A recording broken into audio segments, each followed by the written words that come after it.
Okay, roll call, Sam? Trustee Osoilu? Here? Trustee Murphy? Here. Trustee Pearson? Here. Trustee McElroy? Here. Trustee Anderson? Here. Trustee Crane? Here. Trustee Wigan? Here. Dr. Smith? Here. Now we'll move to the adoption of the agenda. Do I get a motion? So moved. Moved by Trustee Wygant, second. Second. Second by Trustee Pearson. Roll call vote, Sam? Trustee Osoilu? Yes? Trustee Murphy? Yes. Trustee Pearson? Yes. Trustee McElroy? Yes. Trustee Anderson? Yes. Trustee Crane? Yes. Trustee Wigan? Yes. Okay, the vote was 7-0. Any community input on closed session items? No, we don't have any. Okay, we will now move to closed session. The items are conference with legal counsel, conference with labor negotiator, public employee discipline dismissal release, and we'll return to open session at 6 o'clock, closing at 5:05. Okay, we'll call the meeting to order at 6:02. And we have, in closed session, we have a couple readouts for everyone. In closed session, the Board of Education took action to approve the separation agreement and general release number 202502HR. The roll call vote was as follows: 7 yes, 0 no's. In closed session, the board took action to authorize the superintendent or designee to give notice of non-reelection to certain certificated employees. They are CE 20261, CE 20262, CE 20263, CE 20264, CE 20265, CE 2022606, who shall be released from their certificated position at the conclusion of the current school year pursuant to Education Code, more numbers, 44929.21 and 44954. Those are not my credit card numbers. The roll call vote was as follows: 7 ayes, 0 no's. And now we'll do the opening ceremonies led by Angie, our student board member. Please stand. Place your right hand over your heart. Ready, begin. I pledge allegiance to the flag of the United States of America and to the republic for which it stands, one nation, under God, indivisible, with liberty and justice for all. Okay, thank you, Angie. Now we'll move to the adoption of the minutes of the regular meeting 2/10/26 and special meeting 2/10/26. So moved. So moved was Trustee Crane, and second Second. was Trustee Wygant. And roll call vote, Sam? Trustee Osoilu? Yes. Trustee Murphy? Yes. Trustee Pearson? Yes. Trustee McElroy? Yes. Trustee Anderson? Yes. Trustee Crane? Yes. Trustee Wigan? Yes. Great. The vote was 7-0, unanimous. And now we move to item 10, recognition. Recognize Newport-Mesa School District's 2026 Employee Excellence Award recipients.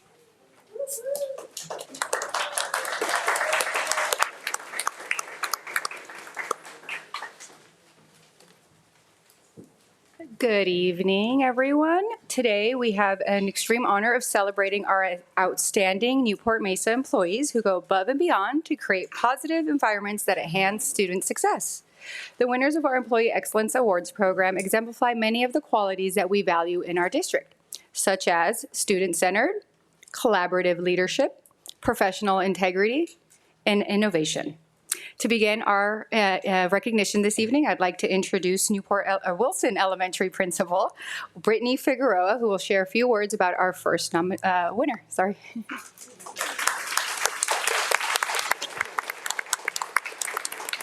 Hello, good evening. I would love to invite Miss Sarah Aguayo to come up and stand next to me.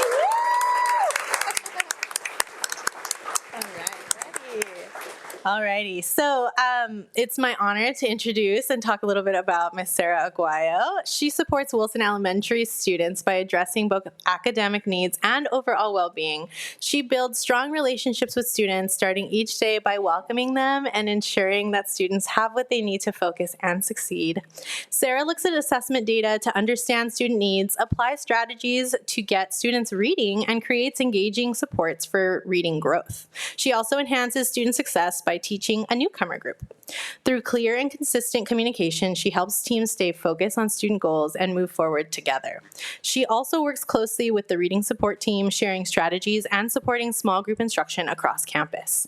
Sarah regularly takes on leadership roles at Wilson, including serving on the student success team. She also serves as a site representative at the district's Dine and Data meetings. Sarah brings a positive attitude while holding students to high expectations. During her lessons, she encourages both learning and good character by recognizing students' hard work through sincere praise and thoughtful rewards. We are so lucky to have her as part of our Wilson team, and she truly does make our team better. Thank you.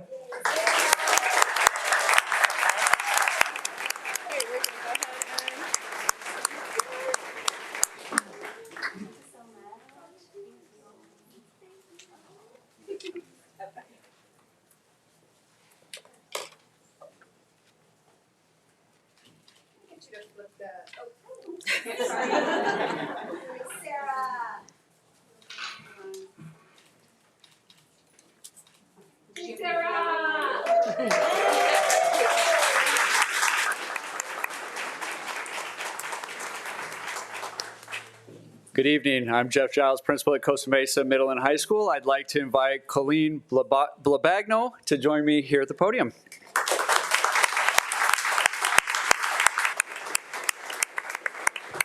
When a classroom teacher at Costa Mesa High School unexpectedly left the position, Colleen stepped in without hesitation. Her priority throughout the transition was to ensure that students continue to feel supported, understood, and engaged in their learning. Colleen knows students well and pays close attention to behavior or changes in behavior or mood. She takes time to listen, check in, and provide individualized support, creating a classroom environment where students feel safe and valued. Her ability to build personal connections strengthens students' trust and engagement, especially during times of uncertainty. As a collaborative colleague, Colleen supports her coworkers and helps keep the team moving in the same direction. She comes prepared, follows through, and often steps in to help without being asked. Her positive professional approach creates a calm and supportive environment that benefits both students and staff. She also brings creativity to her work, suggesting hands-on activities and instructional strategies that engage students in meaningful ways. Colleen does all of this quietly and humbly, driven by a commitment to meet students' needs and ensuring their continued success. On a more personal note, this year I made it a habit to go to our middle school side of campus each morning during the first semester to greet our students when they arrived at school. Colleen was always there waiting for the buses to arrive with her students.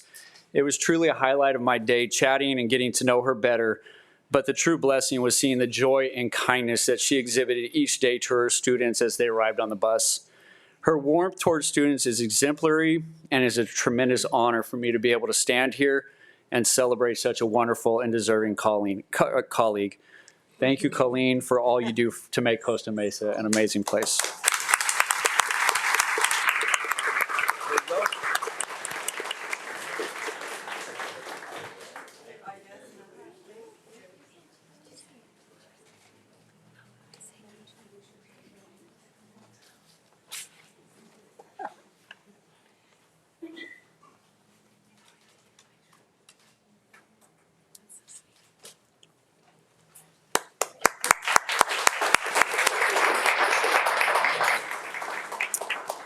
All right, President Osoili, members of the board, Dr. Smith, my name is Mike Shaka, and I'm the Director of Secondary Education. If I can ask Joy Cordia to come join me up here.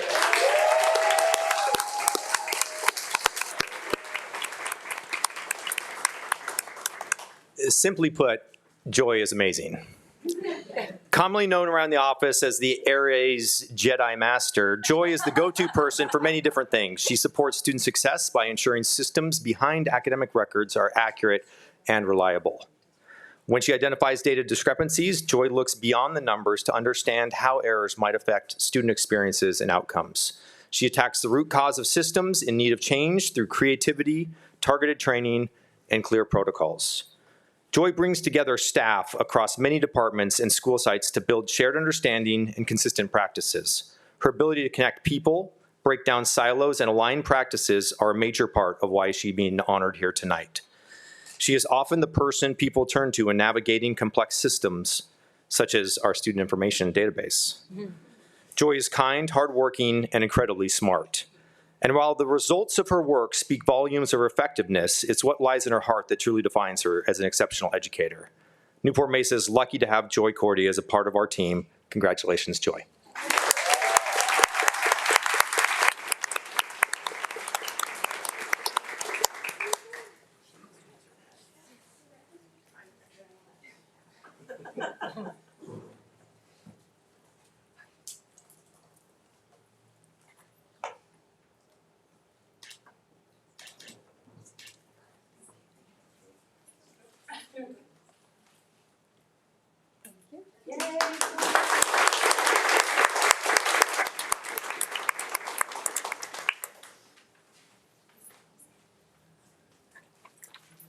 I'd like to first thank Mr. Giles for normalizing reading glasses at the podium. I really appreciate that. I'd also like to invite Dr. Jose Montaño to come up and join me.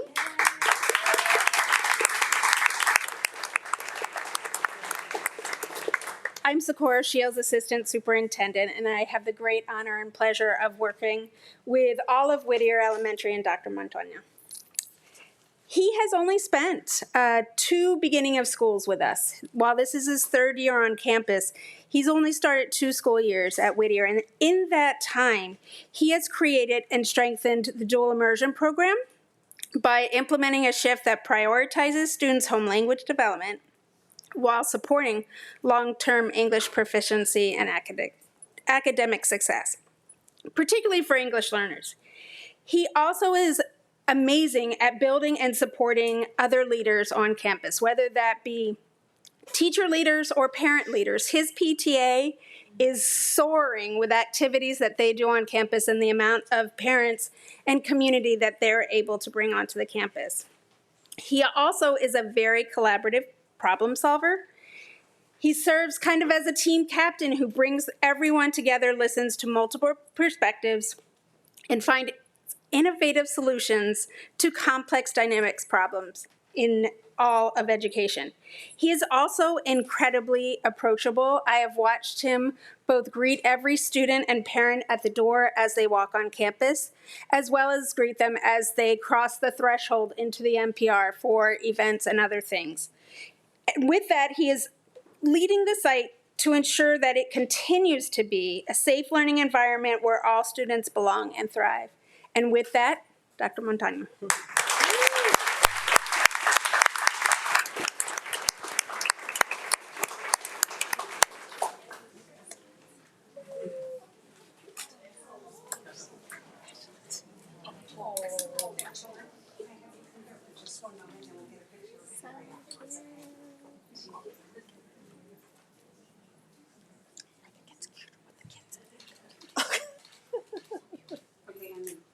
And the kids. The kids.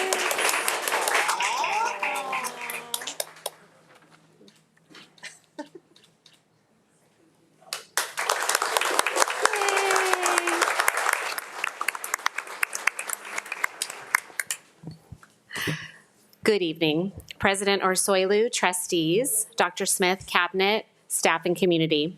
I'm Lori Hogard, principal of Ray Elementary, and I'd like to welcome up Claudia Ortiz-Rodal, our school community facilitator.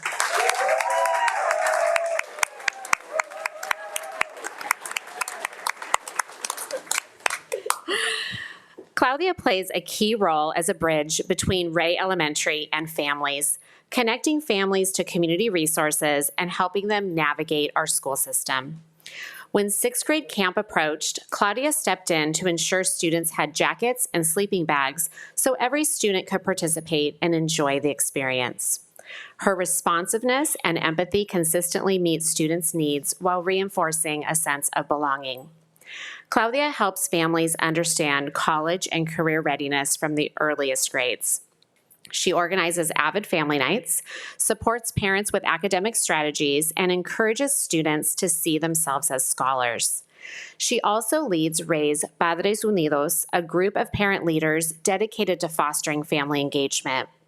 She mentors new school community facilitators, I think all of them who have been hired. They're all coming through our school for Claudia to train them, and connects our families with community partners such as the Melinda Hogue Center and the Assistance League to expand access to essential resources. Claudia approaches every situation calmly and respectfully, earning and fostering trust across our school community.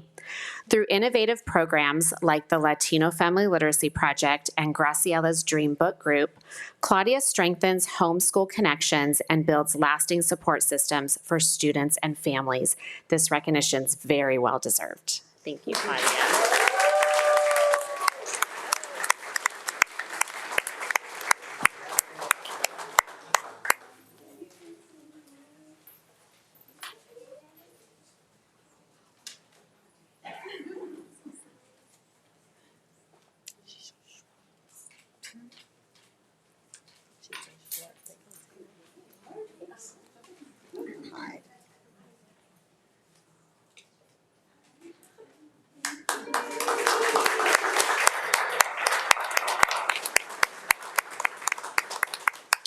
Good evening. I'm Kim Doyle. I'm a special education coordinator, and I would like to invite Kevin Powers to come to the podium.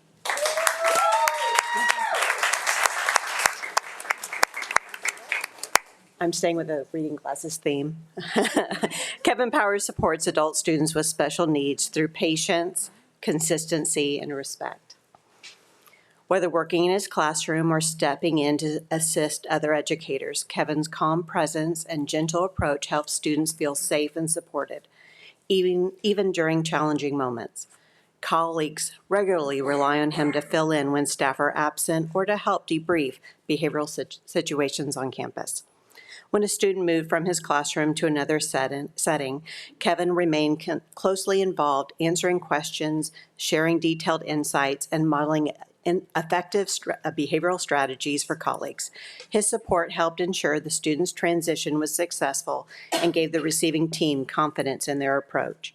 Kevin maintains confidentiality and consistently implements specialized behavior strategies, adjusts approaches to support students' individual needs, such as helping students successfully transition from their drop-off at school into the classroom environment. Kevin's steady commitment and problem-solving mindset make him a valuable team member and a trusted support for students and staff. Thank you, Kevin, for all your hard work.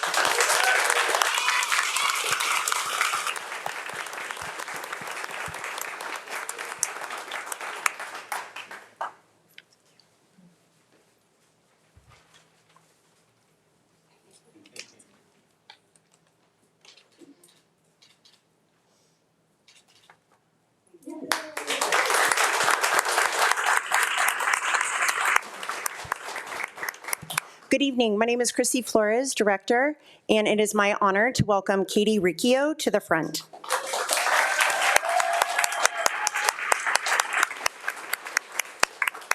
Katie Riccio has proudly served the students and families of Newport-Mesa Unified School District for 7 years, including the past 3 as the ELOP admin intern at Killybrook. In this role, Katie plays a vital part in creating a safe, positive, and engaging environment with the Expanded Learning Opportunities program. She works closely with teachers, enrichment providers, and support staff to ensure strong communication and shared expectations. Katie is also a trusted mentor to new team members, helping create a supportive culture where staff feel confident, prepared, and valued. Her ability to anticipate challenges and thoughtfully adjust schedules or staffing keeps the program running smoothly, even as it continues to grow to support students. Most importantly, Katie's dedication to students shines through in everything she does. She ensures every child feels seen, heard, supported, and safe.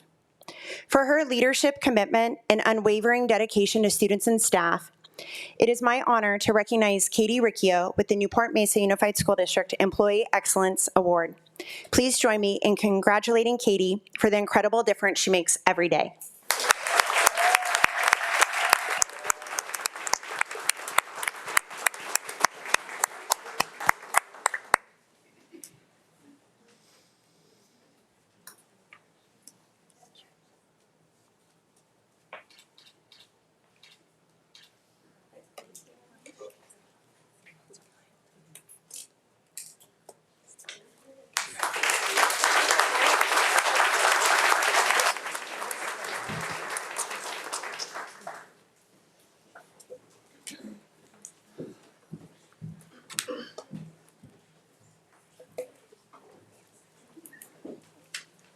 Okay, and with that, we'll move to student board member reports. Item 11.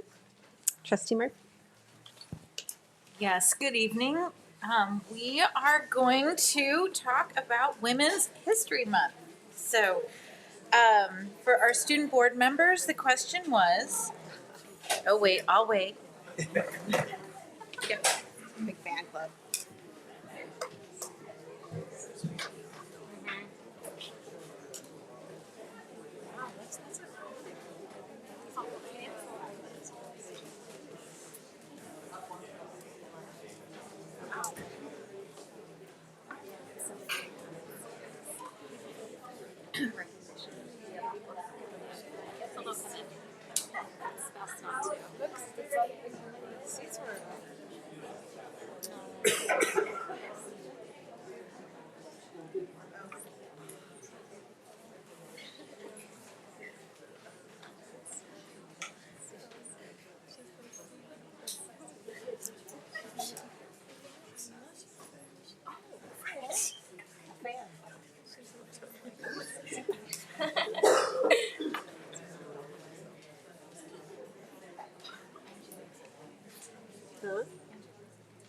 Yeah. Yeah.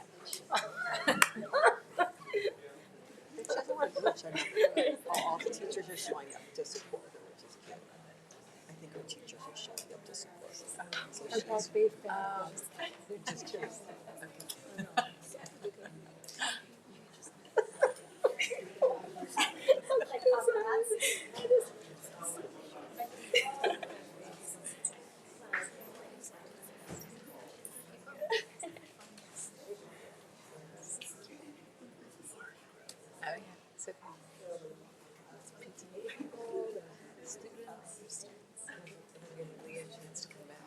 Okay.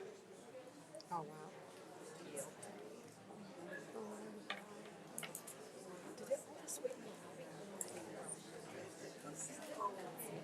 They were. Oh, yeah. I didn't know. Right? Oh, this must be the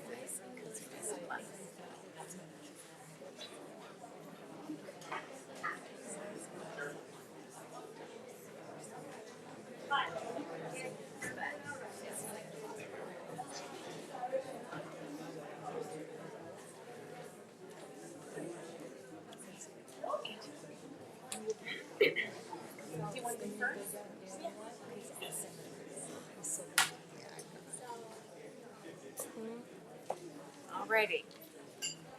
Everyone settled, I think? Again, welcome to our student board members. The question tonight, or this month, is March is National Women's History Month. Who is a historical female figure you would like to celebrate? Or a current woman at your school who you believe should be honored for Women's History Month, and why? And first off, we're going to have Angie Urs from Back Bay High School. Good evening, Newport-Mesa board members. I am Angie Guadalupe Arce. I'm Vice President at Back Bay High School. and our student board member representative. Today for International Women's Day, I was asked to honor one woman from our campus. I would love to honor my teacher, Miss Ashley Smith. She's inspired me every day because she always keeps me on track and makes sure I'm doing my best in school. She doesn't just focus on our work, she also asks how I'm doing, checks up on me, and makes sure I'm okay. That shows how much she truly cares about her students, and not only as learners, but as people. Miss Smith's energy and personality make her someone who is easy to get along with. She is trustworthy and caring, and always supporting when I need help or encouragement. Because of the way she looks out for me and believes in me, she makes me feel like she makes me feel like a second mother at home. Or yeah. On this International Women's Day, I want to say thank you to Ms. Smith for being such an inspiring woman and for always being there for me. Thank you.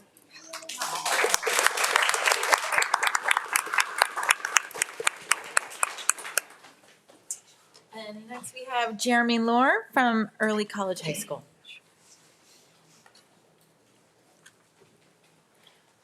Good evening, Superintendent Smith, esteemed board members, and members of the community. My name is Jeremy Lohr, and I am the student board member from Early College High School. In honor of Women's History Month, I was asked to speak tonight about a woman at my high school who has truly benefited our community. However, I reflected and I was thinking about it, and I don't think I can pick just one, so I'm going to be listing a few. The first staff member I would like to recognize is Mrs. Lawrence, and she is our AVID coordinator at ECHS, and she has been so incredibly helpful with our college application process and helping us with scholarships. She meets with all the seniors, she rereads all of our essays many times. She was my sophomore English teacher.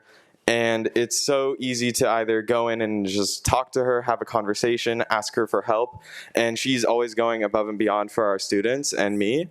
If we have a job interview or a college interview or an interview for a scholarship, she's willing to do a mock interview with us over and over and over and over and over again until we finally feel ready for it. And even then, she'll do it one more time. Next, I would like to recognize our amazing high school counselor, Mrs. Galini. She makes the time to go over each of our Cal State applications, UC applications, and really any college or scholarship application that we would like her to go over. She's always going above and beyond with us, and she catches mistakes that even we don't realize. And so if it weren't for her, I'm sure the process would be a lot harder. And beyond just college applications, she's always there to help every student succeed, not just seniors. She's always available, helping students with their schedules or course load and making sure that we're on track with everything, with our courses, graduating on time. And it's always easy to ask her for help on different awards or scholarships, as I was saying. The last staff member at ECHS I would like to recognize is Mrs. Gamboa, and she is our ASB director. She has had such a profound impact on my life and my aspirations. She encouraged me to apply for ASB my sophomore year, and because of that, I slowly began stepping out of my comfort zone and becoming more confident leading and taking part in student government. Since then, she has continued to guide me as I grow and discover what I would want to pursue in college and beyond. Simply put, if it weren't for her encouragement, I don't think I'd be standing here today. I'd also like to give a last quick shout out to Miss Dewey and Miss Outlaw at the Nutritional Services Department. They were both incredibly helpful in facilitating student feedback at Early College and making sure that the menus were adjusted to meet student needs. Throughout, they were responsive and took the care to explain the process to us and make sure that we were able to reach the best possible outcomes for all of our students. Back to the 3 ECHS staff members that I mentioned earlier. They have made such a large impact on not only myself, but also everyone in our community, and I'm so incredibly thankful for all of them. Thank you.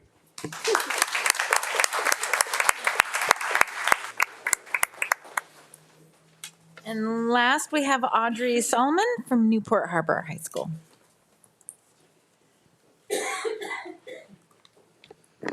Hi, everyone. My name is Audrey Solomon, and I'm a junior at Newport Harbor High School.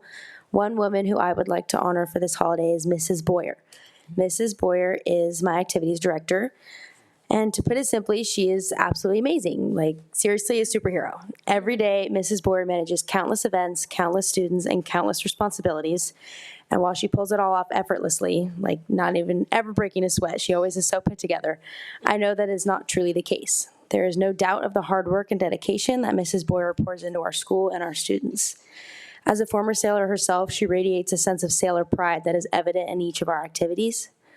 Despite being a mom to 3 young kids, Mrs. Boyer has never missed a 9 p.m. rally run-through or a 6 a.m. grade war setup like tomorrow morning. Woo. There is never a task she leaves unfinished, nor a moment she will not devote to her ASB class. So for these reasons, I think Mrs. Boyer deserves to be recognized this month and really every day. Thank you.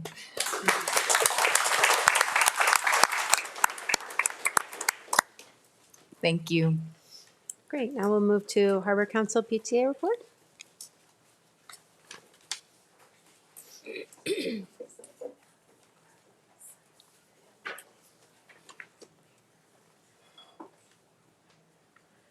Good evening, President Urselu, Vice President Murphy, Clerk Pearson, trustees, Superintendent Smith, Cabinet, and community members.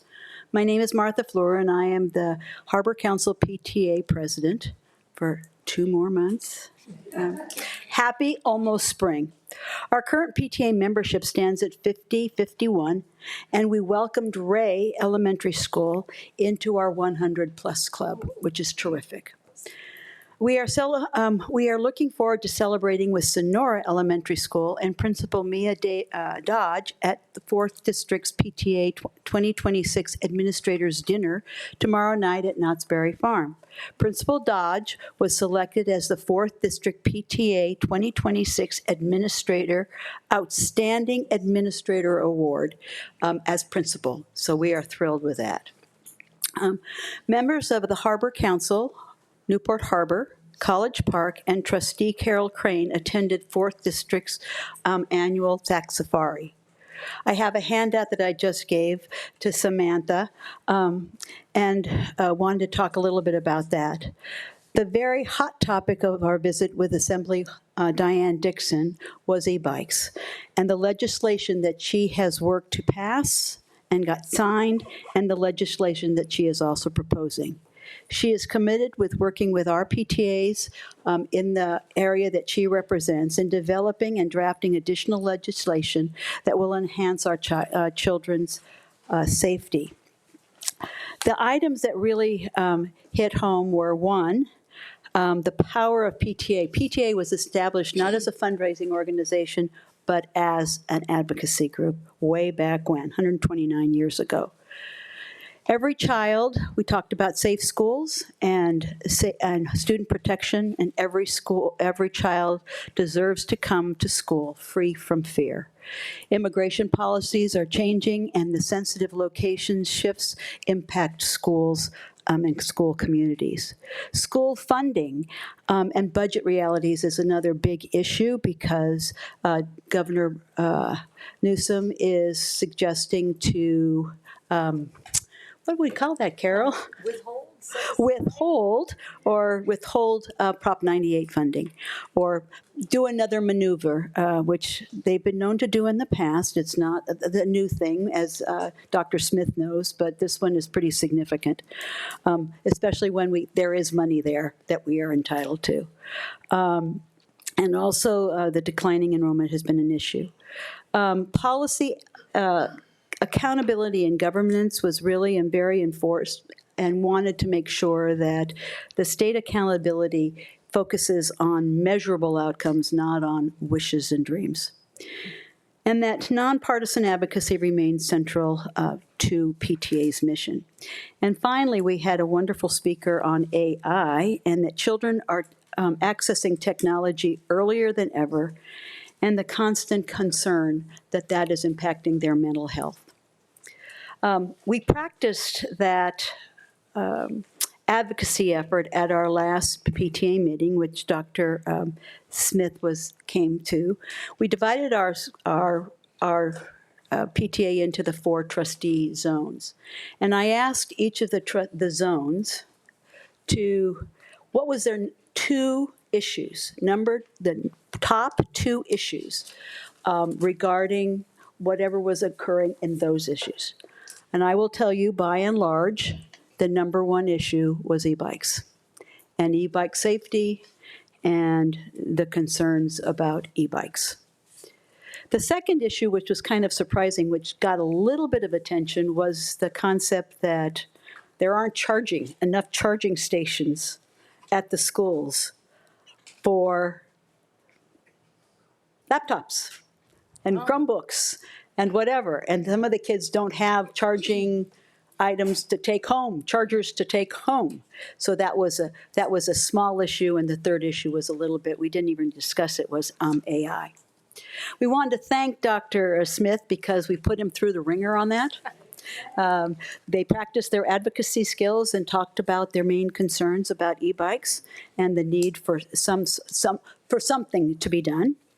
He also was very candid with us about the recent presentation that you all had about from our auditor, and explained to us as PTA leaders that the $50 million of infrastructure improvements was the cause for the dip in the number of teachers.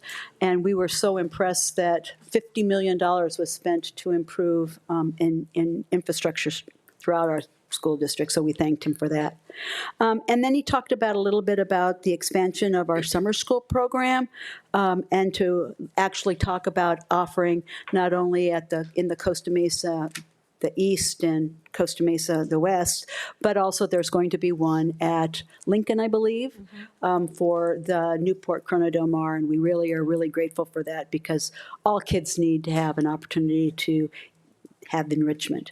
I'm going to leave you with 2 quotes. Also, by the way, we had a speaker named Dr. Carl Cohn, who is a renowned speaker. He was the superintendent of Long Beach during the time when they instituted dress code and uniforms, and he was also in San Diego. And he is well renowned. Well, he talked about a young whippersnapper that he met up in Reading during his superintendent classes. And it turns out that that is none other than Dr. Smith. And he talked about how wonderful he was and that he considered him a great mentee. So that's it. So I'm going to leave you with 2 quotes tonight. The first one is by Wilford A. Peterson.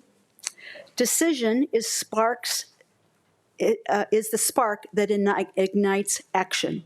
Until a decision is made, nothing happens. Decision is the courageous facing of issues, knowing that if they're not faced, problems will remain forever unanswered. And the second quote is from Ralph Waldo Emerson. Whatever course you decide upon, there is always someone to tell you that you're wrong. There are always difficulties arising which tempt you to believe your critics are right. To map out a course of action and follow it to the end requires courage. I leave you with that. Be courageous.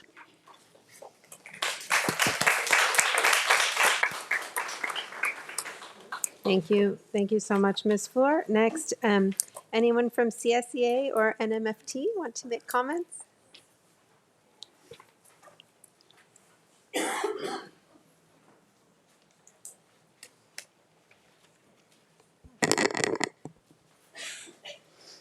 Good evening, President Ursulou, trustees, Dr. Smith, and Newport-Mesa community. For the record, my name is Rosina Telemontes, and I am a member of the NMFT Executive Board and an ELD TOSA for Newport-Mesa Unified. In my role, I have the honor of representing our district and our educators as the AFT English Language Learners on the AFT English Language Learners Committee. This body is composed of pre-K through 12th grade, adult education, and higher education professionals from across the state with a deep interest in research, policy, and the impact of ELD instruction on both students and teachers. I am proud to share with you tonight that I was instrumental in proposing the forthcoming name change of this state-level body to the Multilingual Learner Committee. While our district has already shown leadership by naming our department multilingual programs, bringing this change to the AFT level ensures that our union's advocacy reflects that same visionary philosophy. This alignment is significant for 3 reasons. First, it shifts us towards an asset-based model, while English learner focus on what a student is still acquiring. Multilingual learner honors the linguistic gifts they already possess. It reframes our students and our teaching, not by perceived deficit, but by the incredible cognitive and cultural strengths brought into our classrooms every single day. Second, it aligns our advocacy to the Global California 2030 Initiative. California is leading the nation in promoting multilingualism as a critical 21st century skill. By leading this change at the AFT level, we signal that Newport-Mesa and our educators are at the forefront of statewide policy and professional standards. Finally, it reflects the entire K-12 educational journey. A student's multilingualism doesn't end when they reclassify. It is a lifelong academic advantage. This name change creates a more inclusive identity and bridges our early childhood programs all the way through to our higher education partners. I would also like to thank the board for providing me with the opportunity to serve as an instructional materials reviewer for the 2026 ELA-ELD Instructional Materials Follow-Up Adoption. This appointment reflects expertise and leadership in literacy, language, and support for multilingual learners. And I am proud to represent Newport-Mesa Unified in this capacity. Thank you, Dr. Smith, for reaching out to communicate, to congratulate me personally. I look forward to keeping you updated on our progress as we work to ensure every student's language is seen as a bridge to their future. Thank you for your time and for your continued service to ensuring that all students are seen, heard, supported, and safe. Thank you.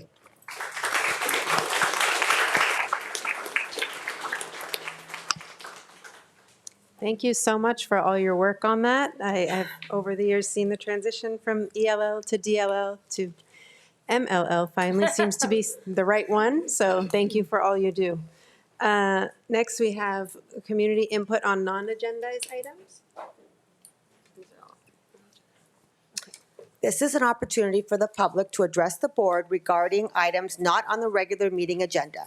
Comments on non-agenda topics are limited to 3 minutes per comment, up to 20 minutes per topic. A speaker may not relinquish his or her time to another person.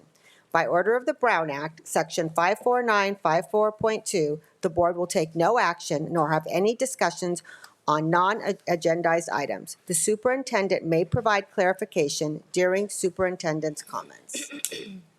Okay, first up we have Vianney Montano.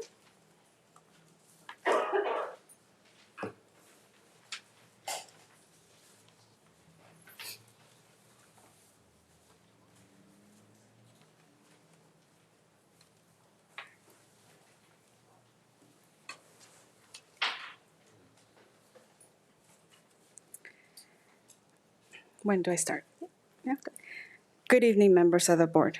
My name is Vianney, and I'm a parent at College Park Elementary. Thank you for the opportunity to speak tonight. I have a fourth grader who has been talking about dropping out of school for 2 years. He's struggling or getting bored in some subjects, but ready to move faster, think deeper, and explore more complex materials in others. It's a frustrating situation for me, but even more for him. I'm here because we need help. He's getting older, and his solution to the disconnect is dropping out. Last year, he was tested and placed in GATE. I was hopeful there would be resources available to help him.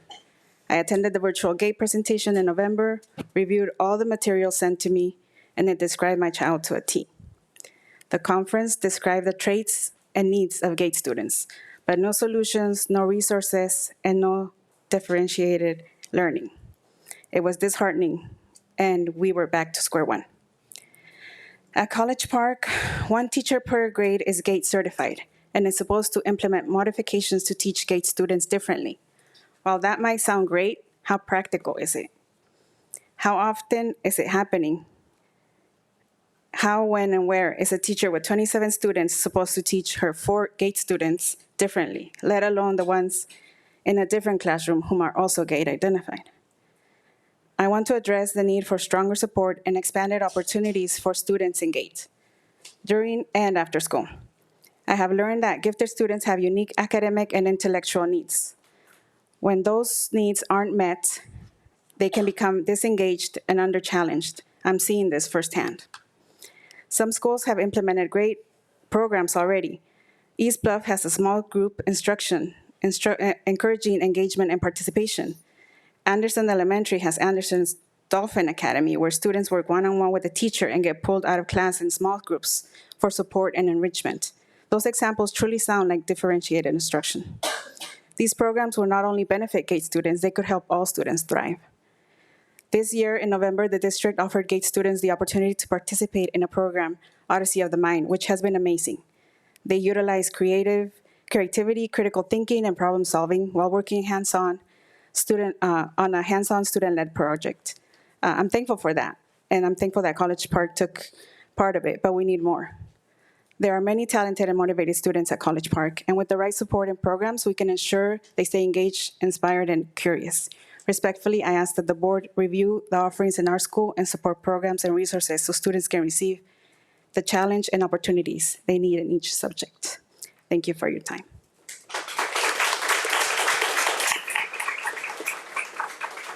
Thank you so much, Ms. Montano. Now we have three more from College Park. We have Andrea Torrio, and Chelsea Cody Waters, and then Rudy Ramel. So if the three of you want to come up in any order.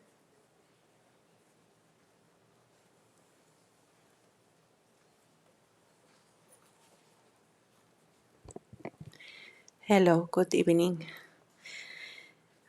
Thank you so much for taking the time to listen to us and for giving us the opportunity to speak today.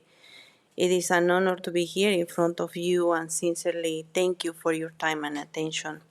My name is Andrea Torrico and I am from Bolivia, and my children attend College Park Elementary School.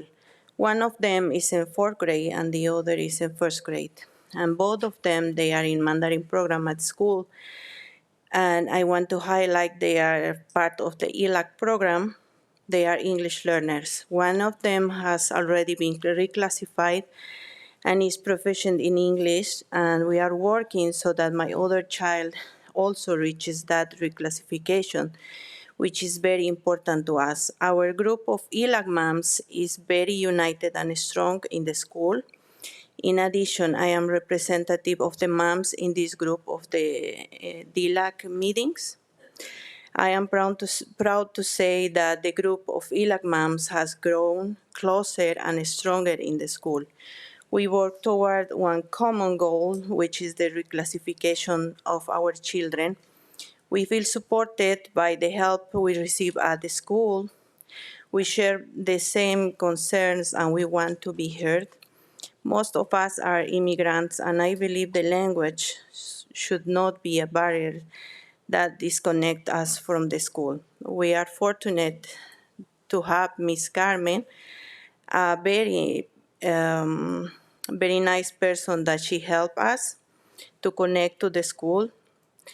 Is our mediator between us and the principal, because many moms feel hesitant to address issues, whether because of language or other reasons, and today I'm the voice of all of them in this moment.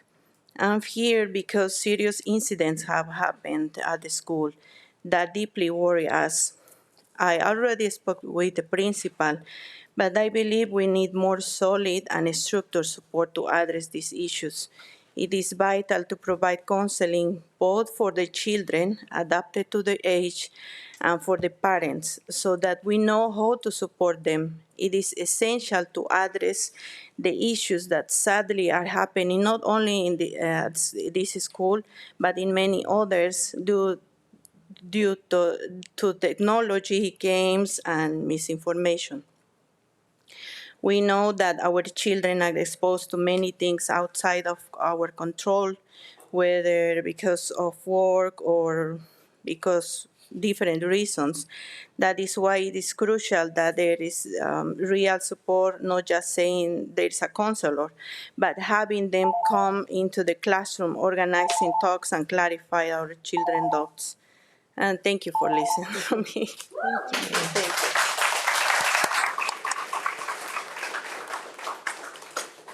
Next, Chelsea Cody Waters, and then Rudy Ramel.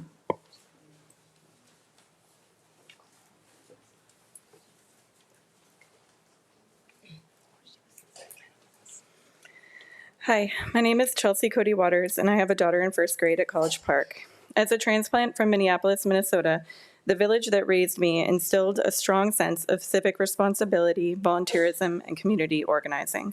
My family's roots are heavily involved in education. My grandmother was a middle school teacher.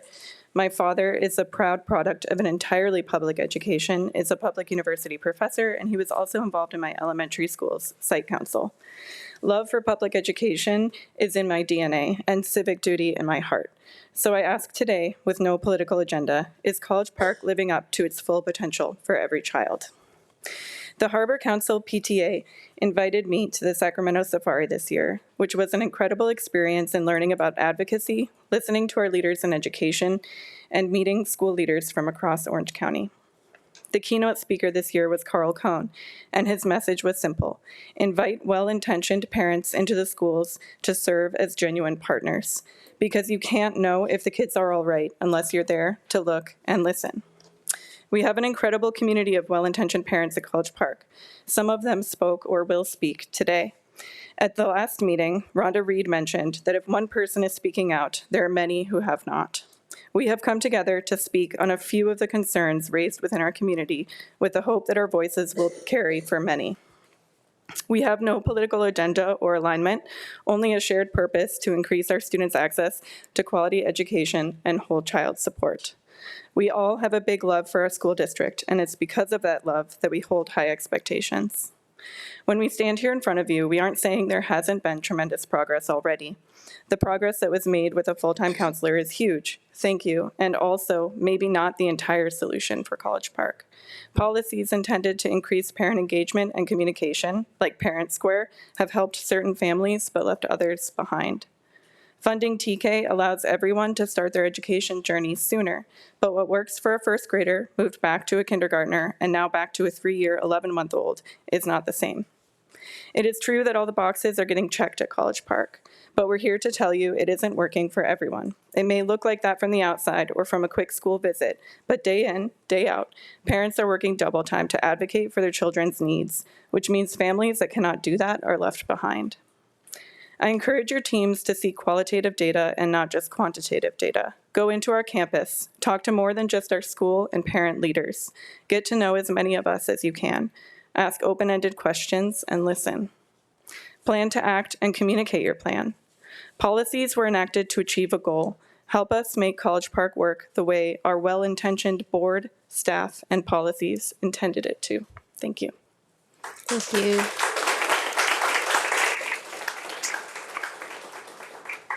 And last, Mr. Rudy Ramel from College Park.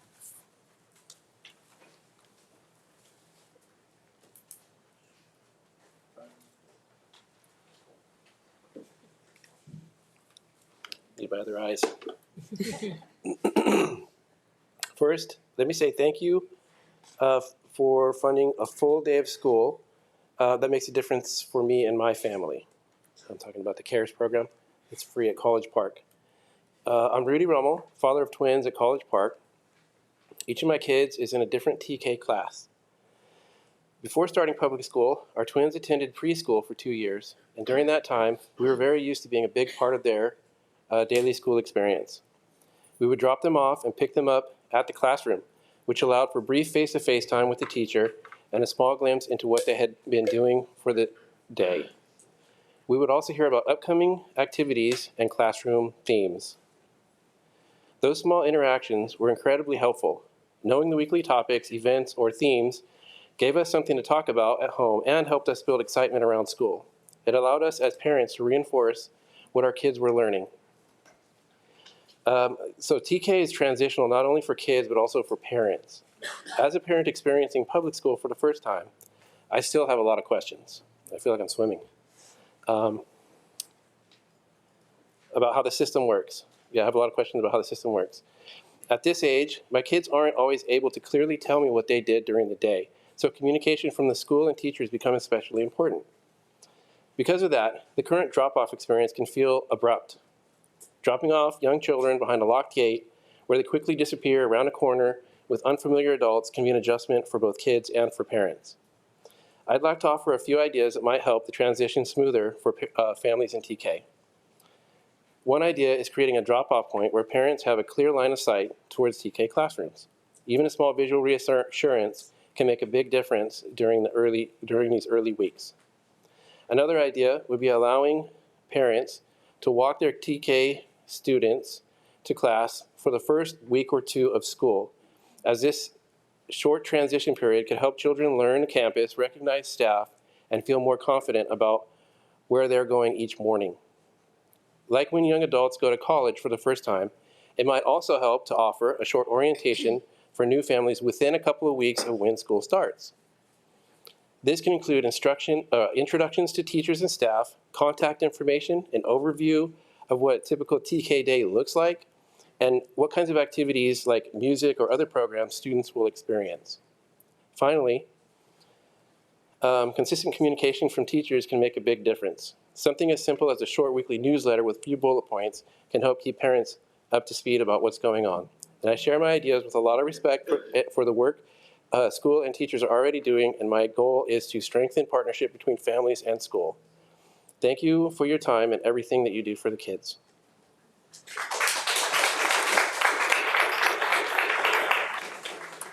Thank you so much. Next, we have Anjali Andrade Vallarta from Costa Mesa.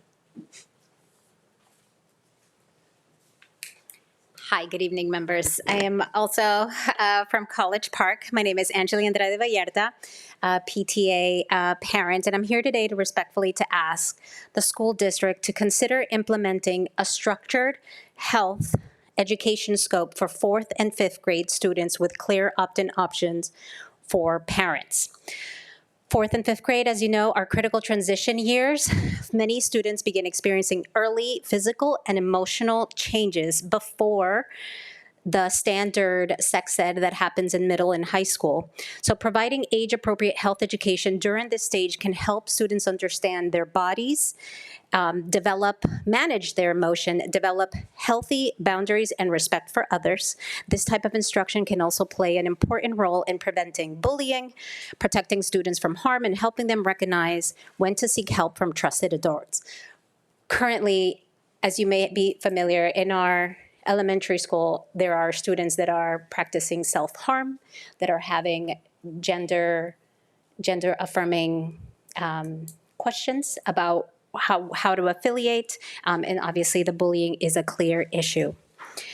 California law already supports this approach. Under California Health Youth Act, the state explicitly allows districts to teach age-appropriate health and development topics in elementary schools. The law states that comprehensive sexual health and HIV prevention education may be taught in grades K through 6 inclusive, as long as it's age-appropriate. Many school districts across California already introduce health foundations in upper elementary grades. For example, San Jose Unified School District, Irvine School District, Garden Grove, as well.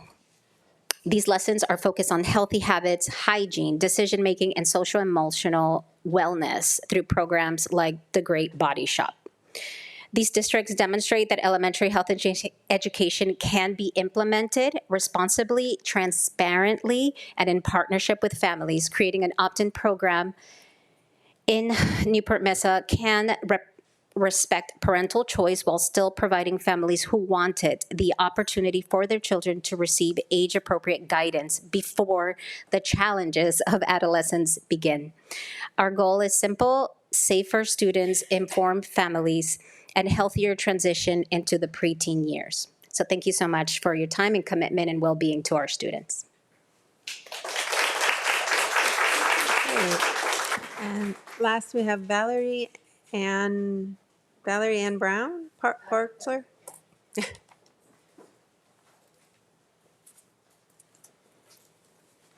Good evening. Thank you for your willingness to hear my concerns. Okay, so dear members of the board, my name is Valerie Annie Brown, formerly Valerie Annie Petker. I've worked as a substitute teacher in the Newport-Mesa Unified School District, and I previously served the district as a full-time ESL teacher at T. Winkle Junior High School during the 1989-1990 school year under Principal Scott Paulson.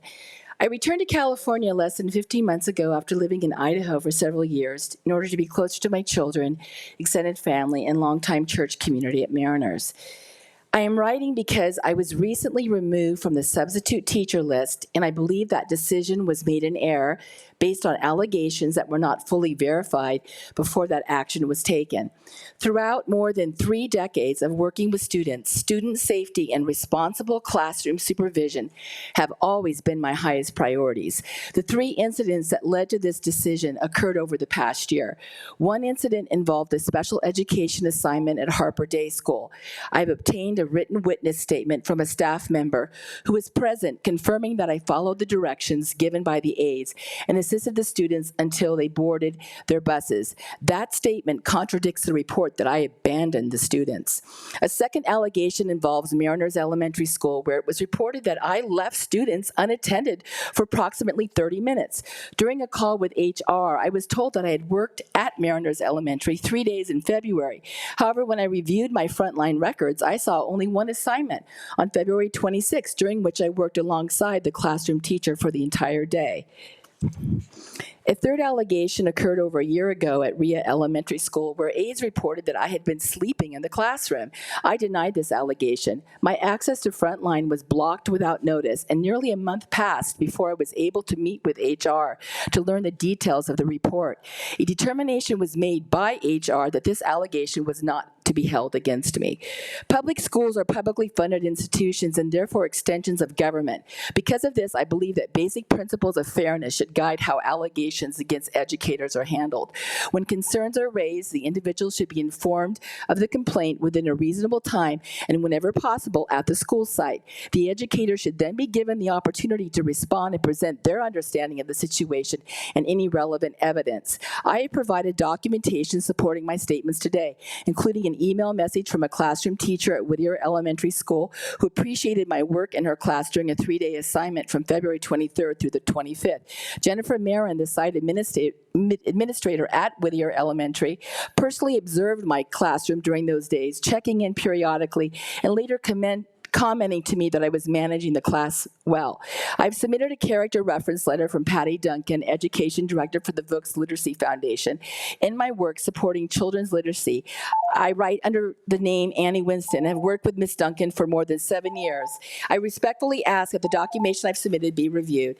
I have the packets there for you. Thank you so much for hearing me on this one. Thank you. And next up, we have superintendent comments. I want to first off thank the parents from College Park for continuing to come in and keep those important issues in front of us. We've had presentations on GATE and the district's direction, the research-based direction to get more and more of our teachers, and they're leaning into it, trained in GATE strategies. I was glad that they brought up, because I want to compliment the board for this, because it was newly implemented this year, more attention for advanced students funded by the school district, like Battle of the Books, which they didn't mention, but a very, very popular activity. And then Odyssey of the Minds, which is a great one.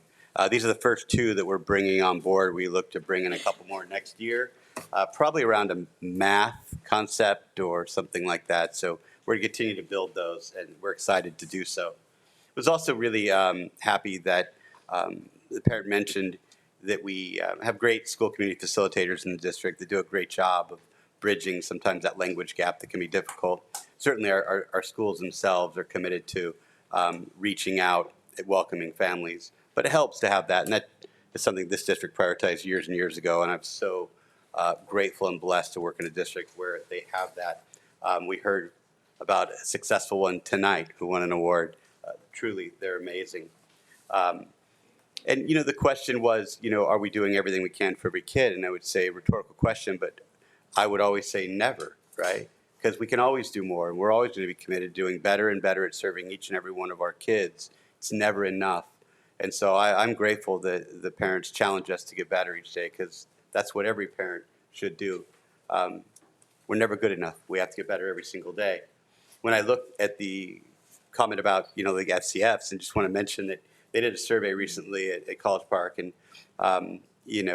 while not every parent took it, and we can always do better in that regard, 87% of the parents there felt welcomed on campus, and I believe that has a lot to do with how our folks are reaching out, involving them to be in. And so that was encouraging. Again, that's not 100%, so we can do better. They mentioned also counseling, and what an important investment this district has made in elementary counselors. Find me a district in the state that has the resources that this board has prioritized. I challenge you to do that.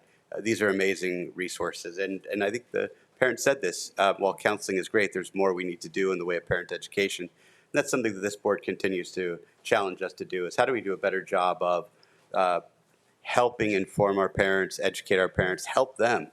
Heck, I was a parent, and man, I was always looking for help from our teachers. How can I teach the new math? And heck, I had a doctorate and struggled with the new math. So we can do a better job of that. This board certainly challenges us to continue to be better in that regard. They mentioned the Carl Cohen in his statement about bringing parents in, that is the smartest strategy these days. And I couldn't agree more, and it's something that Carl and I have actually presented on before. And I think this is a good example here of us trying to do that. And again, can we do better? What's my answer? Always, right? But what are we doing in this regard? I can say that I don't know of a school in our school district where my team has listened more than in this scenario. I myself met with the PTA president 2 weeks ago to talk about College Park and how things are going. How are the PTA parents there feel about the school? She happens to be a longtime resident of the district, went to all of our schools. Her mom was involved in schools. Her dad was a board member, and had just a lot to share about what we're doing well and what we can do better. I'm meeting with Cole next week, I think it is, to talk about those perceptions. Ms. Cody Waters, I think, has met with my team maybe more than any parent that we've had so far. And so we lean into what Carl said. We want to listen to parents. As she said, well-intended parents, and I believe these parents are very well-intended. And we have an opportunity to learn from them and with them, and we'll continue to do that work. The issue of comprehensive health education it's a policy issue. Those of you that want to stay around tonight, a lot of conversations about policy, something that the board takes up regularly. It is within the California law. It can be done at or around 5th grade. There's a framework for it. And this district used to do that back in the day. And so these opt-in opportunities exist. We don't have to create a new mousetrap, so to speak. But again, that's a policy decision and not for me to comment on tonight. And then finally, I would just say that as it relates to personnel matters, we never comment on personnel matters in a public meeting. So I have no comment on that. Great. Next, we have community input on agendized items. So, Trustee Pearson? This is an opportunity for the public to address the board regarding items on the regular meeting agenda. Comments on agenda items are limited to 3 minutes per comment, up to 20 minutes per topic. A speaker may not relinquish his or her time to another person. Speaker cards for items on the discussion action calendar may be held until that item is considered by the board if the speaker prefers.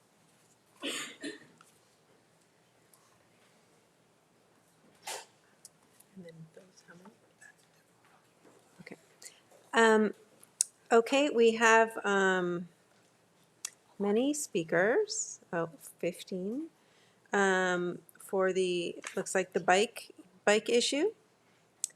So you all can choose to speak now or to speak right before the item comes up. The item is item 20C. Right now we're at 17.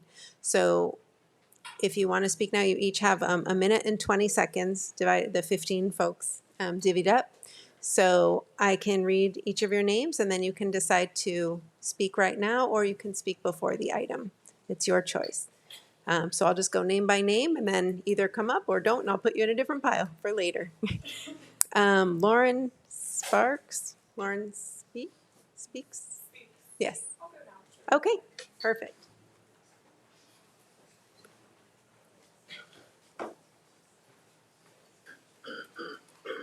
Try to go as fast as I can. My name is Lauren Speaks. I'm a parent in College Park. I'm also a physical therapist at Hogue. I treat patients recovering from brain injury, and I really appreciate the board's movement to create some new policy related to e-bikes. However, I'm disappointed to see the inclusion of a grade level requirement for biking on a standard bicycle grouped into the language for the updated policy. My son and I participate in the College Park Elementary School bike bus Tuesday mornings. This morning, our group had 15 parents, 25 students, and of these, 50% of these participants would have been excluded the day the policy takes effect. Our neighborhood has worked so hard to build community, to keep our local families in College Park at our local elementary school. And it's disheartening to see that that could be really affected by the language of the policy. As a safety-minded parent, medical professional, I'm here to testify that we have several TK and kindergarten students that are wearing their helmets, they're riding with parent supervision, and they're doing it safely. I really hope you can reconsider the language of the policy so that our families can continue to have the opportunity to make choices for our own children that are appropriate for them developmentally and for their own safety. Thank you so much. Thank you. Next, Colin Cody Waters. Colin Cody Waters, would you like to go now? Later? Okay, thank you. Michael Moses Snolf, would you like to go now?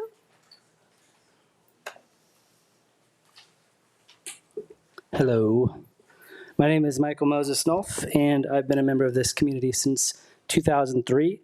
I'm the vice chair of the Active Transportation Committee in Costa Mesa, but I'm not here on official business. I'm here as a parent of a student in Newport-Mesa. When approaching conflict, I usually try to assume best intentions of everyone and want to believe that you care about our students just as much as I do and these other people in the community do. But given the case of how this is set up, it's really hard to do that. Your misguided emotional reaction to this issue, especially how some of you tried to hide this agenda item at the end of the agenda with the most vague name possible, without sufficient public notice, doesn't show best intentions, and that's some pretty dirty, shady stuff. I know you can do better. So I just urge you to take a step back, do the proper process, let the community, I have so many friends and neighbors that would like to be here tonight but didn't know about it because it wasn't agendized with the proper name, and it was such last minute. So do better. I know you can do better. Thank you. Great, Russell Toller.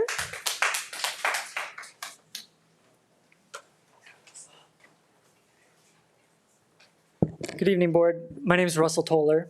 I have 2 kids in the district. I wrote a letter, a strongly worded letter early this morning. I hope you had a chance to read it. I won't summarize the whole thing, but it really covered the process by which this was advanced and the content of the draft policy that has descended upon us in seemingly final form for a vote tonight. But my main concern is the spirit behind this draft policy. So rather than looking at the issue holistically, how we raise healthy, independent kids and keep them safe on our streets, the policy reads like it begrudgingly allows or tolerates kids on our street riding bikes. It reads as if it accepts the status quo of our dangerous streets, something that's not really mentioned at all in the policy. And it reads as a policy that would ultimately be fine with fewer kids riding, which is what I think would result if this policy were to be implemented effectively as intended. I personally would love to see more regular bikes, analog bikes, and the share of that go up and the share of e-bikes go down. And I'd love to see more education, if it's empowering and dignifying and positive and fun. We know it's typically not like that. But this process so far, the way it's gone, erodes my confidence in the ability of this district to put forth such a policy. Thank you. Thank you. Next, we have Eric Engel.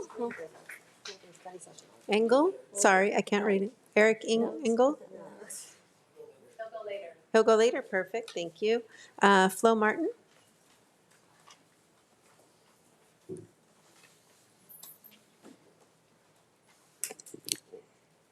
My son started walking to College Park School before most of you were born.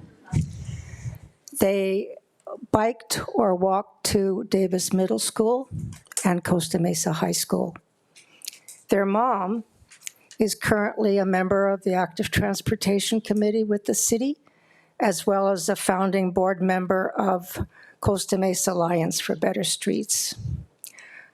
I urge you to think of Mother Earth and to encourage active transportation, not car, not diesel, not gas, not fumes, but fresh air.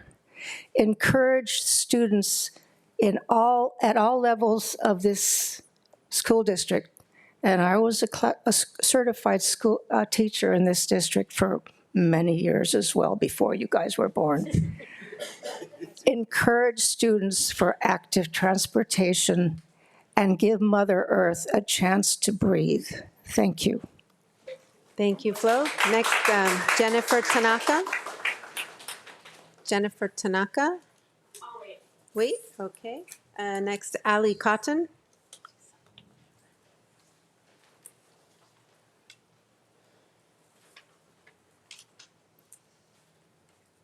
Good evening, board members. My name's Allie Cotton, and I'm a parent of 3 at Newport-Mesa Unified, including 1 who will be entering Ensign in the fall.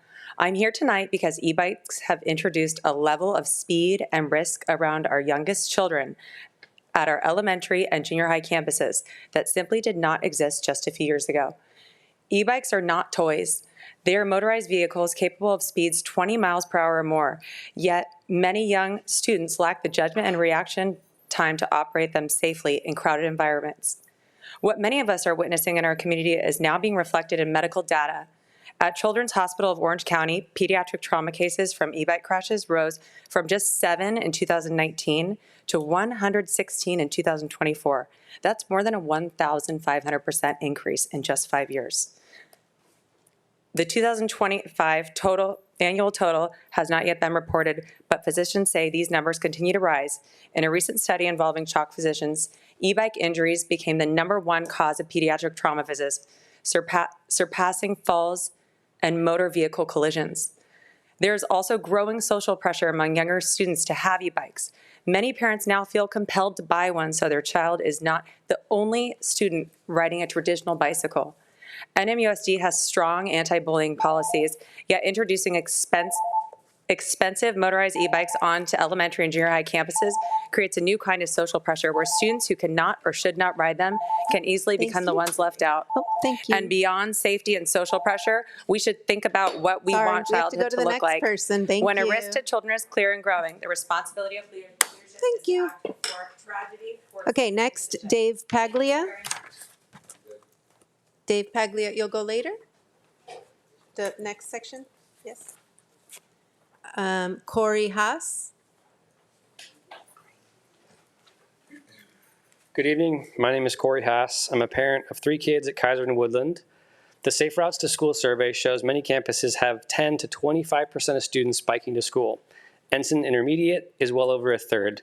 In a district of about 18,000 students, that's roughly 4,000 kids relying on bikes as transportation. This policy change doesn't just make those students disappear, it just pushes them back into cars.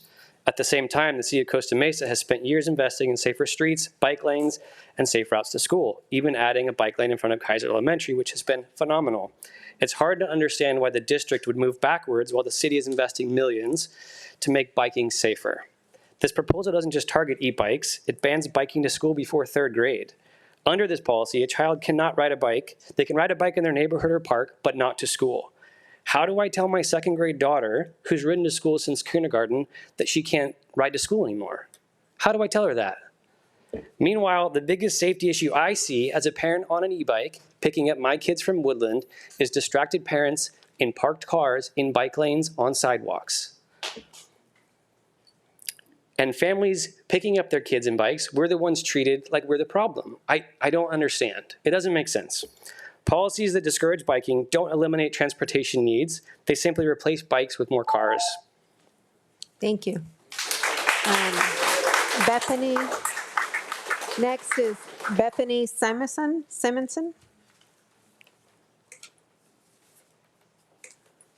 Hi, good evening, members of the board. My name is Bethany Simonson, and I'm the parent of a 1st grader at Woodland Elementary who loves to bike to school safely with a helmet. We do it together. We have so much fun. I don't mind, and honestly am in favor of certain restrictions on e-bikes, but I respectfully ask the board to just completely reconsider and remove the language banning the use of regular bikes for kindergarten through 2nd graders. Principal Maxwell at Woodland is so diligent reminding all families of safe biking habits to school. Our crossing guards watch out and keep our kids safe. They remind them to walk their bikes in the crosswalk, and I see all these kids complying. They're eager for responsibility, and they love the independence. So many families I know are personally committed to raising kids who are confident and safe on the roads, and taking biking away at this early age creates a huge roadblock for safe bikers in late elementary and middle school. Banning regular bikes for younger students is unnecessary and would be detrimental to our kids and our community. Thank you. Thank you. Next is Michelle Feldman. Michelle Feldman. After, okay, thank you. Next is Anjali Vallarta.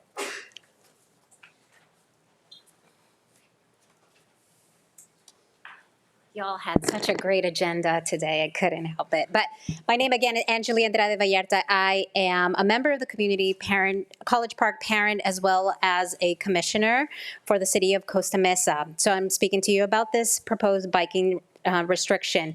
For many families on the west side of Costa Mesa, biking is not a recreational activity. It is the primary form of transportation.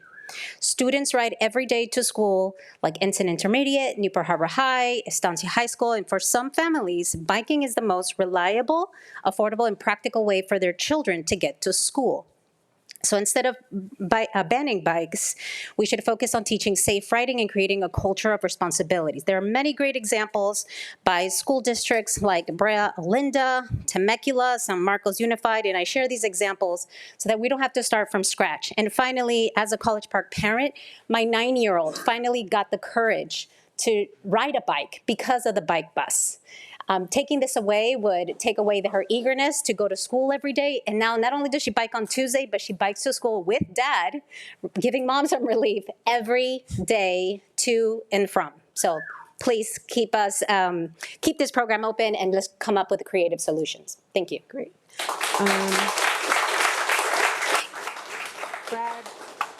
Brad Newsom? Newsom?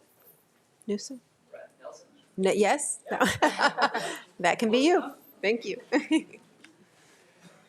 Good evening. Oh, move that up here. Good evening. I'm Brad Nelson. I have 2 daughters. One goes to Kaiser. I'm a son of a former superintendent, lifelong cyclist, amateur bike racer, and a student who rode his bike to school all the way through college. We can all agree that a safe route to school is important. We can also agree that fostering safe independence is also critical for strong children. I ask that this language be revised to exclude or at least identify pedal bikes differently than e-bikes. Let's set appropriate age restrictions for e-bikes and require school-supported training. Let's ban the Class 3 and the e-motos that are the serious problem. And let's not take away the freedoms of our young children and responsible families in favor of more vehicle traffic. Thank you. Thank you. And last but not least, David Cianis. Cianis. Hello, my name is David Cianis, a parent of 3 children and NMUSD, 2 at Kaiser, 1 at Ensign. Found out about this about an hour ago. Come on, it's again hiding it in. Let's read it specifically on here. We have first reading of modifications to board policy. What is board policy? Unknown from a piece of paper there. So it just seems hasty. That requires more community engagement. I think we want to have safe streets. It's really important. I know that there's accidents happening out there. I have an Ensign student who's seen them. But I say engage with the Woodland Kaiser PFO, all the PFOs, PTAs, the Ensign Fund. Those are discussions that need to be happening, not a top-down decision by whoever made the decision. Thank you. Great. And oh, okay. And now is the moment. I recuse myself for a conflict of interest on the next item. So you're going to do some more public commenting, but on a different topic. And then I will come back in several minutes after this item is done.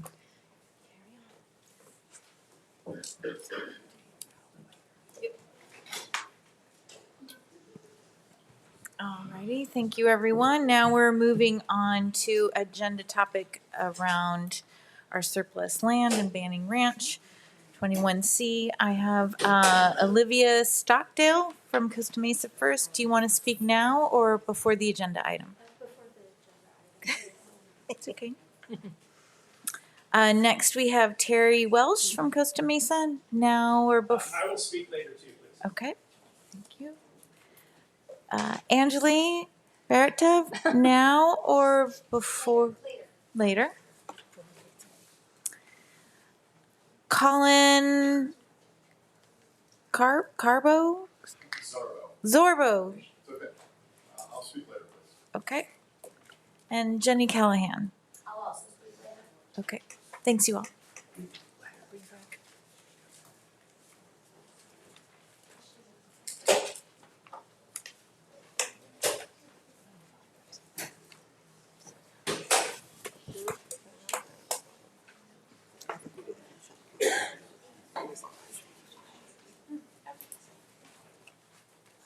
Alrighty, thank you, everyone. Our next item, number 17, the mid-year report on accelerated learner opportunities. Dr. Torres and Shields, don't fall in the chair. We have a team approach tonight so that you'll hear the span from elementary to secondary of all the things that are offered for our students in accelerated learning.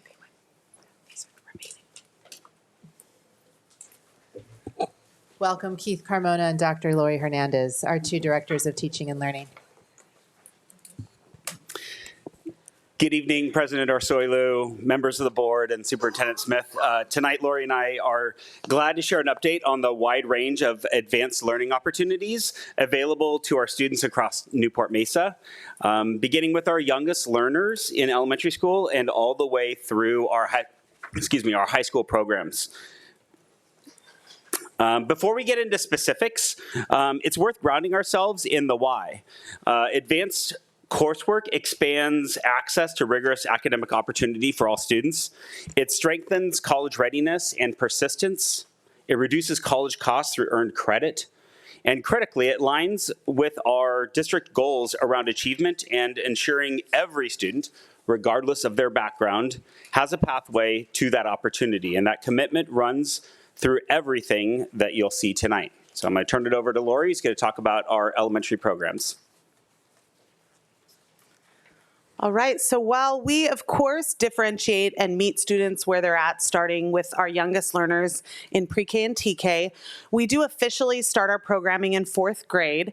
And so we've added some great programs this year, as you know. So our GATE program has existed for many years, and after the pandemic, we did have a little reboot where we brought the training in-house and restarted our certification program. And then this year, we've added Battle of the Books district-wide. We know we've had Battle of the Books. This will be the 10th anniversary of the East Bluff competition, but that does not cover all of our schools. So this year we have 3 additional battles happening. So all 20 of our schools that have upper grade will be participating in Battle of the Books. We have Odyssey of the Mind, which is a new addition to our GATE program, and that program was offered to all of our GATE-identified students across the 20 sites that have upper grade. And then VEX IQ Robotics, so we now have a robotics opportunity at every site. So across our elementary schools this year, that equates to 60 new student clubs. And some of those are happening during the school day, some are happening before or after school, but 60 new clubs across the 20 schools that have upper grade. So our GATE program, we know we screen students in 3rd grade, and then students who are identified based on the assessment and the criteria that we use are then put into a GATE cluster classroom, meaning students are grouped together so they can work together and be given opportunities to learn in different ways. The teacher certification, initially they take 4 classes of 6 hours each, so teachers are on different progressions of that, and then we require a renewal every year. So even if you got certified several years ago, we do require ongoing training.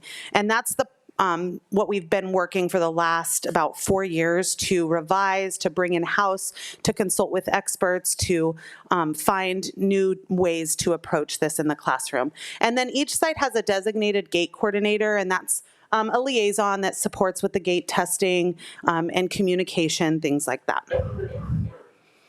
So this is the data right now where we stand. This year, we assessed over 1,000 kids, 1,327.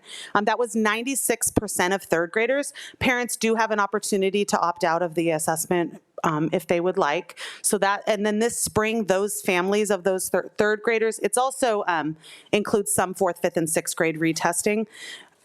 They will be notified in the spring of their qualification. And so our current gate identified right now, you can see 4th, 5th, and 6th grade, about 18% of our 4th graders are identified, 16% of our 5th graders, and 14.63% of our 6th graders are considered to be gate identified.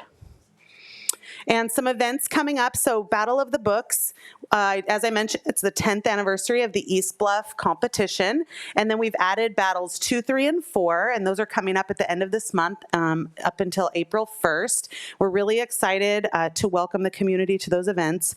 And then we are hosting Ignite the Night on May 11th at Estancia High School. And this is going to be our district-wide robotics competition and Odyssey of the Mind showcase. So we're doing some competitions where it's a 3-hour event, but we'll invite schools to come for maybe an hour or 2. They won't have to be there the whole 3 hours, but we have 20 schools to get through. So we'll have like a schedule. So families from certain schools will be told what time their Odyssey and their VEX competition is. And then for Odyssey of the Mind, it can be done as a competition. We're doing it as a showcase for year 1, just to get used to the program and get into things. At the secondary level, students have several pathways into college level work. AP, Advanced Placement, offered at our 4 comprehensive high schools and Monte Vista, is a flexible course-by-course model designed by the College Board. Students can take 1 or many courses, each with a standardized end-of-course exam scored on a scale of 1 to 5. IB is our International Baccalaureate program offered at Newport Harbor High School. That is a comprehensive diploma-based program with an internationally designed curriculum emphasizing research, writing, and global engagement. Diploma candidates complete both exams and an extended research project. Together, we offer 33 AP courses and AP courses district-wide and 13 IB courses spanning English, math, science, social science, world languages, and visual and performing arts. And these are all real options for students with diverse interests and diverse backgrounds and diverse strengths.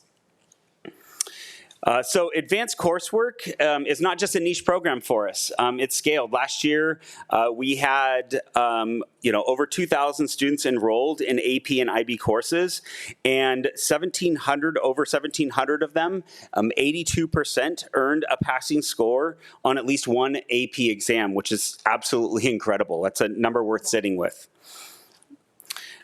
Here's the number that we really want to kind of draw to your attention. There's 2 in the next couple of slides.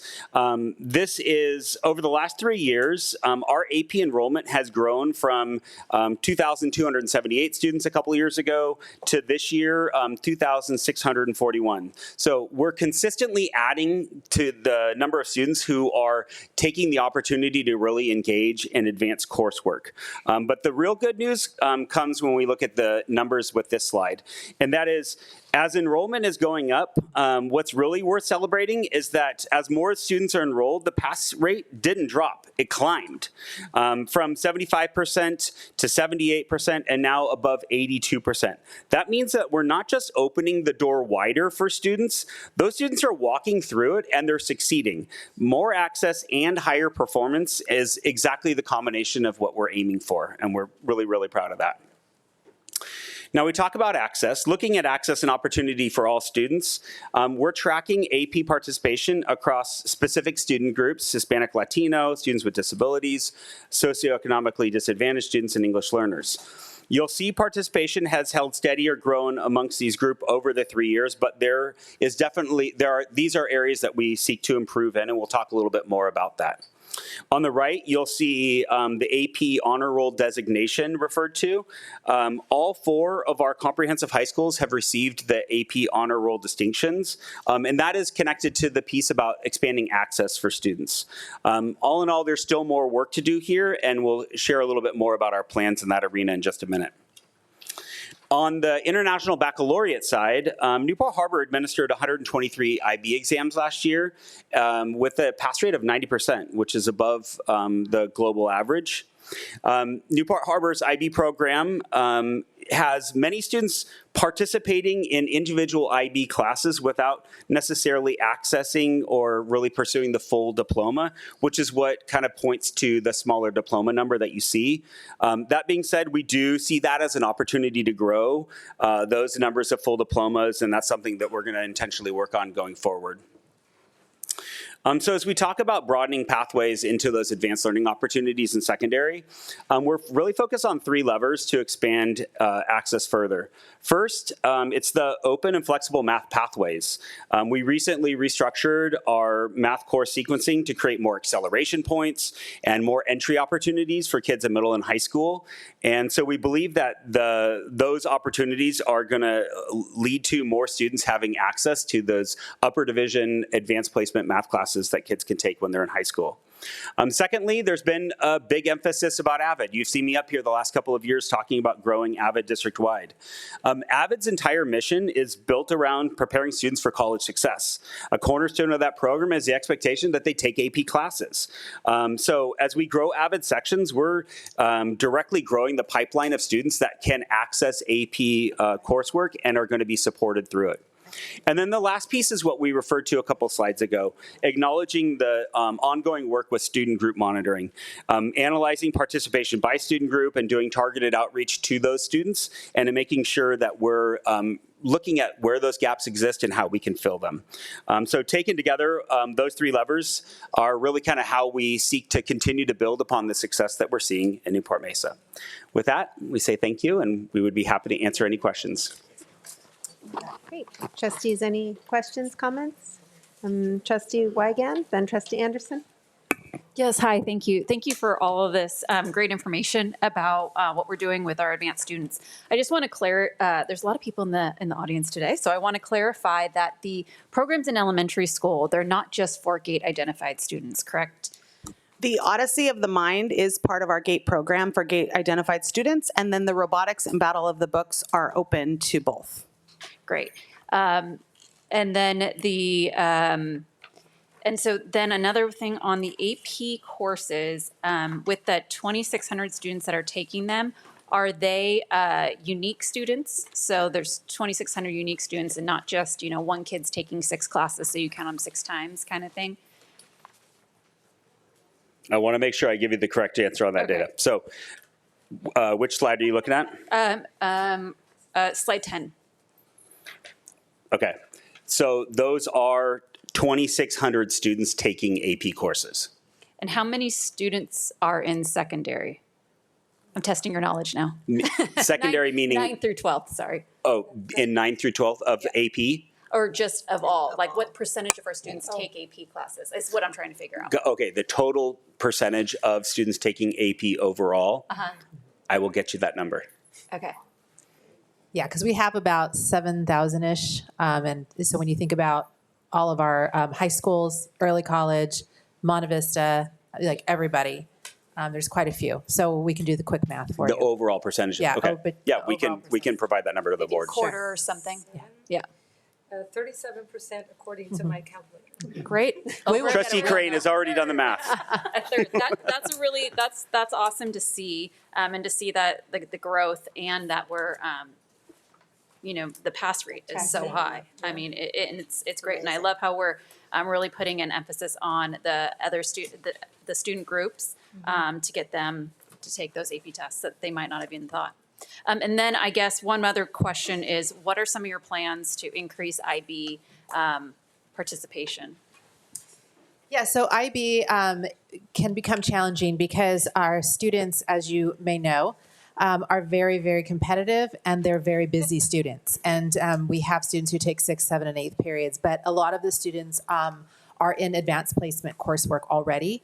And so sometimes we have to double them up while they're taking, a AP biology class and they're taking IB bio at the same time. So what we need to do is really focus work and talking with our students at Newport Harbor to show them the different ways and avenues that we can blend those programs together so that they can sit for both. And there's always opportunity as well for us to continue to evaluate the course catalog for IB to make sure that the courses that we continue to offer are the most relevant, engaging for our students today. Because that catalog of coursework does change over time. It's an international coursework, catalog. So sometimes students are less interested in those courses, and so we need to continue to look at that library. Awesome. Thank you, guys. Appreciate it. Trustee Anderson? Thank you. Mine is an extension on that. As there are many IB programs globally that are TK kindergarten all the way up to 12, I know at different points we've considered or discussed the possibility of having it at the feeder elementary schools for Newport Harbor. So Whittier, Newport, Heights. Are we still considering that? Has that been? Yeah, so we have talked briefly through strategic planning and some other initiatives to talk about where we could place IB in the zones. We've talked about actually even potentially looking at other school sites and other zones to be able to build some capacity outside of the harbor zone. Most recently, our efforts have been dedicated towards the AVID program and expanding that in the harbor zone, with harbor being one of our flagship programs. With AVID, we wanted to be able to expand that. So that's been our focus. But to get back to your question, we haven't specifically spoken recently about the harbor zone in terms of IB, but it is something that our team, in terms of Kurt and Sakura, have talked about where it could be in elementary. Thank you. Yeah, I think it would be an amazing opportunity to have, since it funnels up for Ensign and Newport Harbor.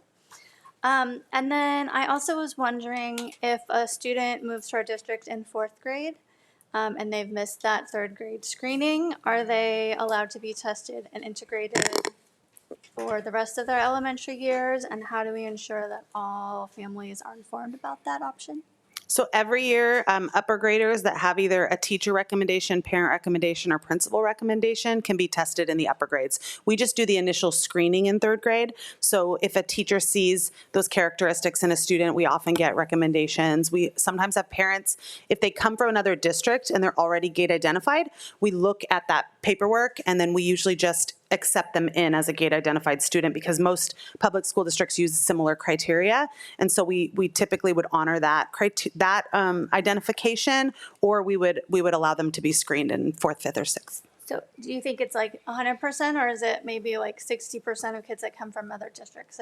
I know we've done a lot of work recently, so I just wonder if every district has been as intentional about making sure that all 3rd graders are getting screened. Every district determines the screening individually. Every local district can decide. So some might screen in 2nd grade, some might not test at all, some might do it in 3rd. There's no requirement that you do it at a certain point. What is most typical at elementary is about 3rd grade, and so we wouldn't like necessarily say every child that transfers into our district in upper grade, let's screen them. We would rely on teachers and parents to basically initiate that process if they see those characteristics. Okay, thank you. Next, we have Trustee Murphy, then Trustee Crane. Yes, thank you, you guys. This all is very exciting. And to my College Park parents that were here, this is obviously a great topic for the evening. So it's good to know we're expanding our programs and our opportunities, it looks like.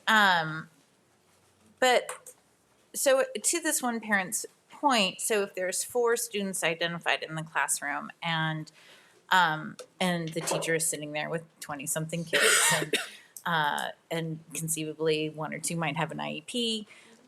So how are you thinking about realistically addressing this in each classroom? So we have in elementary, obviously, very diverse needs in every classroom, and we do believe that's the best learning environment for all the kids. So what we do is we have a designated time of day for differentiation. Some schools call it like a walk to learn, or a Shark Tank, or a win time, what I need time.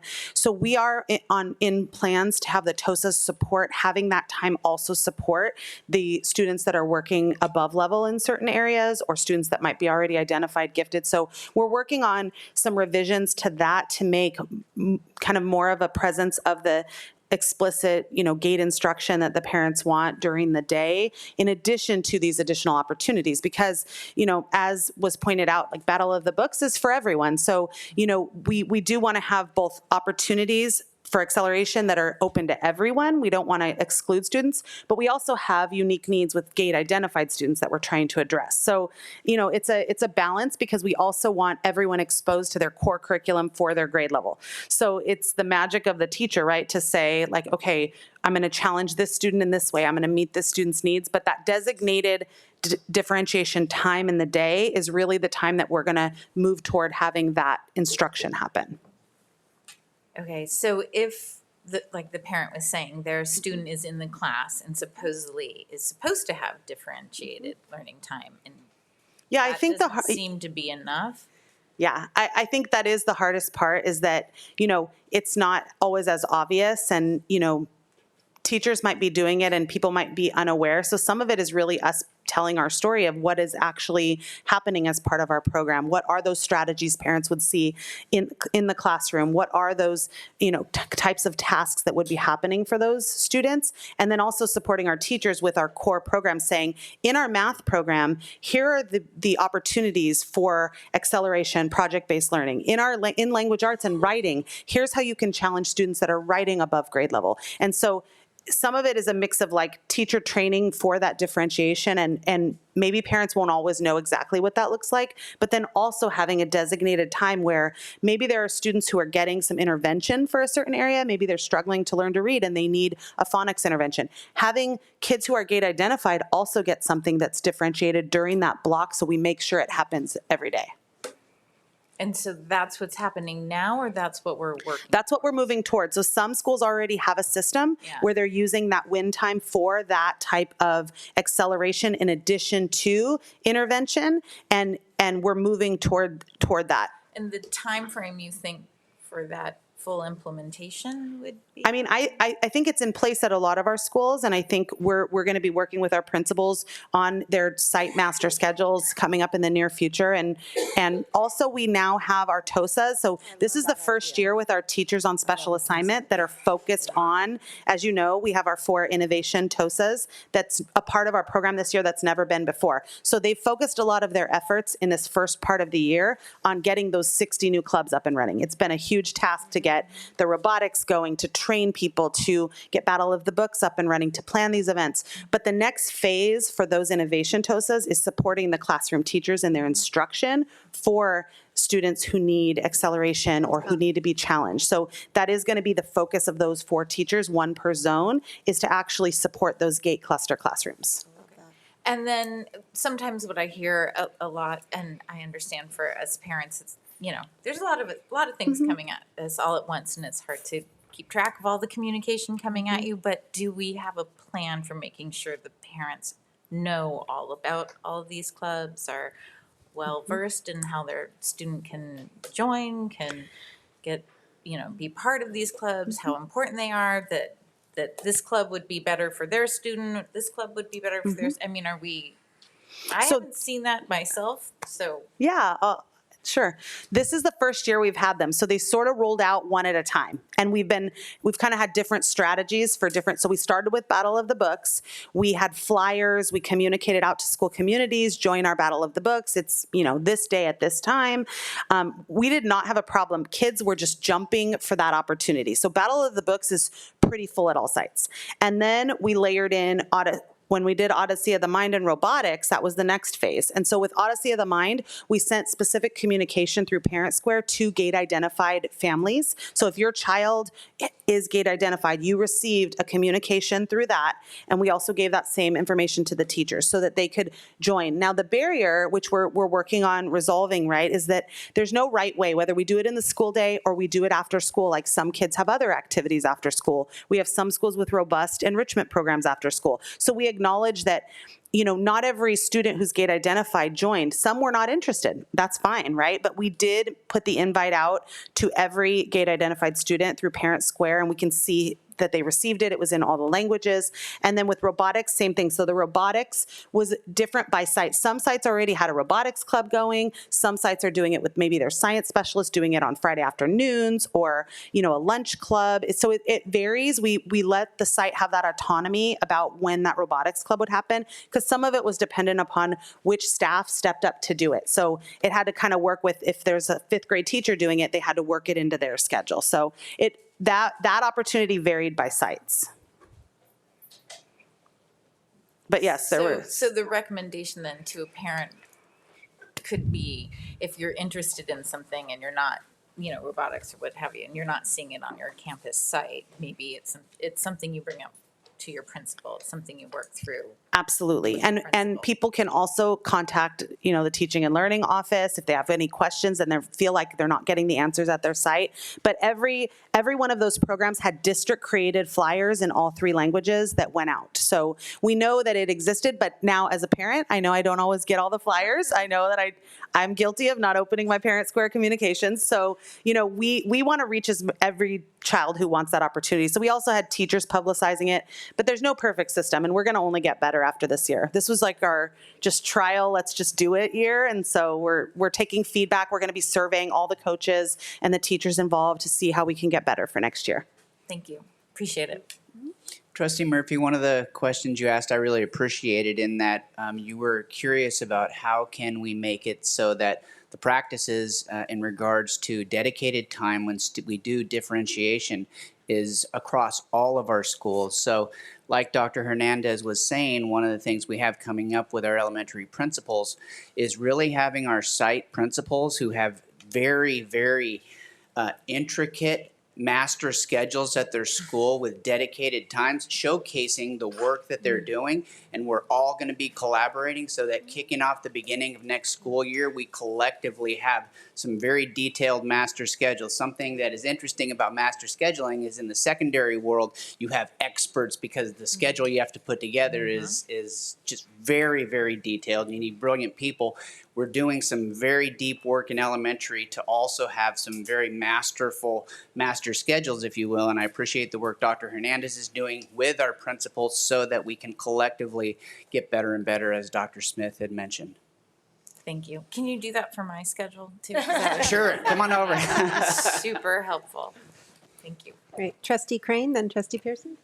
Yeah, I wanted to thank staff for the launch, because I know that the board was very dedicated to providing high-achieving students across the district, not just zones, certain zones, with this. So thank you for launching it. And using my high-level math, 60 new student clubs across our 22 elementary schools, that's an average of 2.7. So it's actually, there's 20 schools because 2 of our schools don't have grades 4 through 6. Okay, so that's why. So it's about 3. 3 per school. So every school has the Battle of the Books, the robotics, and the Odyssey. Yeah. We made sure every school has that. So thank you. Let's keep it going, because obviously it's evolving, and we don't master something in the first year. We launch, we test, we see where the need is. Parents become more aware of the programs, and so we do the messaging and all that. So thank you. I just had a quick question. I was over at the CTE symposium about 2 weeks ago, and we had talked about the pathways. And so slide number 8, which lists all the 33 advanced placement courses, that one. Did that include the AP cybersecurity, or is that coming up next year? That one is included. It started as a pilot and is coming on formally. So that one would be included in that number. Okay, because that was like, wow. AP cybersecurity, that's next level. And I'm so excited that you're providing that through our CTE program. Thank you. It's my turn. I'll just go quickly. You know how excited this makes me. And thank you. Last year, we had 0 clubs on our team. So you guys said you were going to start off slow. I don't think this is slow. I think that you guys jumped in and went crazy. We did. I was just at Newport-Coast the other day, and I had 3 little kids come up to me saying, "I'm going to be in. Are you going to be there to watch?" I think Carol and I go every year. Books?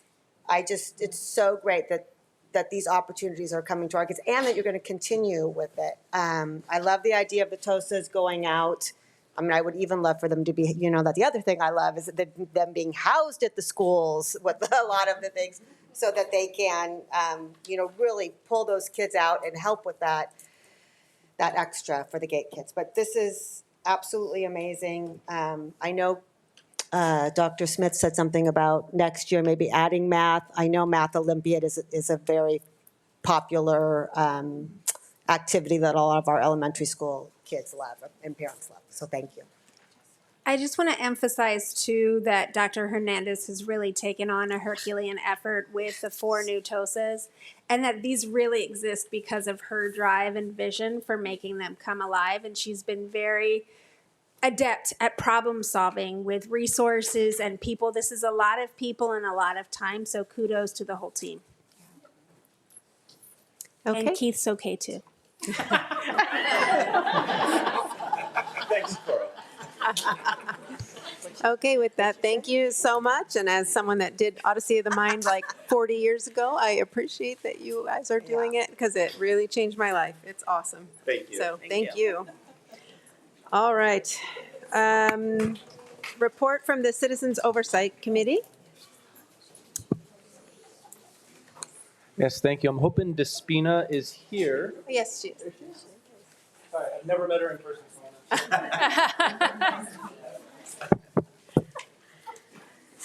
So I'll introduce our president of the Citizens Oversight Committee. This is Despina Krasa. Now, we have spoken several times on the phone and many Zooms, but this is our first time in person, so I just wanted to shake your hand. So thank you for allowing me to do that. And with that, I'll turn it over to Despina. I was sitting in the back. I was wondering if that was you. I was like, God, I hope you say something so I can put a face to the name. So good evening, members of the NMUSD board and Superintendent Dr. Smith. My name is Despina Krasa, and I'm the chair of the Citizens Oversight Committee. This will be my last year as chairperson of this committee, finally. But also because now the theater is open, our mission is being wrapped up. So tonight I'm here to present on behalf of the committee the following report to the Board of Education as required by Resolution 14-10-16. The COC is charged with ensuring to the community that the expenditure of bond monies authorized by the voters is consistent with the purposes approved by the voters in November 2005. So oversight means just that, reviewing what the district is doing with the Measure F bond proceeds to make sure what is being done is what was specified. So over the past year, the committee has met quarterly to review expenditures, and this is all with reference to the Estancia Theater project. Sorry, I should have mentioned that before. And we have reviewed the Measure F financial and performance audits ending June 30th, 2025 with Christy White, the district's independent auditor. The associated audit documents are attached to this board agenda item. The auditor expressed an unmodified opinion of the financial statements and issued no findings. In addition, internal controls over financial reporting and compliance with laws were tested. The auditor determined through inquiry of management and evaluation of district processes that no significant deficiencies were noted. The auditor also conducted a performance audit to determine the district's compliance with Proposition 39, and the audit included the testing of facility project expenditures, personnel expenditures, contract bidding procedures, and contract change order procedures. There were no findings or recommendations related to this audit. So in summary, I'm happy to report the Measure F audits were without any findings and/or recommendations.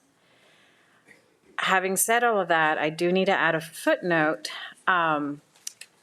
Whilst this does fall outside of our mission, I would be remiss if I did not represent all of the opinions and views that my fellow board members had expressed during our meetings, and that they were concerned with the change orders and the magnitude of the costs that escalated during the build. I did remind them that it was not our mission. Our mission was the bond fund money and how it was spent, but I wouldn't be fair and just if I didn't make known that I sit on a committee with a bunch of other people and these were their opinions. So all that being said, I also do have one more footnote. I want to thank Mr. Dixon and Ms. Gomez because the transition period with Mr. Trader exiting was a little bumpy, and they handled it with such grace and took all of our phone calls, which some lasted a very, very long time. So I do thank you for trudging through all of that. The committee has and they're looking forward to it. One meeting left, and it'll be our final meeting on March 16th. So we do express our appreciation for the opportunity to serve the board in this capacity, and we are just wowed by what was accomplished because it's a beautiful building that we should all be proud of. So with that, I bid everyone good night, and thank you so much for having me.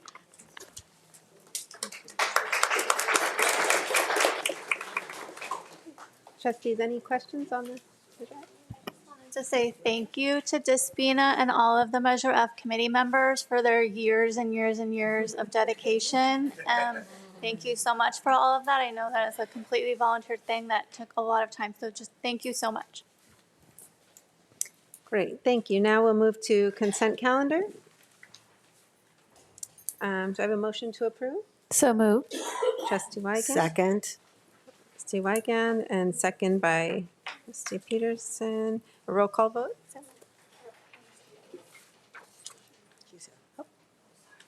Trustee Ursulou? Yes. Trustee Murphy? Yes. Trustee Pearson? Yes. Trustee McElroy? Yes. Trustee Anderson? Yes. Trustee Crane? Yes. Trustee Weigand? Yes. Okay, unanimous approval of the consent calendar. Now we'll move to discussion action calendar.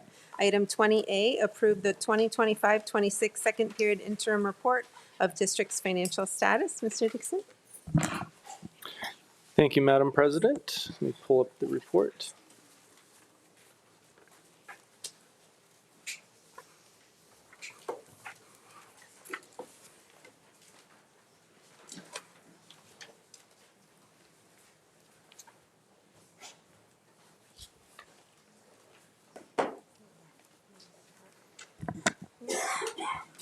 Okay, good evening, everyone. Thank you so much for the opportunity to present this. We've had a lot of different discussions just in the past couple of months on budget. So I appreciate the board taking interest in all the feedback we've been getting.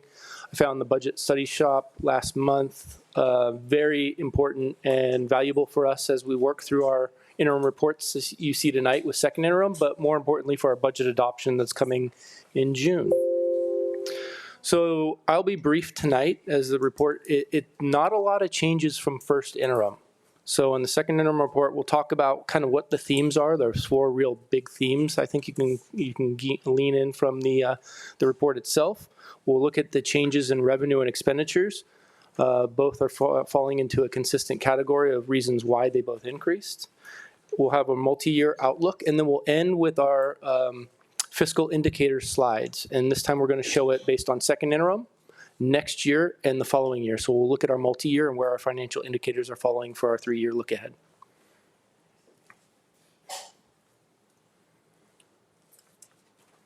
Let me get rid of that. Okay, so as far as the themes, what we've known now, and we have heard a recent update as far as the state revenue picture looks, but we remember the January governor's budget proposal for the state.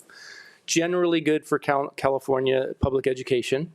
We talked earlier this meeting about the potential maneuver or not funding the full amount of Proposition 98, and that's still an issue. So until we get to the May revision and see if that works itself out, we won't know. But overall, the state budget proposal was good as presented, given the volatility and uncertainty that our economy still shows. We have very slight changes in revenues and expenditures, and I'll give it away now. It had mostly to do with our restricted funding sources on both the revenue side and expenditure side, and I'll get more into that on that slide itself.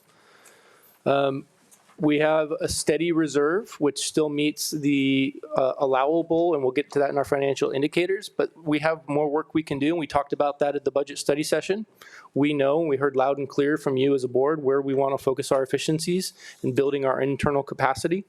So from my perspective, I think this is just our current snapshot in time, and we're going to platform to get better and better year over year.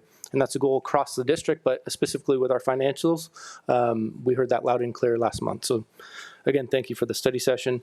And then as far as fiscal health, we still are in strong fiscal health. You'll see that tonight. We're able to meet all of our financial obligations, have a positive certification, and we have great opportunities to further improve our reserves. And we know We are not looking at any reductions for student services or classrooms or supports. We're going to find ways to do that, and I believe there are multiple ways where we can find building our internal capacity and accomplishing efficiencies to help us with saving up our reserves and being able to invest that money in future programs and priorities of the board.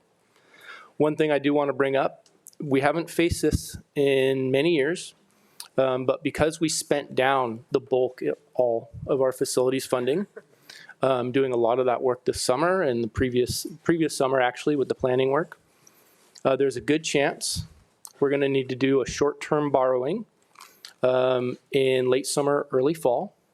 Very short-term, and it is a very common practice because a lot of districts don't have tens of million dollars sitting aside that they can borrow from themselves. We will again, but this year we're not looking like we'll have that, so we'll have to do probably a short-term borrowing, and we'll talk more about that as we get to it. But I want to start planting that seed now because I don't want it to be a surprise. It's not a negative thing by any means. Most of the districts around us have had to do it, and it has to do with mostly cash flow, not necessarily total budget, right? Because as you know, our largest two cash receipts that we receive in the year, mid-December and mid-April. So outside of those months, it becomes tough managing your cash flow, in particular September through November. So prior to that first big property tax apportionment in December. That's not really a theme. I just want to use it as an opportunity to kind of plant that seed early for you. Okay, so when we look at the revenue and expenditure changes at second interim, you can see revenue changes. Revenues increased by almost $3.5 million. Again, if you look at that top row, mostly having to do with restricted resources. I will tell you that the bulk of that, if not all of that, is because of other state revenue.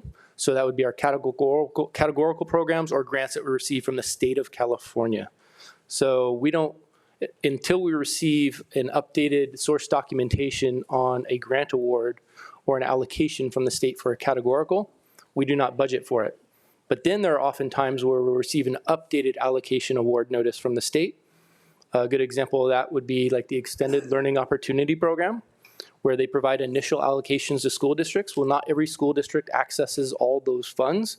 So they come back later in the year and say, okay, districts, we still have this much money. We're going to allocate this now to those districts that are using the ELOP program. So you're going to get a little bit more. And that's happened to us for the past 2 years now.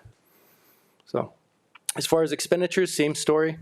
Increased by about 4.8 million, mostly having to do with restricted expenditures. And you'll see that as a common trend when you look at budgets. When you have an increase in restricted resources as far as revenues go, you're often going to see a coinciding increase in restricted expenditures.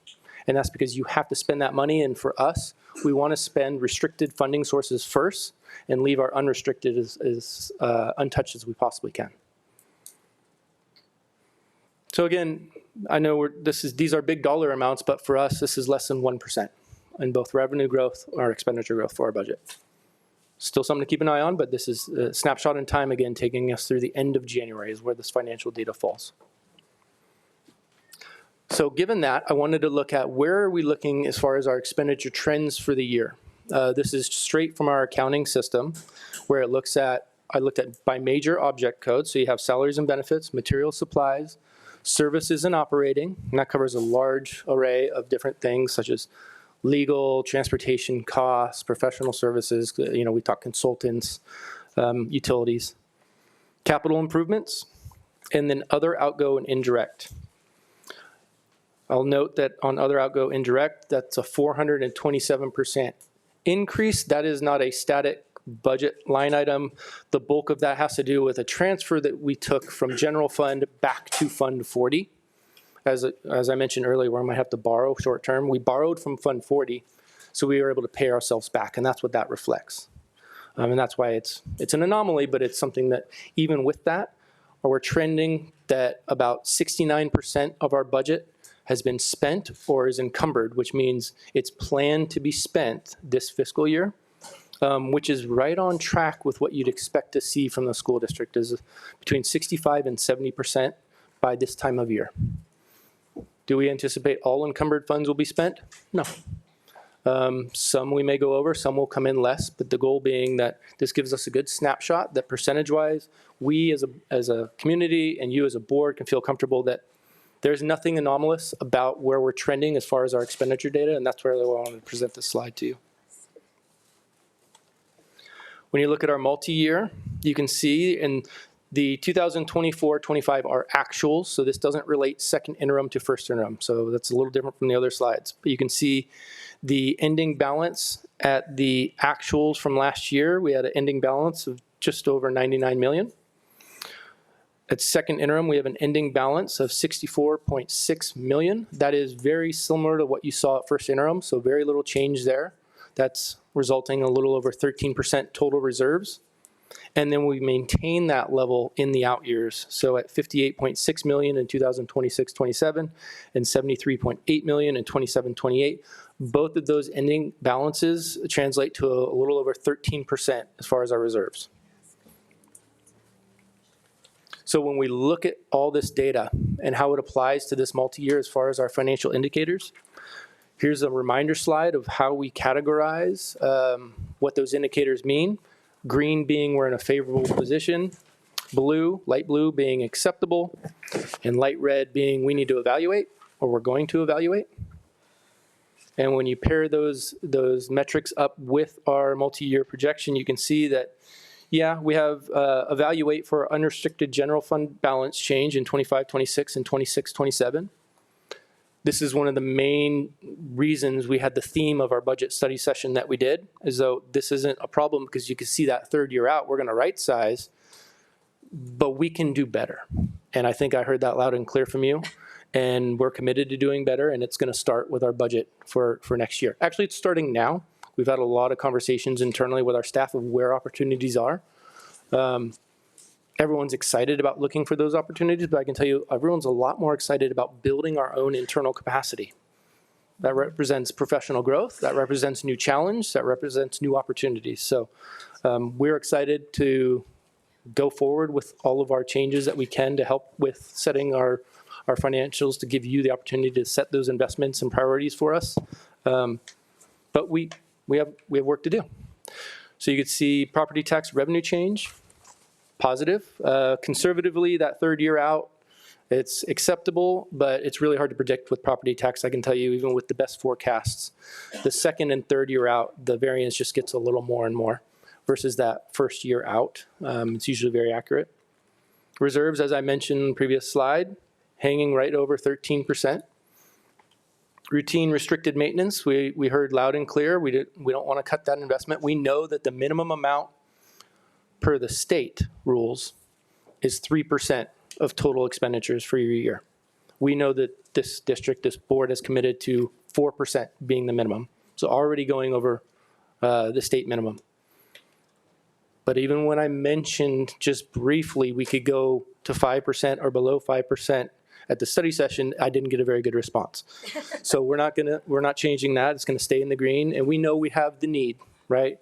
Average building is 65 years old. We have a lot of work, and our students deserve it. Bathrooms are on top of my mind, I assure you. I've heard that loud and clear. And then, of course, our workers' comp and then our Moody's credit rating is unchanged. So with that, staff does recommend a positive certification for our second interim report as we're able to meet all of our financial obligations. And of course, I'm happy to take any questions now or after the meeting, anytime. Thank you. Trustees, any questions? Trustee Anderson? Thank you. I just had one kind of, on the multi-year outlook, when I was talking about 26-27, and our revenue is 531 million, but our expenditure is 535. If we know that going into 26-27, is that a continuation of our very large permanent building renovation that we have been dedicated to doing, or why is the expenditure $4 million over still, but then on the financial indicators, there's only a 1.3? So one, on the financial indicators, that is specific to the unrestricted revenue. Okay. And so that would be just unrestricted. This is a combination of unrestricted and restricted on the multi-year slide. What I also would like to say, because I think you bring up a really good point, is when you look at budgets versus what we're actually experiencing over time. Remember, this is just a snapshot in time of all of our financial data and trends through the end of January this year. So this isn't setting the stage necessarily that that's going to be our proposed expenditure budget for the budget adoption in June for 26-27.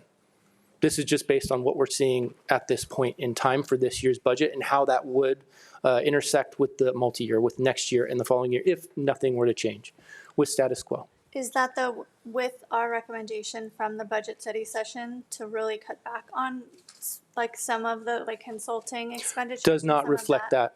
No, because we actually had to prepare most of this data at the same time we were doing the budget study session, so it doesn't reflect those yet.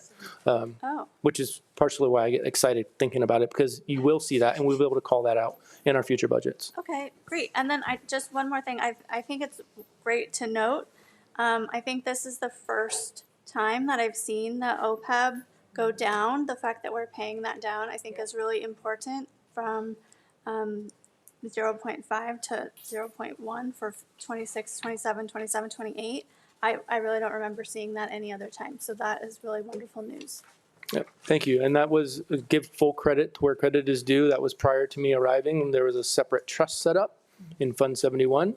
And so I think it's just been a forethought of the district and the leadership here to recognize the liability associated with that. Even though it is just a paper liability, it does affect your rating. So it's important. Thank you. Great. Next, Trustee Crane. Yes, hi, thank you. So when I hear borrowing, I kind of get the heebie-jeebies. What, can you tell us what you're considering the amount of the short-term loan and at what interest? Or do we know, is it too soon? To be determined. Obviously, we're going to look for the most competitive, lowest interest, shortest, smallest amount we need. Okay. But that's still under evaluation, and a lot of that's going to fall as we get into our estimated actuals work at the end of the year, and we start closing down the purchase order system. Okay. We'll see where the money is aligning, because the last thing we want to do is borrow millions more than we need, because even though we can pay it back and it will be a competitive interest rate on whatever mode that we use, or medium, it's still unnecessary interest to pay on money that we know we're going to get. You get about, let's say, 33 to 35 million in November, so a smaller property tax payment. And then December, we get our first large installment. So really just bridging that gap from September to November. Okay. So that's where we're going to focus in on, but we'll have more information on that as we get closer. So by the time we approve our budget in June, would we have a better chance of that picture? Yeah, every month we'll have a better and better picture. Okay, great. And then as far as the reserves, again, since I've been a trustee, I was used to the 17% or more reserve amount. Are we looking into past years beyond 28? Are we dedicated to growing our reserves? Yes. You won't see that reflected at the interim report, because again, this is just the trend data based on current status quo. But based on the feedback we got from the budget study session workshop, and I even was talking to our fiscal team today about some of the things that we can do to improve our credit rating, giving them some tips based on my last interview with S&P.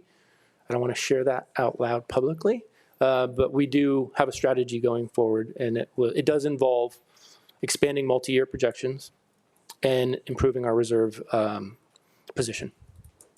And I remember we mentioned exploring revenue-based options as well. Yes, all of that those are all options to be explored. You know, that's the last thing we ever want to do is judge options. Yeah. You just look at them, you explore them, do they align with interests, and then we can move forward. Thank you, Jeff. Great. Anyone else? With that, motion to approve? So moved? Second. Crane, and second by Pearson. And roll call votes.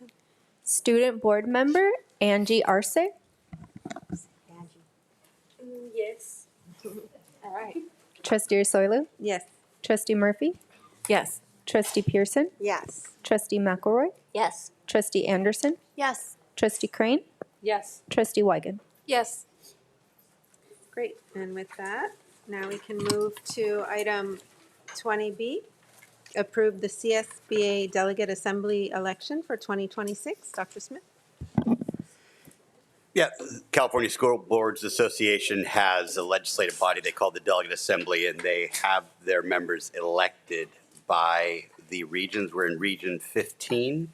Our region currently has 7 vacancies. These vacancies, once filled, up to 7, will serve for 2 years. The trustees have been given biographical sketches, the write-ins, typically board members who know these trustees who serve, and we've had the great fortune of having leadership on our board for CSBA, make a recommendation for the board's consideration. Okay, so yeah, CSBA is basically our professional association, and we are Region 15, which is one of the top largest in the state. There are 24 delegates, 17 that are elected and 7 that are appointed.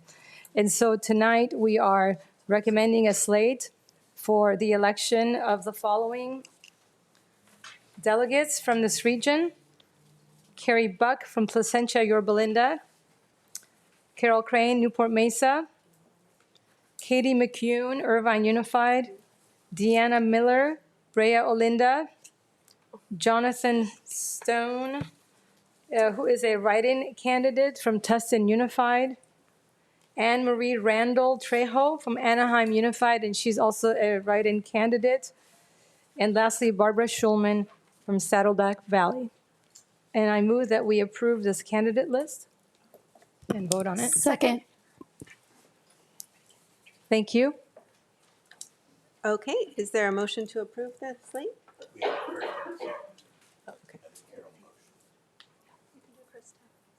Trustee Crane, sorry, and Second. Oh, and the second was either Wygant or Anderson. okay, Anderson. And roll call vote? Oh, Any questions? questions on the slate? Discussion? Nope. Okay. Student Board Member Angie Arce. Yes. Trustee Ursulou. Yes. Trustee Murphy. Yes. Trustee Pearson.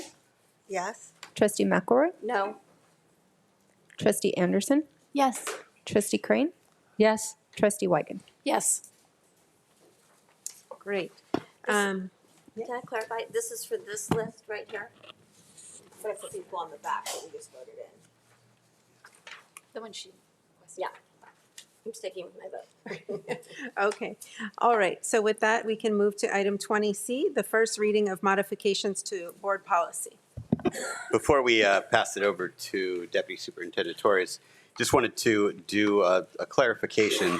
The write-up was incorrect, and that's my bad. The CSBA recommended procedure is for boards to bring something through in a first read, bring it back for a second read, and potential adoption with revisions. It does provide, the law and CSBA's recommendation, that boards can waive that second read for extenuating circumstances. This item was written unclear, and it seems like the recommendation from staff was to waive all second readings tonight. I want to clarify that staff's intended recommendation was relative to the 2 policies on immigration, because it's a requirement of the state to have them adopted by March 1st. And one of them is no longer legally valid, which Carrie will describe to you. So just to be clear, the only recommendation is purely that, it's a recommendation for waiving a second reading was with regard to those 2 immigration policies. Thank you for the clarification. And then with that, we'll go to Dr. Torres. Oh, so, yes. All right, just kidding. We're not going to Dr. Torres yet. We're going to the second set of the public comment for those of you that wanted to wait on. So now we have this group of folks primarily on the bike issue, and each one will be about a minute and 20 seconds, just like your friends earlier in the meeting were. So first up, Jennifer Tanaka.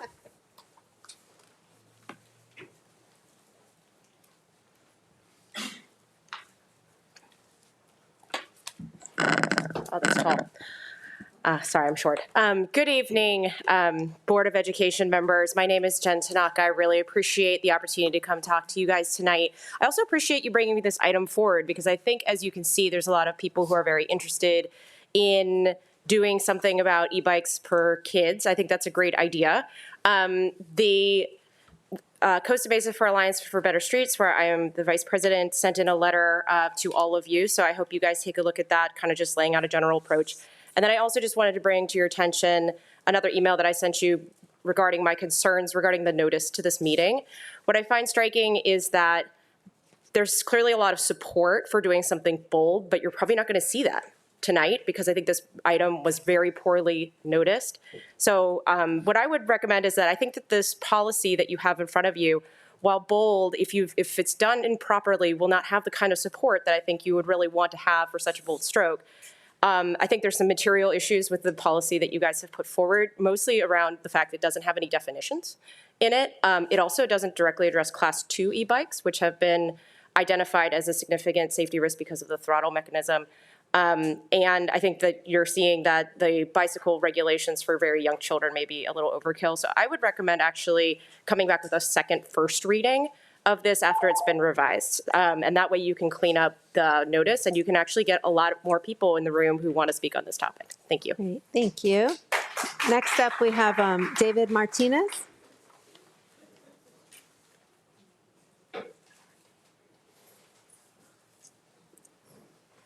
Good evening, Madam President, members of the board. My name is David Martinez. I'm a CMEBS board member, an NMUSD graduate, and someone who works in bike policy in Sacramento. Hence, as such, I know good e-bike policy from bad e-bike policy, and this is quite simply bad e-bike policy. The restrictions on K-2, the discouragement of biking for the middle schoolers and elementary schoolers, the failure to even address the problem products, which are the e-motorcycles. This is bad and doesn't address the actual problems. I would instead recommend a different approach, which I emailed to all of you, and I'll just outline it. For all of our schools, requiring helmets for students makes sense. That's state law, to park in designated areas, and to ban the e-motorcycles, the motorized cycles. These are the more powerful devices that can go above 28 miles per hour, that can go above 750 watts. These are the devices that we must target. We shouldn't be targeting the electric bicycles for our high school students. For all of our other grades, I've emailed you the list of our policy framework, and I hope that you oppose the policy as written tonight, and you can come back with an actual good e-bike policy. Thank you. Thank you. Next is Colin Cody Waters.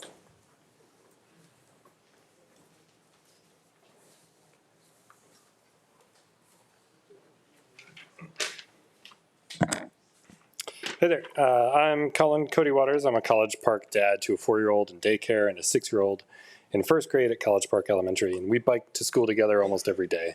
Our youngest has been biking to his daycare on a Spider-Man bike since he was 3, and over the winter break, we took off his training wheels, and he needed a little more than an encouraging word and a shove, and he was off and running. So our 4-year-old parks his bike inside the fence at Kids Castle, his daycare, and our first grader parks her bike inside the gate at College Park Elementary. And our first grader needed a little help walking her bike or taking it over to the storage rack at school, but after a week or so, she was more than capable of handling it herself.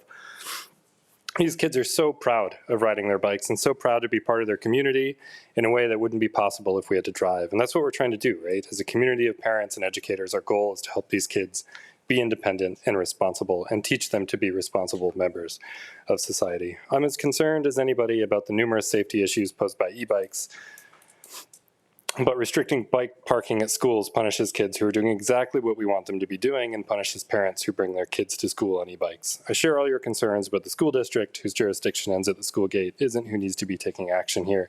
Ban the motorized operation of e-bikes on the premises unless otherwise allowed, and that's all that can and should be done. Thank you. Great. Eric Engel. Is there an Eric Engel?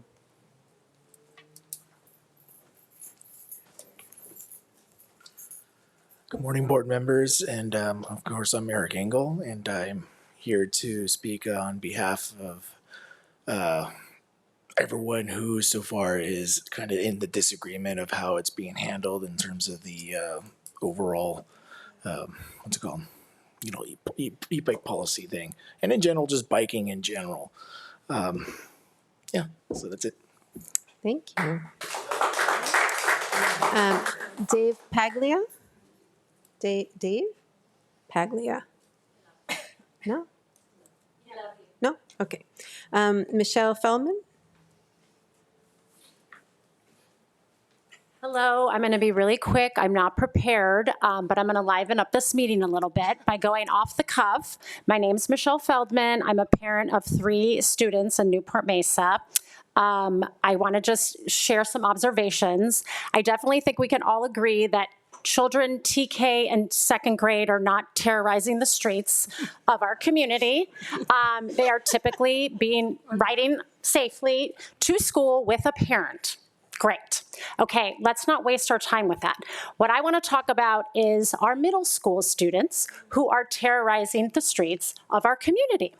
And I want to just share, so I had a freshman, 8th grader, and 4th grader last year, and all I did was drive to and from each school, okay? Because I'm a full-time mom, and my kids did not have e-bikes. So I would take my freshman, come back. I would take my 8th grader, come back. I would take my 4th grader, who's now a 5th grader, come back. Anyway, I just drove in circles all over the community, and I observed a lot of these kids on e-bikes.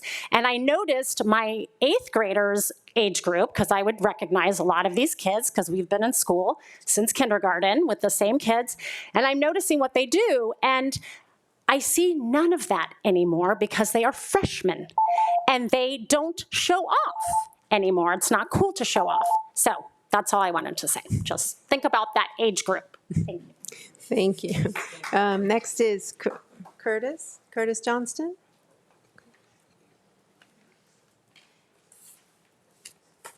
How you doing? I'm Chris Johnston. I have 2 daughters that attend Kaiser Elementary. And I just wanted to ask, by show of hands, how many on the school board here have ridden bikes in and around these schools that we're talking about? All right, very good.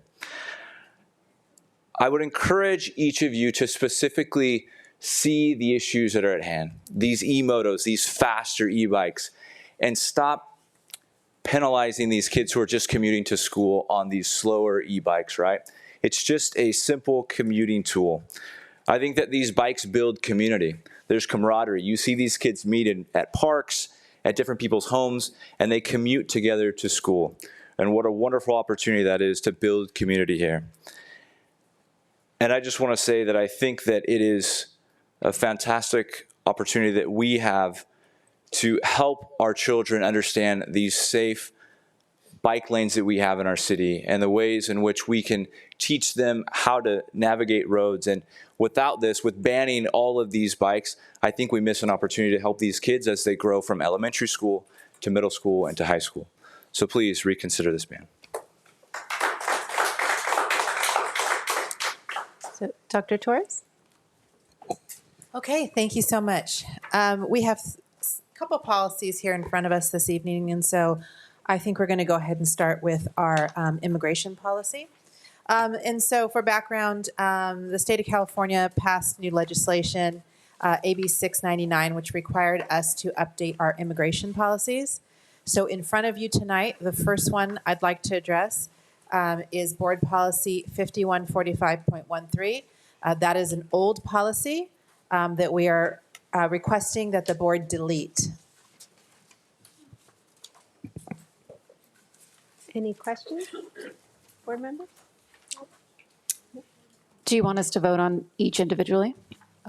Yes, for this Yes, one. please. Yeah, we would vote to waive the second reading and just vote on the immigration policy at hand. So I move.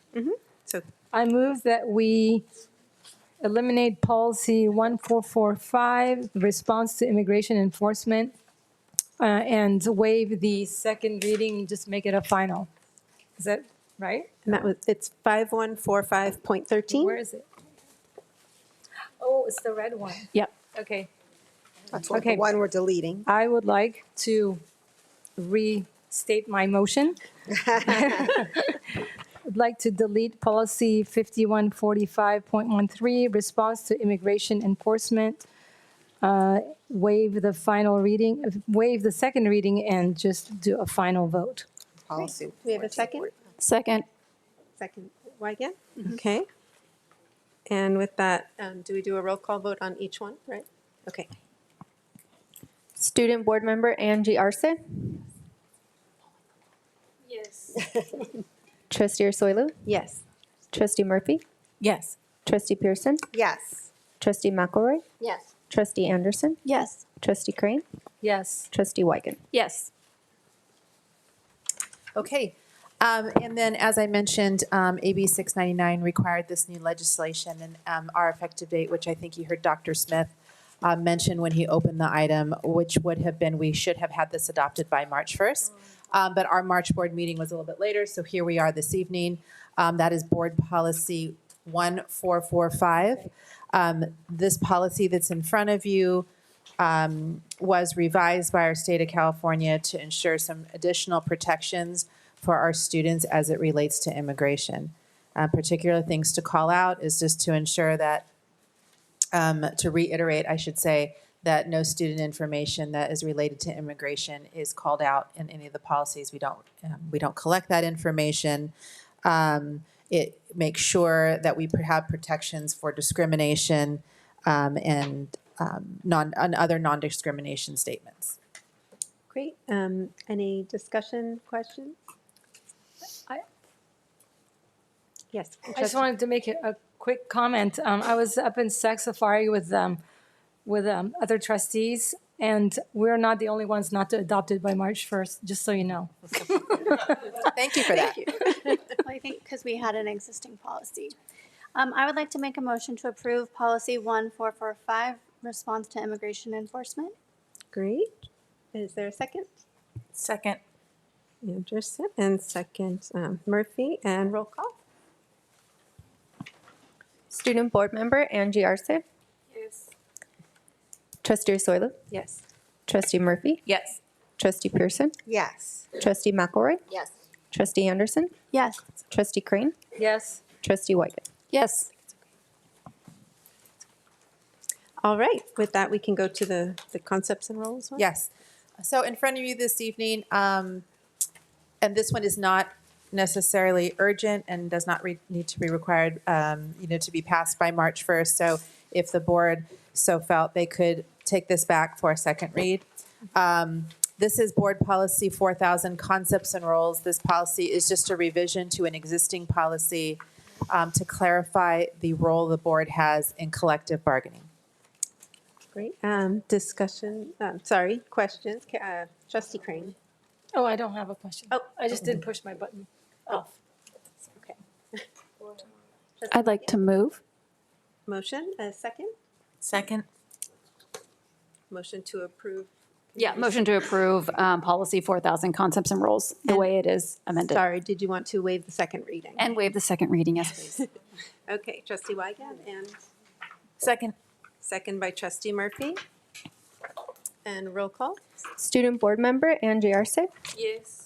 Trustee Soila? Yes. Trustee Murphy? Yes. Trustee Pearson? Yes. Trustee McElroy? Yes. Trustee Anderson? Yes. Trustee Crane? Yes. Trustee Weigand? Yes. Okay, thank you. Okay, and our final policy for this evening is our proposed safe routes to school policy number 5142.2. Once again, just to remind the board that you have an option to bring this back. This is a draft policy that's being presented to you tonight. Back in December, our board had a board study session that introduced the conversation around bike safety.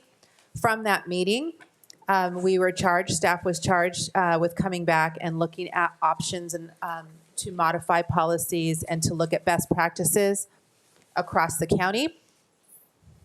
And so in front of you tonight, you have the Safe Routes to School policy where we incorporated new bike safety suggestions by grade level bands. So in this policy this evening, you will see that we have some declarative statements that open the policy, and then you'll also see there is a section for elementary, a section for middle, and a section for high school. This policy is in draft form. Your feedback can be taken this evening, and we can go back and revise based upon any comments that you'd like to share this evening. I will also comment that bike safety looks different around the county in terms of our school districts. We have 27 school districts in Orange County. We do not have a lot of districts who have created policy, and for those that have, it's very sporadic, it's inconsistent, it lives in different board policy numbers. So several of our trustees had asked for that information. I just wanted to reiterate that tonight. Additionally, I just want to share one last thing before you discuss. We chose to place it in Safe Routes to Schools. It doesn't have to stay there. We could request another bike safety number from CSBA, because right now CSBA does not have a policy for bike safety. So school boards like yourself and districts are placing it in their policies where they see fit. But if tonight you felt like 5142 isn't the place that you see it living, we could make adjustments to that. So prepared to hear your comments and feedback. Thank you for that clarification. Okay, questions? Yeah, I just wanted to take the elephant out of the room. I believe we should not ban bikes for elementary school students. The actual, non-e-bike, the regular manual bikes. I don't think that we should do that at all. And I would have a proposal to modify the elementary school policy to say students in elementary school are strictly prohibited from riding e-bikes, electric scooters, so I would add in electric scooters, or motorized bicycles or vehicles to or on school property, including the periphery of campus. And then I would strike out beginning with, Tell us which paragraphs. oh, sorry, I'm in the elementary school section where it's bolded and it says elementary school, it's on the back. And then in the second sentence. We don't have it queued up to project. I think there are copies in the back of the room, or there have been, that we can produce. Basically, she's saying no ban for Elementary school for regular bikes. For regular bikes. And then Zero. I'm just trying to modify the wording so we can get that down. And then in the second sentence in that, after it said including the periphery of campus, I would strike out beginning with grades 3. I would say elementary students may ride bicycles and are required to participate in bike safety training, which we do at all of our schools, bike safety training program provided by the school district, and not modify anything else. So that the elementary school section reads that we cannot have e-bikes or electric scooters or anything electric for our kids to ride in elementary school. And then say that elementary students may ride bicycles. So I think that kind of clarifies a lot of the issues that people spoke about today. Because we don't want to, we're all about active transportation, exactly. And that's why we want people to ride bikes to school and ride with their students to school.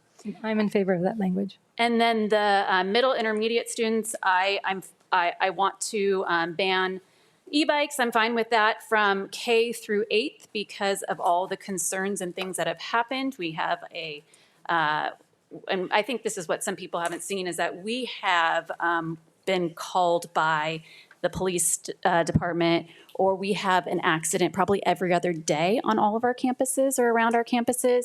And most of them have to go to the hospital. So it's something that, not to mention the death that occurred of one of our students' jaw being broken, missing school, all of those things that I'm sure everyone has heard about.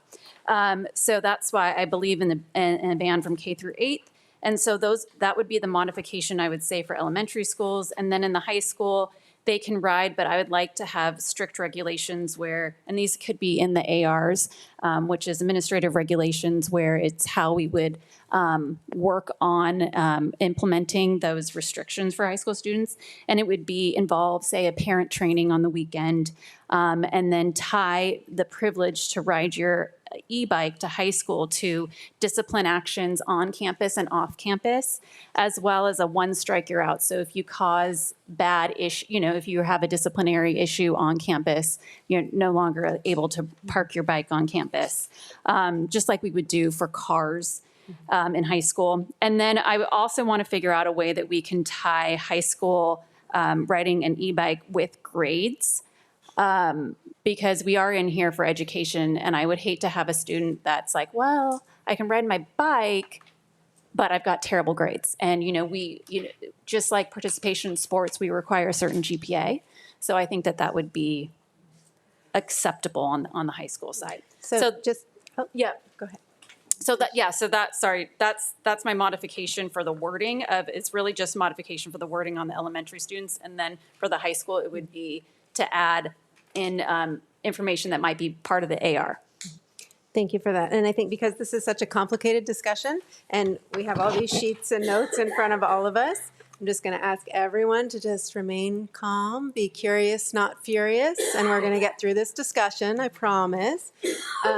But I think just to follow up, Trustee Wygant, so what you're saying is elementary students, all of them can ride bikes, all bikes, just not the e-bikes, scooters, motorized. Right. And so then I would just also suggest one wordsmithing item for that.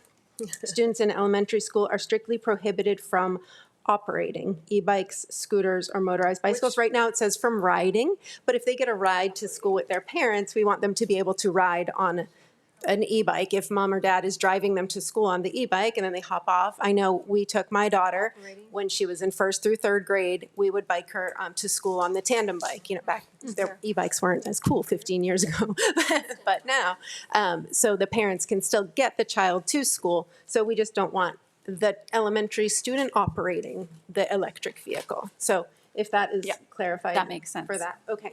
While we're on elementary school, could I clarify, are we still committed to the sentence that says required to participate in a bike safety training program provided by the school district, which we already do, right? Does that mean the rodeos? Does that include the rodeos? Because that's TK to 6. Correct. So right now we use walk and rollers to provide training across the district. That's been a standing practice. When we get together after this policy, whatever it looks like is approved. We would work through the administrative regulations to flesh that out. But I see us continuing the bike rodeos and the work with walk and rollers in both cities to provide bicycle training. Okay, great. And I think the way we're going to do this, we're going to go through section by section because that's going to be cleaner for everyone to weigh in on their elementary stuff. Then everyone weigh in on their middle school and then everyone weigh in on their high school, just so we don't have to go back and forth through the document. I have a point of order. It seems, I just wanted to make sure it's a point of order. So are we just giving edits? Because to me, it seems like there's quite a lot. So we're not approving this tonight, correct? Or are we, because I don't understand if that means every single one of these bullets. If we go through every single point, we're going to be here till midnight and we have a second really important item. So point of order, wanted to know what we're doing. Yes, I think the plan is to go through and for instance, the next item would be those 4 bullets to check if everyone is okay with those 4 bullets or are there any that you want removed. And the bullet points, they refer to everyone wears a helmet, everyone parks in a designated area, the parents' guardians sign a waiver, and the parents' guardians consent for the riding to school, which is already the current practice, if I'm not correct. Correct. Yeah. So those are the 4 items that are already in practice. Helmets are a state law. We have not done it at the elementary level before, so that would be an addition. That's why it's in the policy, but we have maintained that practice in 7 through 12. So, can I ask a second point of order? So this is for next fall? Correct. Okay. Dr. Torres, will this be like the parent guardian consent form? Is that going to be in a registration packet that goes out in July or August? It will be as part of the handbook. It can be at registration, and they will get it again when they go through a bike safety training program. Okay. So next, I think there's a lot of lights. Do we want to just go up from the row? Trustee Anderson, do you have comments on the elementary section? Just trying to go section by section. To me, this isn't an effective way to do this. To me, I think it would be really best to discuss it broadly and then do what we've done in the past with the policy committee, which is send in ideas and suggestions, and then we come back for a second reading with all of those. So it's much cleaner and people have a lot more understanding of the process. For me, we're creating barriers to students' free public education. So to put in something that where insisting upon consent to ride your bike to school, to me, is a barrier that I don't want to be creating, and I think it's a little strange. I also think for elementary and for a variety of things, the Safe Routes to Schools program is a separate entity. Having been on the Orange County Transportation Authority's Safe Routes to School advisory since 2021, it's a completely separate entity than e-bike safety or protocols, which is separate from biking. So to me, again, I think there's fundamental pieces to this that I really struggle with, even just from a practical standpoint. So for me, I would love to see us have a Safe Routes to School board policy, that it's independent with ARs that correspond. The reason why I was on that advisory was because principals weren't responding to emails from the county. It was a really hard process. And so if with the AR, then the staff knows, oh, this is an expectation, here is what we need to do. Additionally, the city of Costa Mesa is putting together a Safe Routes to School plan, which will not be completed until July of this year. So if all of this is for fall, to me, I feel a little rushed. I don't understand what the rush is when there seems to be some ideas about like pushing this through. So to me, I just want to, no pun intended, put on the brakes. So we have time to discuss this, not all with our divergent ideas, and to rely upon all of the data and all of the work that the city of Costa Mesa has put into that plan. So that's one piece. But then also e-bike safety is its own entity. A variety of groups have been working to increase. We've been doing walk to school days. We've been doing bike to school days. So again, I really struggle with the rationale. I don't want e-bikes for elementary. I don't think it's appropriate. That's one piece of this though. So if for elementary, for that bullet, to me, requiring parent consent for a child to ride their bike to school, if it goes in the 85 other pieces that we do at the beginning of the year, okay, is that what we're saying? Or it just to me, we have the parent handbook, which again, currently is a free-for-all and allows class 2 and class 3 for elementary, which is how we got here.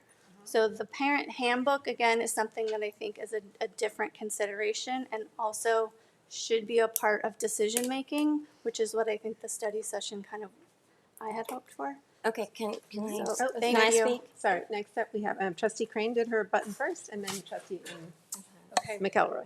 So being a member of the policy committee, I think the intent of tonight was not to adopt this policy because obviously, given the public comments, the interest from the families, and also our trustees, we need to get the feedback. And because of the Brown Act, we can only have discussion as a governing board in public. So tonight's value would be the input from all of the trustees so that the policy committee can go back and work on a draft that encompasses all the feedback.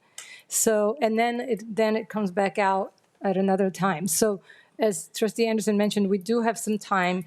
There's no rush, in my opinion, regarding this because we need to be thoughtful because if you want policy to work, we need the discussion and the depth. So that's where I'm coming from. Thank you, Trustee Crane, for that. And I think just so that the public is aware, this is exactly why we're doing this discussion in public, so everyone here can hear all of our different points on elementary, middle school, high school, and then we can get the policy committee to recraft. Again, this was a draft that was created. Now you're going to hear from all of us about our different perspectives of elementary, middle school, high school. And frankly, from my vantage point, I liked the suggestion that came from one of the groups. We've gotten dozens of emails. One of the groups that had a separate policy number, they put it 5143 for e-bike safety as its own policy, separate from Safe Routes to School. Because in my mind, the first page of this is the Safe Routes to School policy. And then another policy would be what begins at use of e-bikes. That to me is a second policy. So that's something that I am suggesting tonight our folks consider here. But I think tonight's point is to hear, and again, to Trustee Anderson's point, we're going to time limit this. We're not going to go on forever, but it's important for everyone to say their opinions in public on the 3 different sections, elementary, middle school, high school, and then we go back and we bring a final second read at a next meeting. But I don't want to rush the conversation because I think everyone has very interesting points about the bike issue. Some of us have biked our kids to school for years. Some of us haven't. Some of us haven't bought our kids e-bikes. Some of us have friends who have. It's a very complicated conversation. So with that, we'll go down the road to Trustee McElroy. Okay, first of all, I want to say we're sounding like we've just started this conversation at the policy committee 4 days ago. We had a meeting that the public was invited to, I think, 4 months ago? It's December 10th. December, which was a study session on e-bikes. And one guy who was here was at that meeting. I think he was here. And so this is not something that we just randomly came up with or hid from anybody. It was on the agenda. We posted the agenda the way the agenda is always posted, and it had the policy on it. So we're not hiding anything from anybody. We invited the public in December to come to our study session, and that is where we came up with a lot of these ideas. So it's not like we just randomly came up. And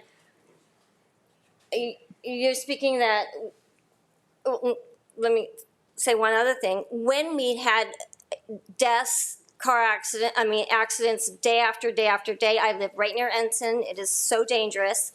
We were bombarded by hundreds of parents going, when are you going to do something? When are you going to do something? When are you going to do something? And we couldn't, and we had to wait till the new elections for people on the policy committee to do anything. So the minute we got to that in December, we started working on a policy. So the community wants us to be doing something, maybe not you right here tonight, but I have 300 emails. I talked to 300 people in my district that agree that bikes should be banned. I got public records from the police department that came in this afternoon because I wanted the numbers, the real numbers. And since 2003, e-bike accidents that require first responders happen 1 out of every 5 days. 2023. Nope, 2023 through today. So on average, every 5 days, we are going to have a e-bike accident that requires an ambulance or a paramedic or something. I got the numbers today in my email from the chief of police in Newport Beach. That tells you right there that is something really, really scary. The other thing is, I was going to read a long thing, but I'm not going to. Other people take up so much time that I just don't have time to read all of it. But chalk has gone up 300% since 2019 in e-bike accidents or e-bike injuries. That's just one hospital. So they had 1 in 2019. She said 7, but they actually had 1. I did my research. And now they're up 300% 5 years later in e-bike only injuries. That's crazy. The other thing that is and it's mostly middle school age, 11 through 15 is the ages of most of their things. Trustee McElroy, can we pause for 1 second? Your feelings on the elementary school, though. Can we go back? I agree to her elementary school. You agreed with that? Analog. Perfect. I agree with that. Can we just keep going before we get to middle school? Because middle school is a whole nother discussion. Can we hear from Trustee Pearson and Murphy and then go back to you to get to the middle school section? Yes. I want just clarification I'm on in that. complete agreement with that. That K through 12 can ride their bikes. Regular without- bikes. yes, regular Okay, bikes. so everyone here is okay with regular bikes all the time, with no documentation, et cetera. Just the helmets and the parking on school. Yes, I would just, since we are all in agreement on the bicycle issue for everyone. For elementary. K through 12, everyone can ride a bike. I do think that would, that is why it could be an easier way to address this by creating the 2 different policies. One on e-bikes specifically and our bans against e-bikes, and then separately the bike to school policy, which would be around just bicycles. Well, see, any motor vehicle, like it could be an electric Totally. scooter, Yes. it could be. Definitely. Yes. But just the non-motorized, we're all okay. It sounds like what I'm hearing. We're all okay with the safe routes to school policy, talking about the promotion and education around bicycles, because we support fully active transportation for all the children, as most of us with our kids have demonstrated when we go to and from school. So that we're settled on. Now, the more complicated discussion is the e-bike one, and I'd like to kind of step back and go back down the line to Trustee Wygant and come back up the line, because I know everybody's button's on. Yeah. So if we can talk about middle school in particular now. Yeah. Sure. Thank you for doing this. This is so systematic, so thanks. So middle school is probably our biggest issue with e-bikes because of the amount and and their age and maturity level.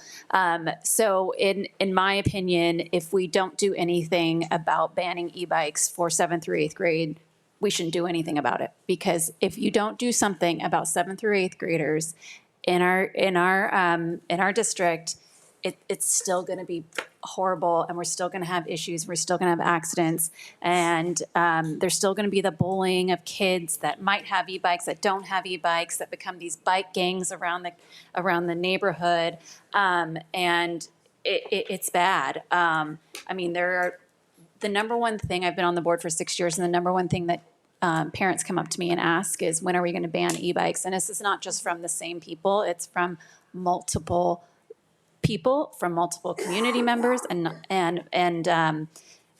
parents of all grade levels. So my opinion is that in middle school, we need to ban all e-bikes, e-scooters, and motorized bicycles, motorized vehicle on any of the campuses.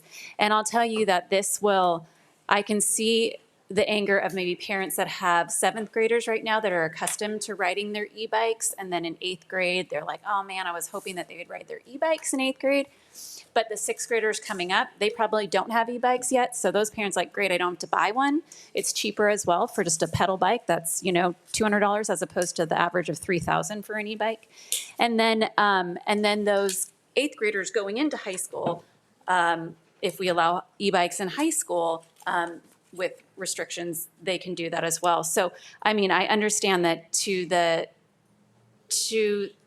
some people, it might sound like a drastic thing for middle school students, but that's where we see the biggest problems with bullying, with injuries, and we've had a parent coming here talking about a bike gang yelling racial epithets at her daughter, and that was really, really hard to hear, and I don't want to be up here again having any blood on our hands with another child dying and the repercussions through the school about that, or someone saying that these kids were, bullying their student. That's just really hard to hear. And if we have some way to do something about it, I think we should.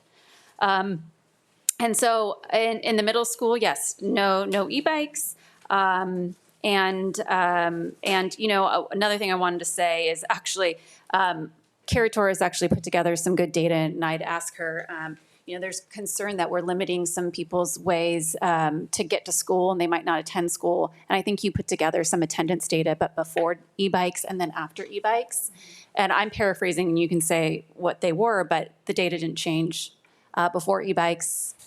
Actually, some of the years we actually had higher attendance than we do now at all of our schools. And another anecdote, 5 years ago, all of our kids got to school with regular pedal bikes in this area. We don't have new communities. We're an old area.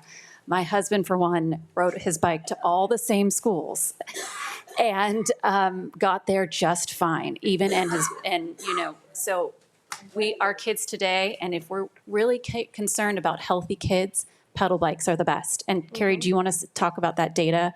If I can have you talk about that data for attendance. Krista, to be clear, you're K through 8. I'm K through 8 band. Yes, K through 8 band. Sorry, I was on middle school, so I was talking middle school, but I'm K through 8 band. A trustee asked if there was any way we could look at attendance data. Does it matter if a kid rides an e-bike or a bicycle to school? Does it change their attendance? We looked at a 10-year history excluding 2020. for COVID, because that would be silly.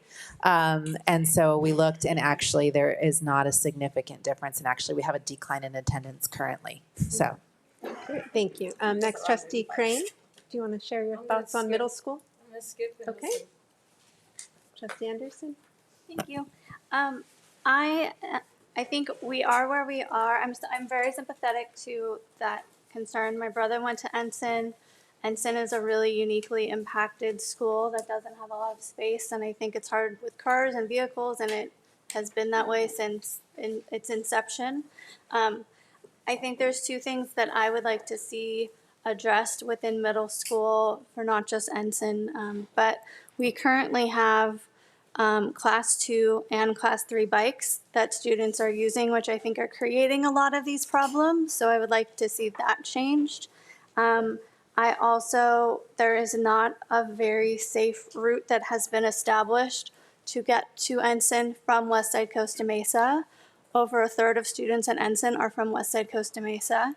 So we have what we have heard from different people in the community, where rather than having one or two safe pathways that are largely bikes, we have people scattering in 7,000 areas. And so at every stop sign, at every yield, at every piece of Eastside Costa Mesa, it's crazy. We've all driven it.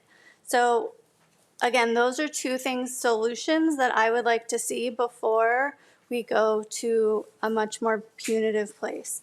I think I would like to see more enforcement with both cities' police giving tickets for helmets, giving tickets for multiple students on an e-bike. I think while we hear from the attendance piece, there's a change also currently. So a lot of our students who used to be able to take the OCTA bus are less comfortable currently with the immigration enforcement that's going on, riding public transportation. So if we're again taking another option away, that concerns me greatly. But again, I think I saw yesterday a student who was riding, his helmet was on his handlebars. Like, that's not helpful, but the second they leave the sidewalk, they're not ours. So we're trying to address something that's, we need the cities to be doing a lot more. And so the thing for me that is frustrating too is, particularly for middle school, for Tewinkle and Ensign, they're both really far away from the student populations that they serve. If you have both of your parents who are working full time and you're in 7th grade, it's really hard for you to get to school. So I am not in agreement. I think it should stay within the appropriate age bands. So elementary, well, no, TK. We have we have preschool and TK. So to me, it's everyone who's at an elementary site that's with their parent and is learning good, safe practices like wearing their helmet every day. And then for middle school, to have only Class 1 bikes, Class 1 e-bikes, bicycles, mandatory helmets, one rider per vehicle, and none of the extra scooter motorized, any of that. So with the training, I would like to see more robust training. One training is great, but we have some schools we've heard a lot from Mariners families that want more. If Mariners Elementary want 3 more sessions, awesome, let's do it. But so if there's Ensign, we want to have more trainings, great, let's do that. But I don't think it should impact the whole district. Thank you. Trustee McKelvey? Okay. Middle school. Middle school. So again, it's up 300% the accidents. You need a specific license to drive a motorcycle, and these are basically motorcycles. So I'm for a complete ban on any motor vehicle of any type for 7th and 8th grade. They're completely unsafe. I saw an accident. There's been 2 accidents, one on Friday, one on Monday, both from Ensign. Oh, no, sorry, one from CDM. I live down the street. I watched 400 kids leave all at once, crashing into each other. The statistics I gave you about the police, That doesn't even count for the non-reported accidents, which in fact I have on my cameras at home a boy doing a wheelie down my street and crashed into my trash cans. And he fell and tumbled and got up in a panic and rode off because he did not want to get in trouble. So we don't really know the numbers. So we just want our kids to be focusing on education. And what's happening is the stress of these e-bikes are making, and not having an e-bike versus having one versus not having the right one. On social media, they're teasing each other for if they post an e-bike that doesn't, like, is not as cool as the other. The other thing that's really sad is Early Out Wednesdays, which used to be a pretty fun tradition for the kids where they would walk to lunch or ride their bike to lunch. Now, the group of people who have the e-bikes, and usually a certain type of e-bike. Now, you act like I don't know this. I sit and watch this. I interview all the parents, and I am completely engaged in this on a daily basis. So they are riding all the way across to Canes, so the people who don't have an e-bike can't go. So it's a total distraction in school. Kids are not wanting to go to school on certain days because they don't want to be embarrassed that they can't go to lunch with their old friends. So friends are being divided. It's becoming a huge issue. Hold on one second. And that as soon as we make this change, I think there'll be actually a relief. We're not saying can't have it on the weekends. We're not saying. We just don't want, we want kids to be focused on education, not what bike they're riding to school, and if they're gonna even make it to school. We want education. They rode their bikes for the last, I don't know how many years, and our districts haven't changed, or they walked. So we can get this done. We have school buses that can take them. We've made sure we had enough. So the OCT problem is not an issue. We have school buses available. We have looked into this for a really long time. It's not something that we've come up with 5 minutes ago. So I'm against, a total ban on electric for so many different reasons in 7th and 8th grade. Thank you. Trustee Pearson, your thoughts on middle school? I think we should ban them, and I started my research over a year ago. I went to pretty much every PTA meeting that I could be at. Ask Carol, we brought up the e-bikes, and the PTA meeting was an hour long because these parents had so much to say to us about how they wanted the ban.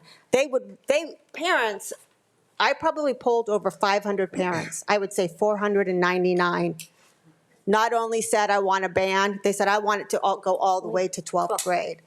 I'm not willing to do that. I think once you get to high school, I think you need to learn to be, I've got kids that work to college. They've got to start being able to be responsible for themselves. Not that I don't care about their safety, but it's just a life lesson. But K through 8, I'm not saying this because of me. My kids never had e-bikes. I was fortunate not to have that. I'm saying it because of the 500 parents that I've spoken to in this past year. I even asked the hostess today at lunch what she thought. I have asked, it wasn't just at PTA meetings, it was at jogathons, it was at plays. I have taken this extremely serious. And this is what I'm hearing from my constituents. It's unfortunate. It's unfortunate that the e-bikes technology has outpaced our kids' cognitive and physical ability. You cannot tell a class 1 from a class 2 from a class 3 and who's done this. Our principals and our teachers need to be on campus teaching, not worrying about whether it's a class 1, class 2, or class 3. So for that reason, and the other thing is we've taken the education part of biking very seriously. I sat on a city committee with the mayors, with the police chief, with the other policemen in the room. We started off not wanting a ban, not wanting to change any ordinances in the city. You'll see 2 months ago they did change ordinances. They no longer can do wheelies. They did make changes. There were no changes to the schools at that point. Unfortunately, those rules haven't stopped accidents. Unfortunately, our education hasn't stopped accidents. It's unfortunate, and I think that's why now we are at this K through K-8, yeah. Thank you. Trustee Murphy, anything about middle schools? I don't know if there's anything more to add about middle school, to be honest.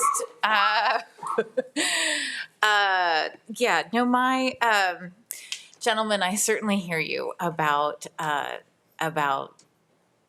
loving e-bikes and wanting to be able to ride them, and so I'm obviously, I don't argue with you about that, but I agree with my colleagues, and certainly as a mother of an 8th grader attending Ensign, who I do not let, he does not have an e-bike. I do not let him ride an e-bike because of my concern about the safety. And to my fellow colleagues' points, I have seen the wheelies going down the middle of the street. Merrimack in front of Davis is another perfect example. It's frightening, actually, as a mother, to be like pulling up to a stop sign and watching a helmetless, kid coming at you, wheeling, popping a wheelie like halfway down Merrimack, wondering if he's going to fall and you're going to have to like try and take him to the hospital. So this is really a very serious concern that we have about the safety of our students, and it is a tough issue, I understand, because as I was telling my son, nothing is black and white. There is no black and white with this issue. I see that there is a lot of gray.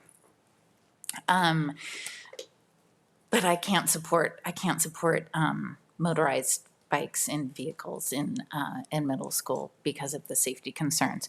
I would certainly, what I would prefer to see, as I just discussed, is separate policies around the, how we're dealing with the e-bikes and the bans on K through 8th, and then what we're going to allow on high school, on the high school campuses, and then what we're going to do with safe routes to school for regular bicycles. So that would be my preference, to see those two policies crafted that way. But yes, unfortunately, I have also had too many moms and PTA moms and folks come up to me and ask me to ban the e-bikes going to middle school. Thank you for that. And then I'm just trying to go up and down the row, and we're going to get this conversation done by 9:30 so that everyone knows this is not going to go on forever. We had a plan. We had a plan to cover the 3 topics by 9:30. It's going to happen. So my take is, again, I hear everybody. I hear the concern. I love active transportation. May not know, I was on the first active walkability, bikeability committee in the city with Ms. Flo and with Mr. Ralph and with Arliss. So been there, done that. I have been an advocate of active transportation my entire life. I love bikes. My daughter biked to school, but I am not okay with e-bikes for the 12, 13-year-olds in middle school. I'm just not. The frontal lobe development is not there. I have heard from countless parents. I have not heard from one parent that they want them in middle school. So if anything, parents are saying, save me from getting pressured into getting one. You be the bad guy, not me, because that's the reality. My daughter is sitting in the other room right now, in the back conference room, and if she heard this discussion, she'd kill me because she begged for an e-bike. She's now 14, has been begging for an e-bike, and of the 3 trustees up here with kids at that middle school age, none of us have them. So it's a very hard sell for me. For the idea of Ensign, though, the unique situation of some West Side kids trying to get over to Ensign. So the numbers, we have 141 e-bikes at Ensign. 19 of those come from the West Side. So there are 19 families that either need a regular bike or can use our district school buses that we have operational, and we are paying these district school buses every day, day in, day out, and they have a bunch of empty seats because some of the 19 children are choosing to e-bike across town versus be on our publicly funded school buses. So Ms. Torres, can you share that if indeed they chose to come back to the school bus, there is room on our school buses for them? That's correct. We've confirmed that multiple times, that we have empty seats on our bus routes. Okay, because that, to me, the equity issue of how do West Side kids get across town to Ensign, I wanted to know how many, there are 19, How will those 19 now be able to get across town? Maybe they have a regular bike at home. Maybe they can take the public school bus, not the city bus, not the OCTA type thing, but our own school buses to get where they need to go. Because again, the safety things have been hit on ad nauseum, but the average kid, and I know some districts have permitted the class 1s for the middle school, but at the end of the day, that's 20 miles an hour. The average teen can pedal 7 to 12 miles. And if they go really fast, maybe 15. 7 to 15 miles an hour, the average teen can pedal. Putting them on a machine that goes 20 automatically with or without, as we see, helmets hanging on the handlebars most of the time with that age group. And I agree that you do see a shift in high school as they get a little more maturity, a little more, then they're able to drive a car in a couple of years. They're able to do the class 3s once they're 16. So the high school to me is a totally separate issue, but middle school to me, the ban needs to be from the TK, the earliest education that we give, to 8th grade. And then after that, we can talk about high school. And so we got about 10 minutes left to go back down the line and now share thoughts on high school for everyone here. So high school, while I don't like e-bikes at all, I would accept them for high school, but I want to have a lot of, I want to increase that the parents have to be part of a training that we would have to do on the weekend. So I want it to be not just a given that the child will have an e-bike in high school. I want it to have the parents have ownership of the responsibility of giving your child an e-bike. So whatever that looks like, I want that. But I also want like a one strike and you're out policy where if they're caught doing something off campus poorly with the e-bike or on campus with the e-bike, and a strike could also be any kind of disciplinary issues that occurs on campus. So for instance, we want our students to be good students while on campus, and riding an e-bike or bringing a car to campus is a privilege. So I want to make sure that we have that as a privilege. So, I mean, I think we have rules on bringing our cars to campus that if they get in an accident on campus, they can no longer park their car on campus. So make it sort of like that where it becomes this privilege. I also want to tie it to grades, but that's my opinion because we are in education. Maybe that's what I would just do it at home, although they would never get an e-bike. But tie it to grades, I like that. Disciplinary actions, one strike and you're out. That year, you're done with your e-bike. So that's my opinion. Trustee Crane? Okay, so for high school, I think it's a no-brainer as far as allowing bikes, e-bikes. But I would like to clarify, class 1 only, correct? Agreed. Class 1 only.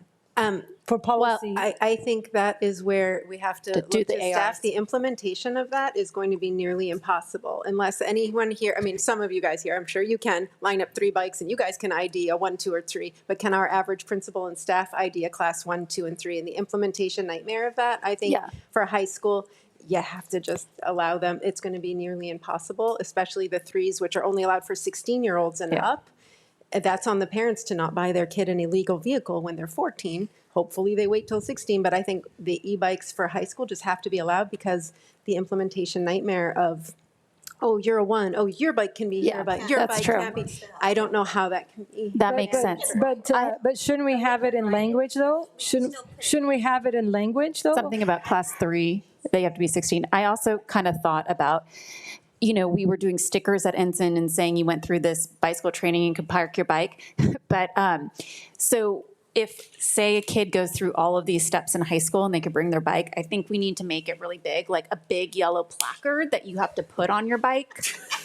Not joking. I mean, it's very easy, right? Kids are going by, you see it, you want to bring your bike to school, you have to put the placard. You got to put the placard on it, and if it's clipped off, then you can't bring your bike. So I think It's a responsibility. I'm loving the creativity tonight. But that's how you guys implement it. I know. I'm just giving you ideas. Some of these elements, though, are going to be for the ARs. Yes. For the actual, for the ARs, things like the any repercussions, disciplines, things like that around implementation. But I think for tonight, if we can come to some ideas and share our thoughts on just, can they be permitted, which ones, and then we kind of keep moving. So can we, Trustee Crane. So you're saying, I mean, I'm if we're going to do this, class 1 is plenty. And I think we need to make it clear. And it's up to staff to figure it out. But I would like the language to say class 1 only, because I think that's how other districts have done it, have modeled it. They have for high school districts, some of them had for the 16 and up, but again, we're talking about a group of kids, high schoolers, just writ large, high schoolers can drive a car. I have a very hard time saying they can't ride a class 2 bicycle if they can be driving a vehicle. So for high school, it's just sadly got to be a free for. I don't see any clear path to make it just class 1 for high school. I wish there was, but just the logistics and knowing the age variation of the kids there, they're 14 to 18. If we can trust them with an Audi, we can trust them with a class 2 bike. But that's President Ursulou, yes. if I could just add, at this current time, we don't allow motorcycles on our campuses. Okay. So when the conversation with other districts, they don't allow the 3s at 16 and older. I understand there's an enforcement issue. We will have to figure that out if you choose that route. I just want to let you know that currently, while a student has a driver's license, they're allowed to bring a car on campus. We do not support motorcycles. So the e-motos won't be allowed, right? So the if you had a class 3 and the e-moto, we would be tagging that bike or figuring out how to work that. I don't know what that would look like yet, but we would have to deal with that. So I just want to share that if that helps you at all. Okay, so I do want to go back to middle school. There's no question that e-bikes are a public safety issue, and my concern is that we need the cities. It's kind of a tale of two cities, it seems like, but we need both cities to kind of work with us as far as if we're going to really make a difference, because those bikes aren't going away, just like AI. E-bikes are here to stay, right? So my biggest concern, because I am on the fence still about all this, is that I have an issue with limiting parents' options on how they send their kids to school 7 to 12. And that's kind of where I'm struggling. And so, and I don't know how this group feels, but could there be a ban? Because I have listened to the December meeting where trustees were saying K-8 ban, parent opt-in. Is that even something you'd want to consider? No. Okay. I've always said that I'm guilty of saying that, but after talking to principals and Dr. Smith, that again, it's a logistic nightmare on, like how to tell the difference between class 1, class 2, class 3. It's the opt-in. It just Okay. becomes a logistic nightmare. Plus, I just thought of something. We have 7 to 12 campuses, right? So Mesa and CDM, how would you determine the 7th grader from the 9th grader or the 8th grade? Yeah. Okay, I see. And block schedules as well. We'll just have to separate parking based on grade somehow. And they are. I mean, I dropped my daughter at CDM. The principals are out there. The staff is out there every morning. They'd be like, "Oh, I know you're a seventh. You're a middle schooler. You're a high schooler." They know their kids. I don't think that logistics is as difficult as the separation of types of bike for high school. But Trustee Anderson. Thank you. A variety of things. I would love to see us replicate the policy that is in Menlo Park that describes what each of the types of bikes, vehicles, all different things are for students, for staff, for everyone, parents to know. I think that's missing currently from our policy. I also think it's important to include enforcement and who will do it and what that entails. Following up on the 7 to 12, I think it's really difficult for our schools that are 7 to 12 to make policy that only impacts part of the school. Similarly to what Trustee Ursulou just said, the staff know their kids. So if they know that the student is in 7th grade, if we do something, the class 1 e-bikes have a manufacturer sticker on them. If we have all those staff people that are at those schools and have gone through the training, they've been a part of the training with those students. If we're doing 7th grade at Ensign, if we're doing 7th grade at CDM, the staff is a part of it. I think we're trying to imagine more roadblocks than I think exist. I Also, I wanted to add, I didn't say this at the beginning for middle school. I do think it's important to include a parent consent form for middle school. So again, I'm thinking of it as elementary is one bucket, secondary 7 to 12 is its own bucket. 7 to 12, I think it's really important to have parent consent and sign off, a waiver of liability, a release of liability. I haven't heard that really mentioned up here. I also think that there's been a lot of bandying about these supposed numbers at Ensign. To me, that's a really low count. I'm around Ensign and Whittier all of the time, and in one day on one street in 12 minutes, there's 14 e-bikes. So I find that really hard to believe, but I do want to say, again, there's not enough. There might be current lower numbers for our current buses. There's 3 buses from Ensign and Newport Harbor that go to Westside Costa Mesa. They all arrive between 3 and 3:15. So if a student is in a sport, if they're in a club, they don't have a way to get to school. And a lot of the conversation that I'm hearing up here is recreational use versus necessity. So if there's a student at Newport Harbor who plays football, is on the soccer team, if they're in any of those other spaces and the bus leaves at 3, they have no way to get home. So again, these are practical considerations that I think are really important. I differ. I don't think that we should have class 2 and 3 for kids that are under 16. The state law is for 16 and over. So again, our schools, we have control of these things. We have the parent handbook, the student handbook. We have the ARs and all of that. So to me, I think some of the things are being focused on, and they're not the things that I would focus on. So those are my concerns with high school. Okay, Trustee McElroy? I think e-bikes are fine for high school under certain conditions. Like, I do think that the parents need to opt in and be aware. I will tell you that, because this is Ensign, these are the parents that are going into Newport Harbor. They had a parent safety meeting for e-bikes for the entire school, which is 900 students. 4 parents showed up. So there was, and it was actually 4 didn't show up. A couple showed up, the PTA president and a neighbor. So I was the one that showed up with my husband. My kid didn't have an e-bike. And how many were there? 4 people. 4 people. So. Okay, sorry, point of order. Can folks speak closer to their microphone? sorry, Because they're sorry. having a hard time Sorry. record, and also we can't talk to the public, so let's not. Oh, sorry. So anyway, my point is that the parents need to engage in this and help us out.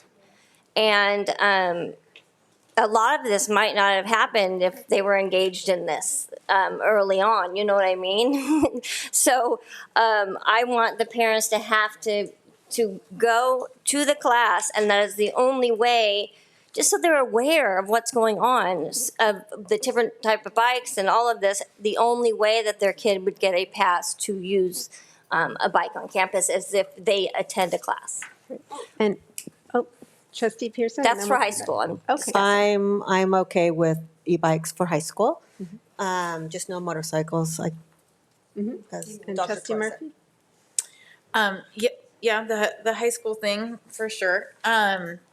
Even though I don't know if I'm gonna let my kid ride an e-bike to high school either. I probably won't.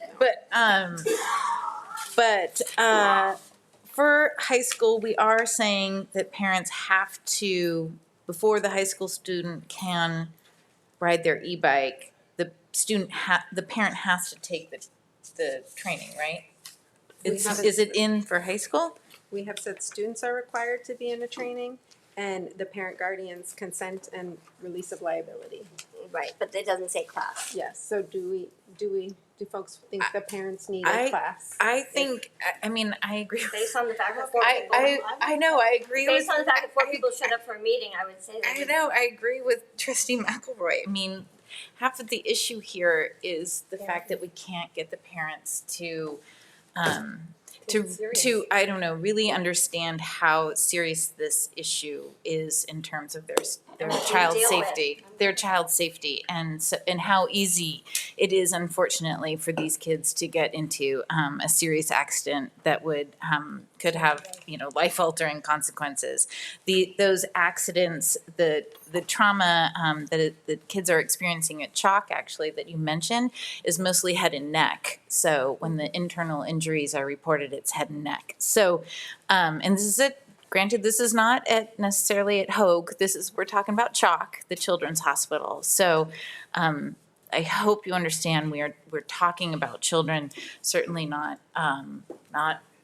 anybody else. Just the children and the students. So, so that's how I feel about the high school pieces. I would want parents to actually have to take a little training on that too, before they can sign that form, before their kid can be on campus. So, but I do also think this just brings us all to I think the issue that we're at right now, since it's 9:34, is that we all are pretty much in agreement. We should probably just take this to the second reading so we can fine tune all of this language. I don't think it's going to change the outcome, but I do think we need to clean up all of this language and maybe even add some definitions about the bikes. So so that is crystal clear, so that there is no confusion about what we're talking about. It may make the policy longer. It might read longer as we explain and delineate everything that we're talking about. But that would be my recommendation. And so I hope we do that. Trustee Anderson, you had your hand up one last time. Did you want to add anything before we close? You need to tell us your high school. Oh, I did, yeah.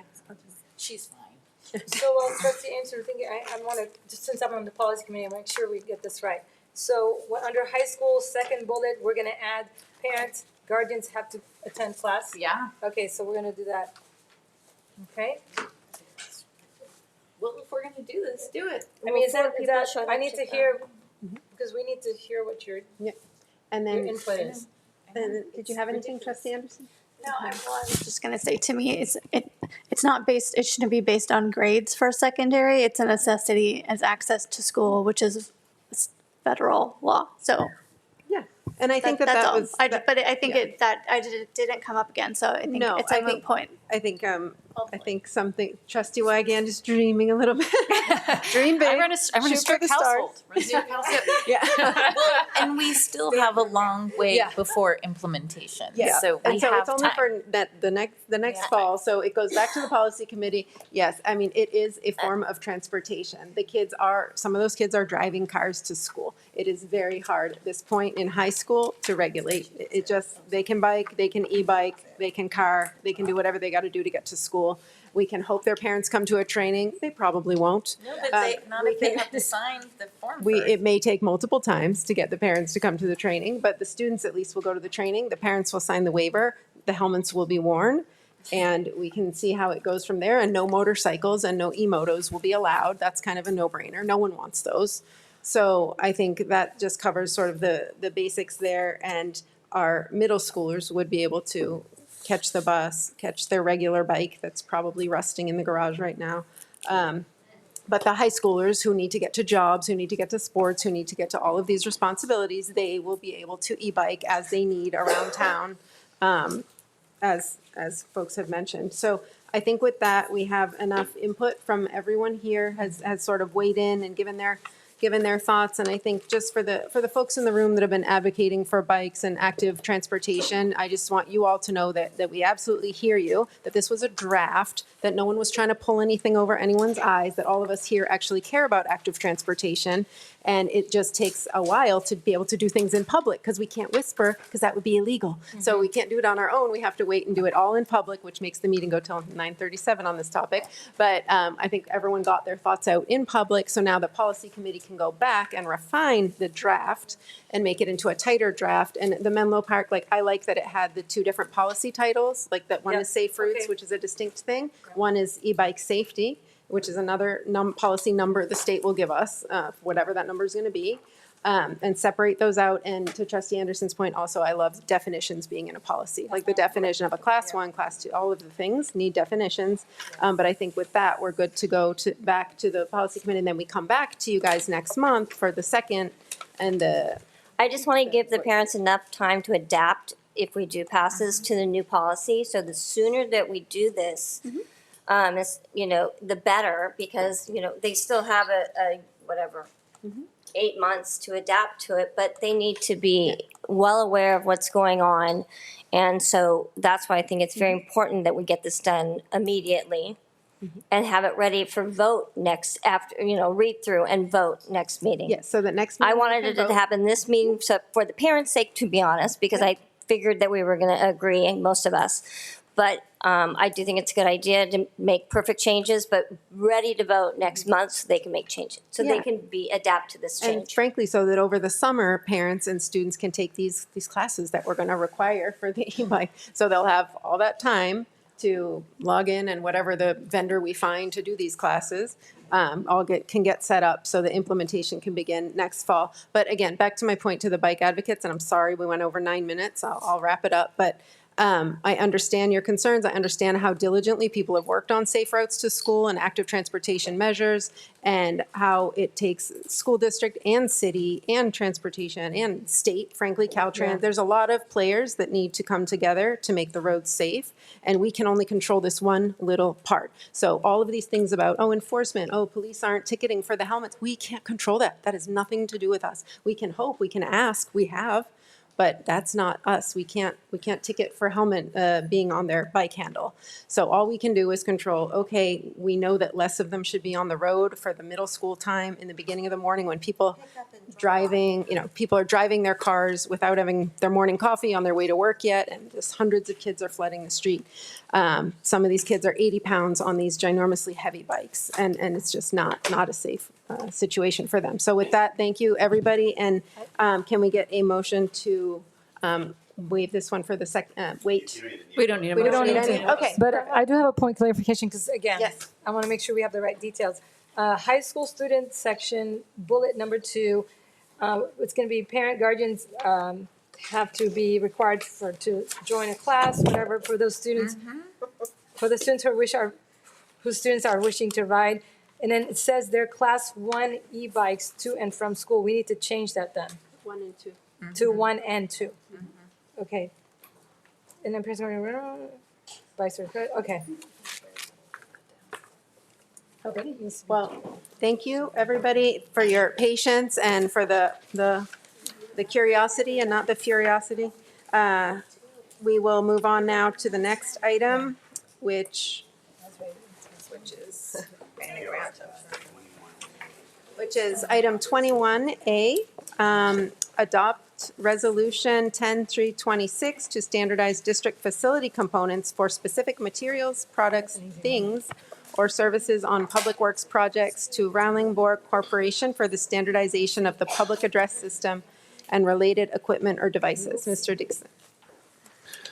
Thank you. The resolution before you tonight allows us to standardize our public address system, our PA systems across the district. As you may be aware, many of our PA systems across the district are coming to the end of useful life. So we're going to need to start replacing them at all of the schools over the next few years. In order to be the most efficient and most beneficial of our own staff time, we want to standardize the PA equipment so that all the sites have the same equipment so that we can maintain it in-house. We can train our employees to do it.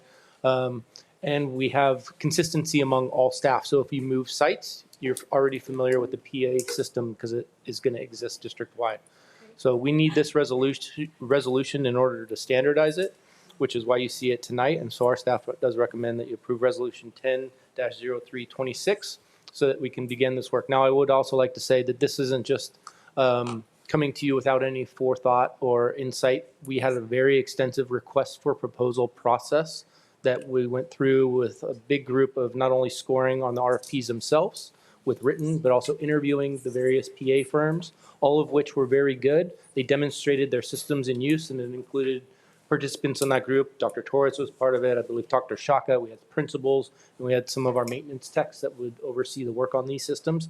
So we are bringing it to you. It has been vetted. It has gone through a competitive process, and so now we're just asking for your approval to standardize it. Thank you. Any questions, anyone? No? Do we get a motion? So moved. Moved by trustee Crane. Second. Trustee Anderson. And roll call? Trustee Soilu, Yes. Trustee Murphy, Bathroom. Trustee Pearson, Yes. Trustee McElroy, Yes. Trustee Anderson, Yes. Trustee Crane, Yes. Trustee Weigand. Yes. Okay. And with that, we go to 21B, approve adoption of Resolution 11-326, making no competitive advantage finding for bid number 10626, Newport Harbor High School Drainage Repair Project for Narrow Path Engineer, Inc., and authorizing execution of the change order in excess of 10%. Mr. Dixon. Yes, thank you. So as you may be aware, a few months ago, the board awarded a contract or a bid for repairing the Newport Harbor High School drainage issue that caused significant flooding into one of their rooms. That work has already begun. And so we appreciate you awarding that. We know it's going to entail a lot. And as we got into the project, one of the things we discovered as we pulled up the existing asphalt and concrete, there were some utility boxes that were unforeseen, as well as some old infrastructure like the old pool. There had some of that infrastructure still in place, so it's led to a lot of unforeseen conditions within the soil beneath our hardscape. In order to remedy that, we're recommending that the board waive the change order provision that you can't exceed 10%, because what that would do in theory is you go out to bid again, you'd be repaying a mobilization fee for either the same or a different contractor, and there's really no competitive advantage to doing so. They're already there, they're already mobilized, it's already been exposed. So that's where we're asking the board to approve this resolution so we can continue on with that work and we will bring back the change orders for approval, but in order to bring those back, we need to get this resolution approved first. So. Great. Any other questions, comments? Just make a motion to approve that. Okay. Moved by trustee Crane, second by trustee Pearson, and roll call. Trustee Soilu, Yes. Trustee Murphy, Yes. Trustee Pearson, Yes. Trustee McElroy, Yes. Trustee Anderson, Yes. Trustee Crane, Yes. Trustee Weigand. Yes. Okay. And with that, we now move to item 21C, and I will gloriously exit because it's a conflict of interest, and the illustrious vice president here will take over. May the force be with you. All right. Public comments. Thank you. Oh my God.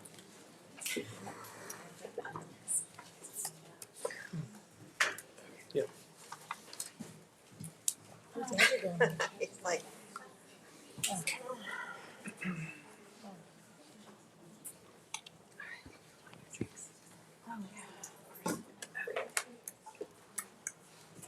There we go. All right. Do you want to read?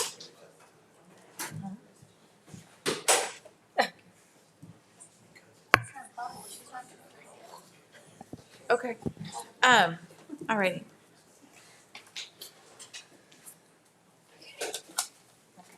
So, all right. Thanks everybody for your patience. Alrighty. Item 21C, presentation regarding the Banning Ranch property, RFP, and adopt resolution number 12-03-26, identifying the most desirable proposal to ground lease the Banning Ranch property pursuant to the request for proposal procedure as authorized by the California Department of Education.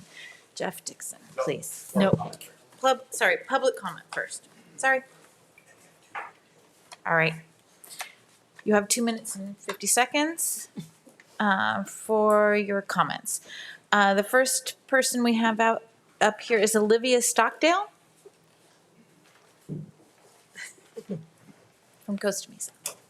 Thanks, Olivia. Good evening, Good evening, Superintendent Smith, esteemed board members, and community members. I'm Olivia Stockton, and I'm a concerned early college student. I speak tonight to ask for clarification to ensure the greatest benefit to all parties involved with the development of the Banning Ranch property. The district wants to be fiscal stewards, which means ensuring funds to create the greatest benefit for students. I urge the district to create a board policy separating this revenue from the general fund to ensure it won't be eaten up by miscellaneous expenses and allow for the promised innovative programs to exist and benefit students. Given the current lack of transparency, we want information and concrete mechanisms to ensure promises of supporting NMUSD staff and students with this deal are kept. How is eligibility for affordable housing determined, and especially how is the rent or mortgage determined given that information? Given the district's preference towards Night Hall Capital single-family home for sale model, how will these properties remain affordable? What legal mechanisms are in place to ensure long-term affordability and prevent entities from like house flipping causing extremely marked up prices? Documents also state the district is seeking an exemption from the Surplus Land Act. What are the implications of that given the Surplus Land Act has mechanisms to force a certain amount of affordable housing? If one goal is to retain families, how much affordable housing will be offered to the general public, and will the units have enough square footage for families? How much housing will be available for NMUSD staff compared to market rate? How will the owners of those single-family homes renew the lease in 99 years? Additionally, it is likely there will be some green space left over as not all the land is buildable given the environmental concerns. Will that leftover green space be accessible to locals, actually mitigating the concern of removing green space from local residents and actually improving that prospect? How will the collaboration with cities work to ensure proper infrastructure to support the influx of hundreds of residents? Westside Costa Mesa has narrow streets, especially because of people parking in the street. How will the traffic work, especially because it's an extremely industrial area and it's really important to prevent congestions that can hurt local businesses? Thank you for your time. Thank you. Next, we have Terry Welsh from Costa Mesa.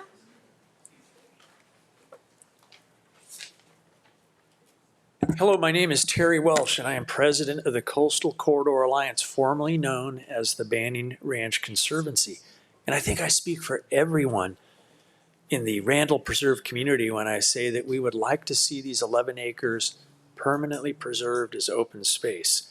Now, a lot of people think that our organization, the Coastal Corridor Alliance, a nonprofit, we own Randall Preserve. This is not true. Randall Preserve is publicly owned property, and the title is held by a state agency called the Mountains Recreation Conservation Authority, or MRCA. Now, it's actually not an agency, it's a joint powers authority, which is, as far as I can tell, it's kind of like an agency that's made of agencies. Anyway, today, if you have not received it, MRCA has submitted a letter to this school board. They want to negotiate a long-term lease for this property. And I can tell you that working with this MRCA organization, that they got title of the property as soon as the property was purchased in December 2022. They are an excellent, excellent organization. They're doing a wonderful job of preparing Randall Preserve to be ultimately a park. I would just strongly urge you to enter into negotiations with MRCA to lease this property. And I would also ask that you table this resolution that you were planning on voting for tonight to enter an agreement with a developer. Table it for now. Thank you very much. Thank you. And next we have Andrade Vallarta. She's still here. I'm screwing up your name. She's still here.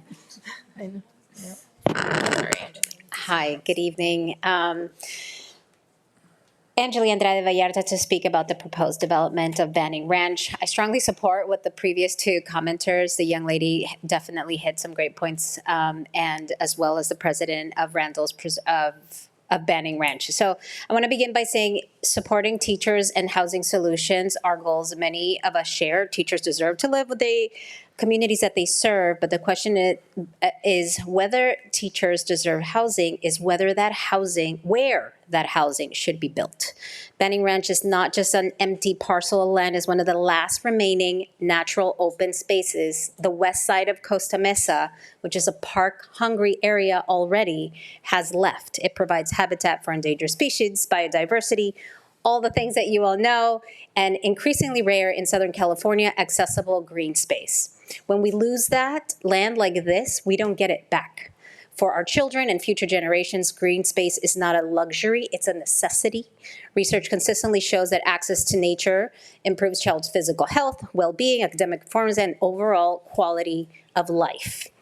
If a school district's mission is to invest in the future of our youth, protecting the natural environments that sustain them should be part of that mission.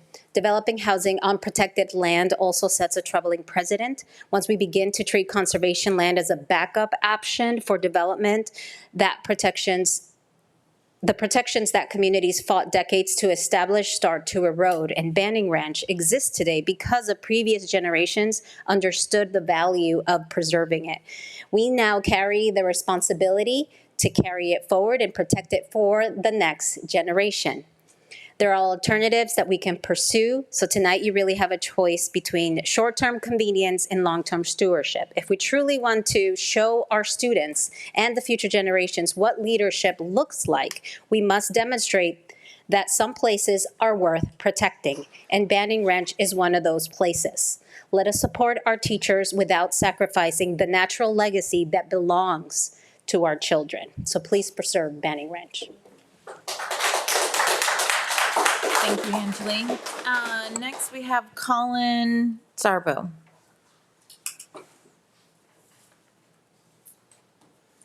Hello, board members. How are you this evening? Thank you for staying so late. I'm sure it's late for everybody. You have things to do. But I just wanted to say that I'm a resident that actually lives in the area. I've been there for about 8 years.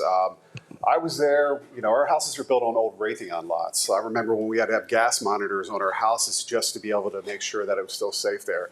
We were at the top of the mesa when nobody else was thinking about building there. So we have a huge attachment to this area.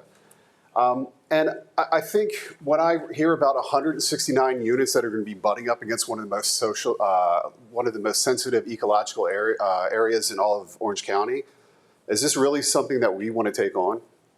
I heard earlier that, or I read earlier in an LA Times article that, the reality is that a Newport home will basically be a median price is about $3.5 million on 7,000 square feet. Well, if I take the information in that same LA Times article, 1 acre is actually developable, 1 of 11. So I'd really like to understand, and if we could table this for later, where are we getting these numbers from and the proposal? Okay. And lastly, the thing I really want to talk about is an emotional one for everybody that lives up on the mesa. What do we love about living up there? We love the views. We love the access to nature and the ocean. But the reality is you all are thinking about building some of the tallest structures in the area besides Hoag Hospital right at the front of the mesa. So everybody that lives behind that, all the new housing coming, all the east side development that's going to be coming, or west side, do you think they'd want to have access to any of these views? Well, they're not going to be able to because of the project that you're actually submitting. And one of the things I think we really need to be careful of is, can we please make sure that whatever is chosen for the site, hopefully you allow the Coastal Commission or the Conservancy to actually take control of it? But if you don't, can we make sure that whoever is building actually speaks to the community, thinks about what should be put there, and make sure that our opinion counts?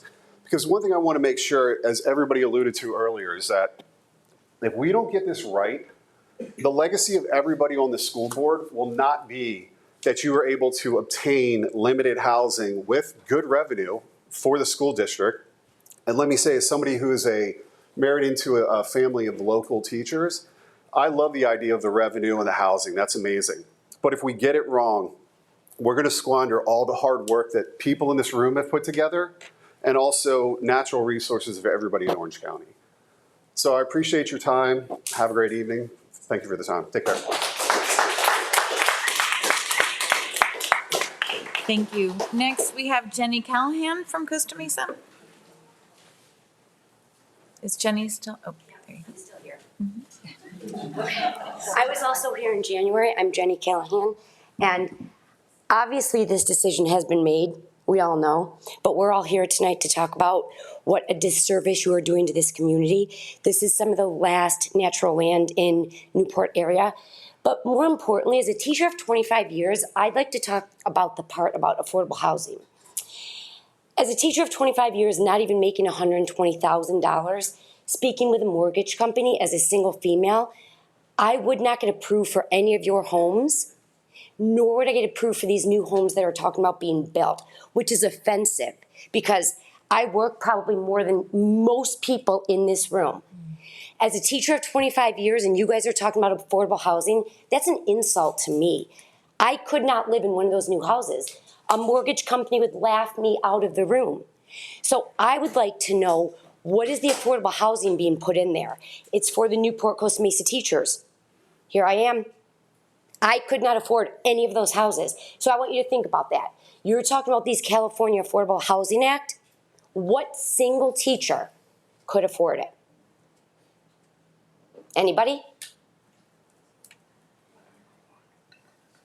Because I'm telling you, I don't make $120,000. I'm not getting approved for a $1 million loan. I know we can't respond. I know, but I'm resting my case. It's not affordable housing. It is not affordable housing for teachers.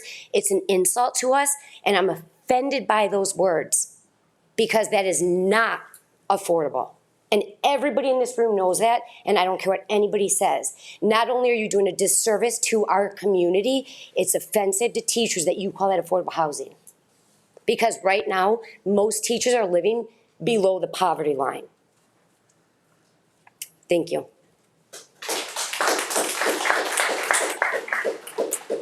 Thank you. Eric Oberwise from Costa Mesa. Thank you guys for the opportunity to speak tonight.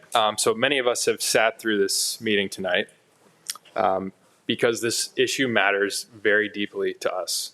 And I want to bring up a point that was discussed earlier. You know, you talked about the bike meeting where nobody showed up. Well, I've been to a few of these meetings and dozens, if not, more than 40 people have shown up to speak to you guys about this issue and how passionate they are about it. And that should be a testament to how much this is going to create a rift in the community in Westside Costa Mesa.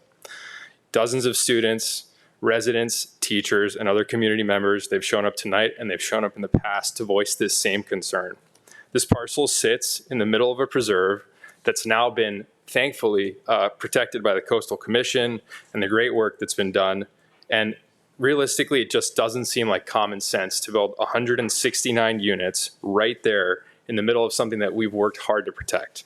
So as we enter into this development lease, I think you guys would see that based on the project, it will take more time than expected. It will cost more than expected, more approvals, redesigns, and shifting, where these estimates of revenue are not going to be accurate. And you guys are going to look back and see that this will be potentially not as profitable as you see over the 99-year lease. So once it's developed, it's irreversible. And I think we all realize that. And people have used the word stewardship as kind of a guiding light. And I want to leave you guys on that note, that this open area, this open mesa, this open habitat, it cannot be reversed. And one last thing I want to bring up about the prime property that was discussed in the last meeting. So we've looked at all the surplus properties and seen that those are viable options. This land had a fence put around it. Whether or not it went through the right approval process or not is unclear to us. But to speak in the last meeting about how this land was perfect because nobody was on it, that's because there was a fence placed around that region versus these other properties that are open to the public and basically unused. So my point there is, I don't believe that the surplus property, I would say, screening was done adequately, and that we should reconsider that as you guys move forward with the mindset of hopefully stewardship. And I just want to say thank you guys for hearing us out tonight, and I hope you guys continue with what I would consider common sense in relationship to this parcel. So thank you. Thank you. Next, Brian Dubin. Devin?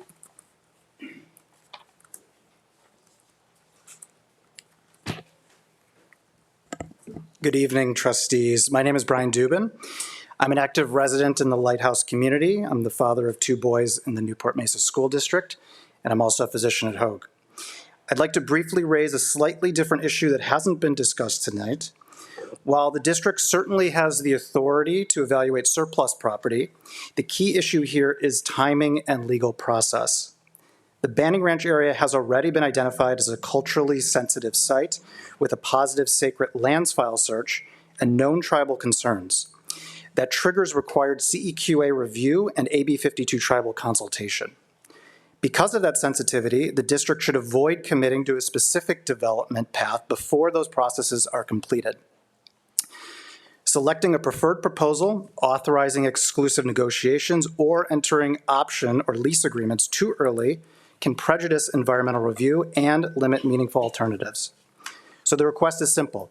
Please ensure no developer selection, exclusive negotiations, or lease commitments occur until CEQA review and tribal consultations are fully committed. Thank you for your time. Thank you. And I believe that is it for our speakers. And so next up, Jeff Dixon.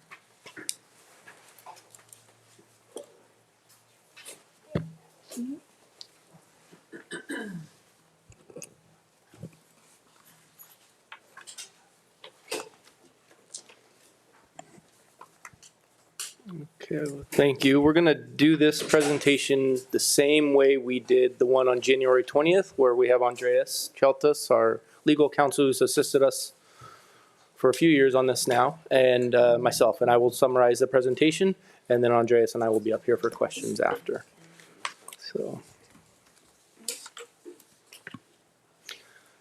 So we begin first with going back to 2023, just give a little history. The district started examining what could be possibly considered surplus sites. At the time, the district reviewed 7 different sites. You can see them all listed on this slide here, Banning Ranch being one of them. As we had summarized at the last board meeting that we talked about this on January 20th, from that point, a 7-11 committee was established, a surplus advisory committee, to make recommendations based on the analysis of those 7 locations. The advisory committee met from November 2023 through March of 24, and they developed a final recommendation and report, which led to them recommending to the board to declare Banning Ranch surplus and to pursue a potential ground lease for development of that property. And I think it's important to make clear that the ground lease option isn't us developing the property. It's us leasing it out to a developer who's going to have to deal with all those different nuances and entitlements. After that, our district did seek and eventually obtained a waiver from the State Board of Education, and that was granted back in 2024. And that waiver allowed us to go through a request for proposal process, which is what we've been doing over the past few years, couple years. And that would allow the board to assess proposals based on a variety of criteria, such as the amount of low-income housing, amount of workforce housing, environmental considerations, et cetera. All those things that we've been discussing and Andreas has been filling us in over the course of the past year and a half or two. As part of that process, we received 6 responsive proposals. Of those, they have all submitted initial proposals, and I think it's important to understand that since the initial proposal, there's been a lot of back and forth, primarily with Andreas and the proposing firms, to really understand what the terms and conditions they could provide to our district as the greatest benefit, which would allow the board to come to tonight and identify the most beneficial proposer. As you know, this is not the last step in this process. There still would be a requirement for the board to approve an actual ground lease agreement, and we're not there yet. This is the step to allow us to get to that point. At our January 20th meeting, we did establish what would be possibly identified as, or we talked about the discussion we would want to have tonight about what would it mean to identify the most beneficial proposal. And that's what we need to hear from you tonight. So in addition to making a motion on the resolution, if we want to have the board have a discussion on what are those conditions and terms you're looking for, and I know we've talked about this in other sessions and closed session in the past, but what are those considerations that Andreas needs to take back to really consider with the development, should the board choose, of a ground lease agreement that we could draft and negotiate with that developer? And again, it includes all those elements that we've discussed and a lot of things you've heard from our public comment tonight, such things as What does low-income housing look like? What does workforce housing look like? What are the terms and conditions associated with that? What does access to green space look like? So those are the types of things that we'll be able to work on after tonight. I already mentioned some of this. In identifying the most beneficial proposal tonight, we want to hear that in your discussion. By approving the resolution, you will authorize district staff and our legal counsel to negotiate the agreement for the ground lease option. And part of this process is we're making the finding, or the board's making the finding determination declaring that Ban Ranch property is exempt from the Surplus Lands Act. Based on discussions up to this point, it seemed clear to us that Nighthall Capital was in the lead of the most beneficial proposal, and that's why we framed the slides in this order. So this is a reminder of what their latest offer to the board was, and this is no different than what you saw on January 20th. Some of the reasons that we've heard, and that's going to be on the next two slides here, and this could be referenced should the board choose to pursue Nighthall as the most beneficial proposal. You can simply reference these slides as to why. It lists the benefits. They had demonstrated a lot of experience and had necessary relationships to get through the various entitlement procedures. They had very strong overall presentation. Their initial proposal actually took into account the potential restrictions on the site, meaning that they didn't propose to develop the entire 11 acres. They recognize that there's going to be some sensitivity and it's going to have to be a smaller project, which they came in right out the gate. And they had an interesting model with the for sale model, but it was really a 50-50 sharing, a split model with our district. So it showed that we had teeth in the game over the course of the 99-year lease potentially. One big reason that they kind of rose to the top is they had a good financial proposition for our district. I would say most of the proposers had good financial proposals over the 99 years, but I think one of the things that really set Nighthall apart was the initial early access to capital, which their model provided, and that would give our district access to a good chunk of the total revenue over the 99 years within the first 5 to 10 years. Based on what they had proposed. So, and that's nice because when you look at $1.8 billion over 99 years, per year, that doesn't add up to a lot. Now, I would argue every dollar counts, but getting access to capital sooner rather than later allows us to make strategic investments, which could include savings or allowing our dollars to work for themselves. So in determining that Banning Ranch is exempt from the Surplus Lands Act, the big reason why is that, and you see it on the third bullet there, if the generation of revenue of the agency's governing body, if we take action in public meeting declaring that the site will directly further the express purpose of the agency work and operations, which for us is everything that you see in that fourth bullet there. It could be potential development, modernization, maintenance, operation, funding a district various sites, programs, initiatives, etc. So everything that we do, the additional revenue would help us to go to support, and that's the reasoning that it could be declared exempt. And part of this process, if you may recall, is after last January 20th meeting, we had to submit letters per the government code specified on this slide to various entities noting that the land is available and you can reach out to us. As you heard tonight, we received a letter today, and that was from the Mountain Recreation and Conservation Authority. So that would trigger at least 90 days to negotiate with them, and so Andreas would be reaching out to them and going through that process. In the event, and that doesn't change anything in our move tonight, other than that last bullet, because we did receive the notification of the interest from that entity, it could extend our timeline based on that 90 days of negotiation that would need to occur. So we wouldn't be able to bring back necessarily, we still could potentially, but to the next meeting, an option agreement for approval could push it out if they want to, if we use the full 90 days.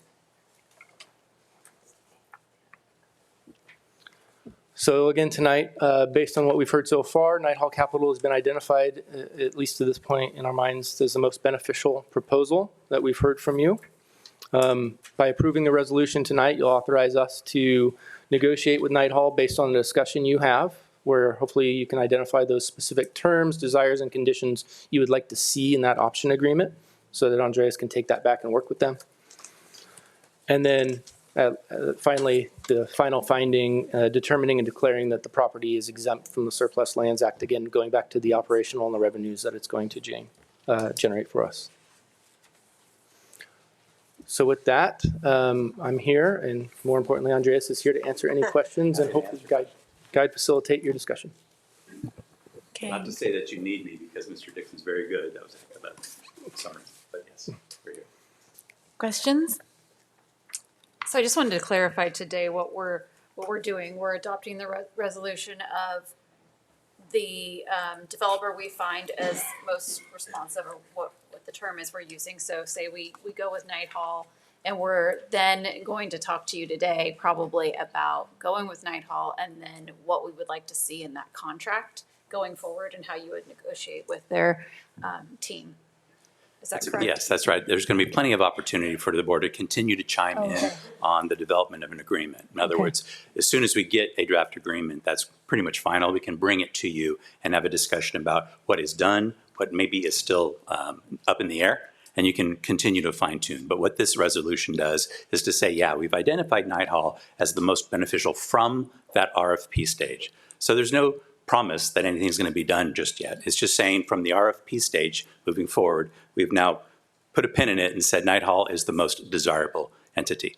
As you heard, MRCA did provide a letter today, and that does trigger a 90-day requirement to talk with them in good faith negotiations for a ground lease. And obviously, it's a valuable property. So we'll see where those negotiations go. We cannot limit the 90 days should MRCA want to continue. But standard, par for the course, is if the parties are just light years away from each other, often we'll say, look, we're at impasse. There's no real negotiation here. So let's shave off some time in the 90 days. But if it's demanded, 90 days is 90 days, and we'll wait for that. It's actually 90 days from this 60-day timeline. So this June 22nd, is actually 90 days from the initial 60. So regardless if MRCA, who has said yes, they want to negotiate, or any of the other entities that received our notice, you're going to have 90 days of discussions from that point forward, unless in writing they say, yeah, we don't need the full 90 days. So this resolution allows us to proceed with Knight Hall as the most beneficial proposal, gives us the authority to talk with them and negotiate with them. But now we have this track of the MRCA or potentially any other entity that wants to talk about open space, not affordable housing, but open space under the Surplus Lands Act. You're exempt from the housing component, which we're doing tonight. And I think you've heard in the past, and many districts have dealt with this recently, where there used to be 2 exemptions that was taken away at June 30th of last year by a bill. And so now there's still 1 exemption. That's what we highlighted tonight, which is the use of the proceeds for public agency use. So we will move forward with MRCA. We can start those negotiations as soon as we like, but the 90-day clock starts and brings us out to potentially June 22nd. But that's only if we don't pass this resolution today for Knight Hall, correct? No, passing this resolution today, we still have to deal with the MRCA and address their ability to have us negotiate. So anybody can walk in and say, I have a new proposal for you, and this could go only the on entities that received the notice of availability for the open space purposes. So that will continue for that negotiation. How many? There are 5 entities. There's 2 departments at the city. There's the county. Actually, I can give you the specifics right here. We had the County of Orange, the City of Newport Beach, that went specifically to the Public Works Department and the Recreation and Senior Services Department, the California Natural Resources Agency, and then MRCA. Is this the first time we're hearing about that? No. We've provided summary information and other things along the way in terms of our price, in terms of negotiation appropriate closed session items. So this turns on price in terms of payment. So we have provided information more than 1 occasion. So does this, if we move ahead and approve this Knight Hall tonight, we still have to wait 90 days to move forward on anything? Yes, unless the negotiations. What if we decide that the other opportunity is not, it's not working for us? Which other opportunity? With MRC. MRC yeah. or whatever other ones you Sure, mentioned. sure. If during that period of time, either one thing happens, which is MRCA agrees that we're light years apart and they can't afford to do a ground lease, they may allow us to not go the full 90 days. Should they demand the 90 days, we'll go the full 90 days. We're not arbitrarily going to cut the time off per se. Okay, is this a stalling technique? I'm sorry? Is this a stalling tactic, or is this a, Nope. have we gotten any numbers from them? Do we have any idea? Today was the first letter we received per that Exactly on the meeting, the day of the meeting. Yeah, they actually have a little bit more time. They have 60 days from when we sent it out, which was January 23rd. But yes, we received it today. The negotiations for that period of time will include things like how much they were willing to pay, how long do they want to lease it. We're offering a 99-year ground lease, and of course, the property's valuable. So if next week someone else does this, and then we have another 90 days from that person? No, it'll start 90 days, excuse me, the 90-day clock starts at the end of the 60-day notice period. The So what notice is that period, the notice period was January 23rd. So that takes us out to March 24th, and that 90 days from that is June 22nd. Okay. They would run concurrently. You don't have to line them up one after another. Trustee, yeah. Trustee McElroy? Trustee McElroy, do you have any more questions? I'm good. Okay. Trustee Crane? The timeline is helpful, thank you. So our questions that we will have regarding the contract, and there are some excellent questions from the public. Do those have to proceed in public or during our closed sessions? You can do either. Closed session is where it's appropriate when you're dealing with price Real in estate. terms of payment, Okay. because the dollars, we're still negotiating with Night Hall. Right. You're not deciding the terms of No. Night Hall. You're just noting why they are the most beneficial per that RFP process. Right. So anything we need to discuss that isn't for Night Hall to know in real time needs to be done in closed session, and that's confidential. Right. Okay. Yeah, Thank you. but those issues in that document will be addressing things such as timelines, due diligence periods, and whatnot. Mhm. And Night Hall Capital, should we enter into a contract with them after negotiations with MRCA, et cetera, if we were to enter into an agreement with Night Hall Capital, they would have their due diligence period to determine whether or not they're moving forward with this property, and they have deposit structures and whatnot, and they would have to follow every manner of review, entitlement package review, California Environmental Quality Act review, the whole nine yards. So today's is March 10th, so we have 13 more days as far as receiving additional organizations that may be interested. And that would be the And county. so far, or we just city. have one. Yeah. Okay, thank you. Trustee Wygan? So today on this vote, do you want us to vote as in, like, say we move this item, and then do you want us to discuss, can we discuss afterwards some things that we might want to have in the contract? You know, talk about open space and all that kind of stuff? You bet. We would take any direction you want to provide at this time, by all means. We set forth at slides 9 and 10, what we were thinking and hearing would be the reasons why that board may choose Night Hall Capital. But beyond that, you can talk to us about any other issue that you want us to address down the road in a contract. Okay, I just wanted to make sure that if we make a motion to move this item, that we don't also have to have like contingent, you know, like some of the items that we would want in the. Okay. There's plenty of 'Cause time for that. That makes it faster. Okay. Or I guess a simpler process. Thank you. Trustee Anderson? Yes. Similarly, so we have an updated motion, but I think, or a recommendation for an updated motion. To me, again, what I'm hearing and from reading the letter and from reading the former language from some other sections beyond the last recital, my concern is why we would want to push faster. Again, this is property that is hypothetically going to be in a lease for 99 years. Sure. So if per the government code and the Surplus Land Act, to me, it makes sense to have those conversations before we make a motion that basically says we're approving something except for one recital.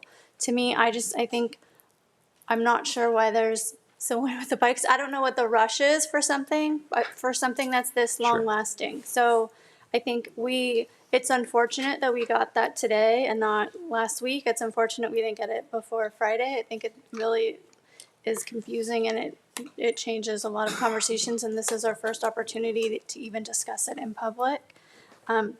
So I'm just concerned about the resolution as written. I'm concerned that I couldn't agree with the proposed one because it doesn't include a lot of the changes that could come. It's not just the last recital, like section 4 on page 4 to me doesn't line up. So it's a little tricky for me. And I don't know if we're gonna go then into discussing actual features. This was not my number one choice for an entity to go forward with. I preferred, well, I don't want to build on the land at all.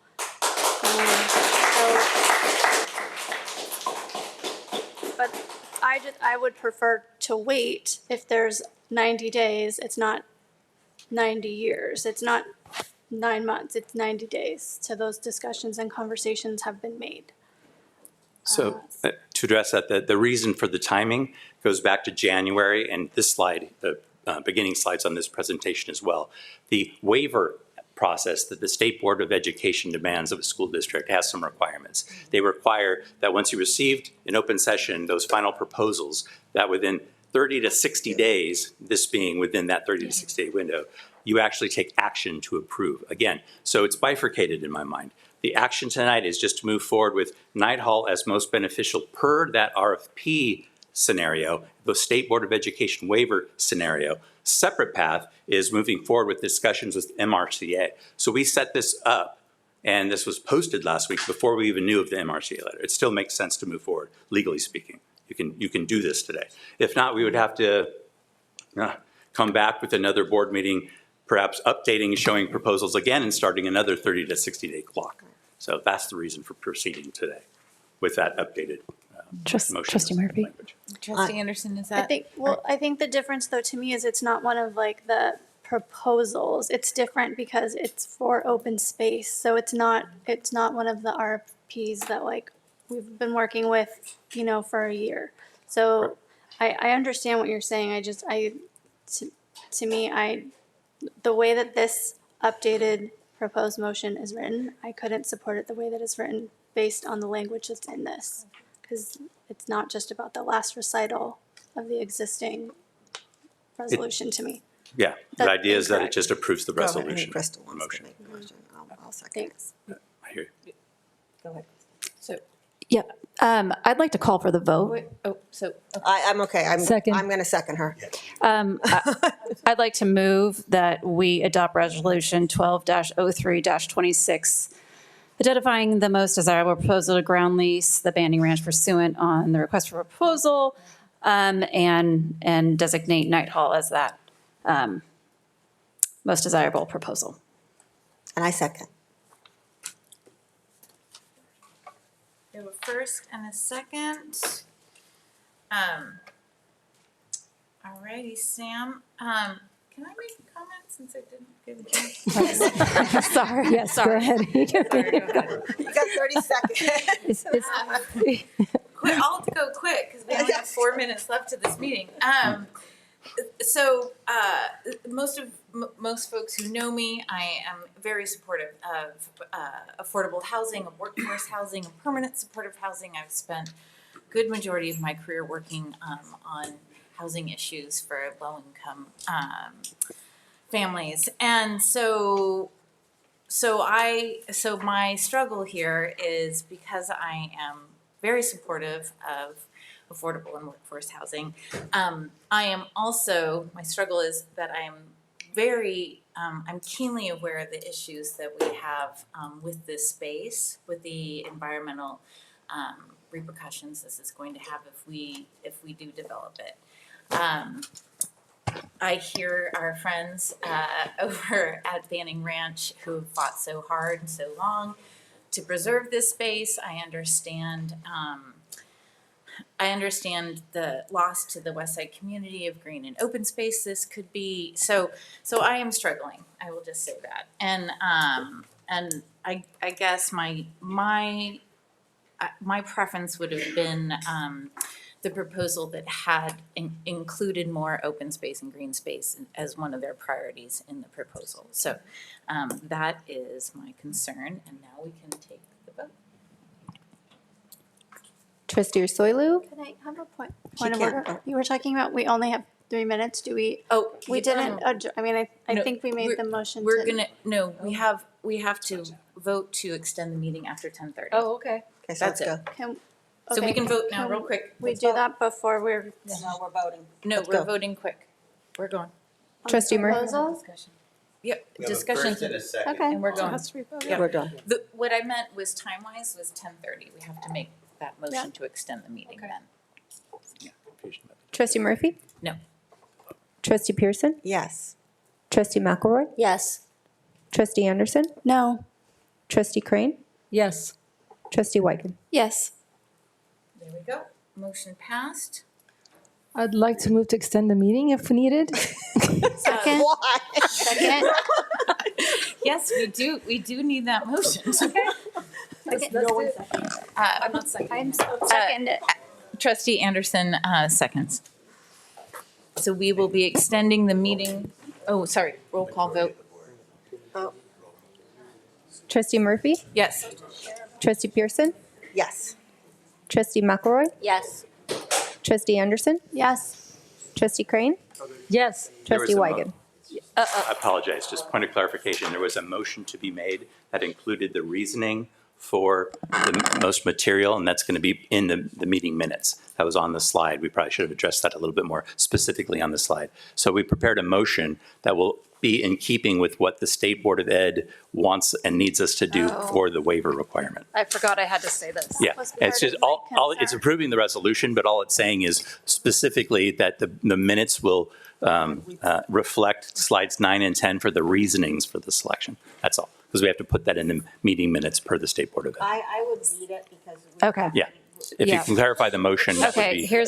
I make a motion. Thank you. I move to approve resolution 12.03.26, identifying Knight Hall Capital as the RFP respondent, which provided the most desirable proposal for the potential ground lease of the district's Banning Ranch property for the reasons set forth in slides numbers 9 and 10 of tonight's presentation, which reasons shall be reflected in the board meeting minutes associated with this resolution, and that the last recital of the resolution be revised to reflect that the district has received notification from the MRCA of its interest in ground leasing the property, and that the remainder of the recital language remaining unchanged so that the district negotiates as required by law with MRCA to any other applicable entity that provides a timely response. I second. I have a point of order.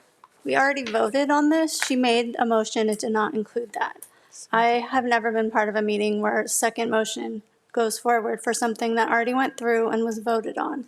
So we need to defeat. We need like I know that you're a land legal expert, but Yeah. to me, we already had a motion that came forward and we voted on it. So I'm not sure that the motion actually went through and was the vote. There wasn't a final vote as far as I knew or heard. If I'm mistaken, you can look No, back. But there was a final vote. It was Yes. it was 4-2. oh, well, then it's a Brown Act issue. Let me think of this. So a point of clarification, how about then we make a motion to defeat the initial motion that was made by Trustee Wygand. We take a vote, we see how that goes, and then we move on and redo Trustee Wygand's motion once again. So yeah, if the first vote was final on a 6-2, then there would have to be a separate. So I can make a motion if you'd like. Go ahead. Vice President? Yeah. Murphy, are we okay? Okay. I move that we deny the first original motion that was made by Trustee Wygand regarding the proposal. And as stated when she initially said it, that's it. I second. Roll call Then vote. let's do the roll call. Trustee Murphy? Yes. Trustee Pearson? You're defeating the motion, so it's a yes. Or whatever you want. But I was so confused. So yes is you defeat, no you don't defeat. Yes. Yes. Trustee McElroy? Yes. Yes. Trustee Anderson? She said yes. Trustee Crane? Yes. Trustee Wyken? Yes. Now we need a new motion. Now. I'd like to make a new motion. I'll read it again.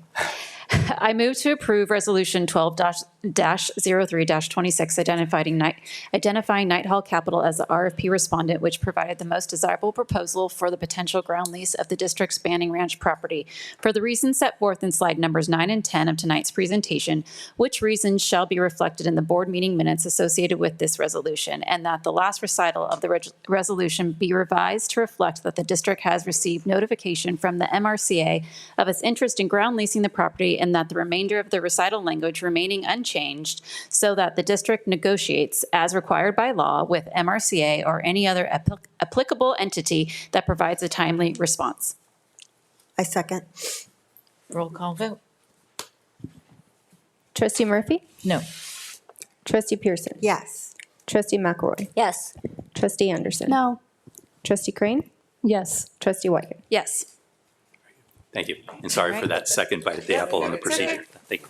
It's late. 4-2. So now do we extend the meeting? Did we vote? We already did. Okay. We did. Okay. We voted to go over, and we're over. Alrighty. Informal reports. No discussion. Superintendent Wait, comments. don't we have, Superintendent comments. I believe, Superintendent. point of clarification, I believe there's a session of feedback to our staff regarding this resolution. Some of the questions that we may want to look into as far as negotiations. Didn't you want some feedback tonight? Yeah, I spoke to Andreas about that. It's going to be an ongoing process, so we'll bring back the draft agreement, modify the terms per the board's requests, Okay. Update on negotiations with MRCA, Okay. and if we get other respondents, so it's not, the feedback doesn't need to happen tonight. We'll Okay. give you an actual draft that you can provide more specific details and feedback on. Can I make a comment? Can I make some comments? Okay, so I very much hear what the public spoke about today, about preserving the environment and the importance of green space. But, our family were surfers. My son at CDM founded the CDM Surfer Foundation, chapter at Coronado High School when he was a freshman. We do cleanups. We are very much into the environment. But please understand, at least for me, where I come from, I am here representing our students, our district, and our fiscal responsibility to providing excellence in academics. And that starts with a responsibility that has to do with a learning environment that is conducive to learning. So in 23, we conducted a very thorough master facilities audit. And I'm not sure if the public knows this. We hired a consultant that did a very, very thorough assessment of the needs of our campuses when it comes to facilities. And the outcome was very eye-opening to me because here are some of the numbers. The recommendation, let me get my glasses so I get it correctly. The total cost of our facilities to update, upgrade, modernize so that we have a safe learning environment and an optimal learning environment was $2.5 billion for a total of 38 properties. The average date of original construction in our district, the year of 1960. Existing buildings, total square feet, 2.5 million square feet in facilities. 8.4 million square feet of green space that we have to maintain. The date of our oldest school constructed is 1894, and I believe that's Newport Elementary. 25 years is the age of our newest campus. So from where I sit here, I'm looking at the need for $2.5 billion. Okay, that's the dream, right? Because that's not necessarily a realistic goal. However, we must make sure that we have revenue sources that can come even close to that. And that's not going to magically appear.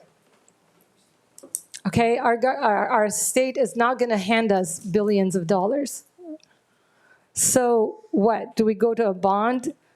We don't float billion-dollar bonds in Newport-Mesa. The appetite is not there. We have to be creative, innovative, and also responsible stewards of student academic excellence and the upkeep of our facilities so that our students are safe and are learning in an environment that is conducive to learning. So as much as I completely understand the need for an environmental space, I can guarantee you that as a trustee, I will make sure that the Night Hall Capital, who is in the house tonight, will be a steward of our environment, because this is all up to negotiation. And to Olivia's, she went home, excellent questions. I thought they were very thoughtful and good questions that I was going to ask. One of the main ones is workforce housing, and it's not necessarily affordable, it's workforce housing. When a house is to be resold, I want to make sure that that house that's been earmarked for workforce housing is still maintained. Because that was one of the visions of what we wanted to do here in Newport-Mesa. Aside from the fiscal revenue, we also wanted to make sure that our employees can dream to own a home where they work. Okay, fine, if it's 20, that's 20 more than zero. So for me, this is worth it. And I hope that you understand where I'm coming from when I voted yes tonight. Thank you. Trustee Anderson? Thank you. Just following up on the word stewardship, I think we heard that a lot earlier from a lot of people here. I think there are different definitions, and we're in this situation largely because there were a couple of decades, as many people can see, that deferred routine maintenance did not occur on our properties that are quite old. And so we now owe or will owe or need to build or renovate a lot of properties. To me, that happened because there was a lack of long-term thoughtful planning with community engagement, listening to staff who were saying some of the facilities needed to be renovated or had damage to them. So for me, stewardship is something different. In the past, I think there have been difficult decisions that have gone out even for a vote. I know something as like term limits. The previous board a long time ago could have decided amongst themselves to change term limits. Some of us in the community wanted term limits. There were no term limits. And so it went out. The board at the time didn't want to make that decision. They took it out to the community, and the community said, yes, we want term limits of this level. To me, rather than us making an arbitrary decision that I think there's a lot of mixed communication and a lot of us may have different ideas about it.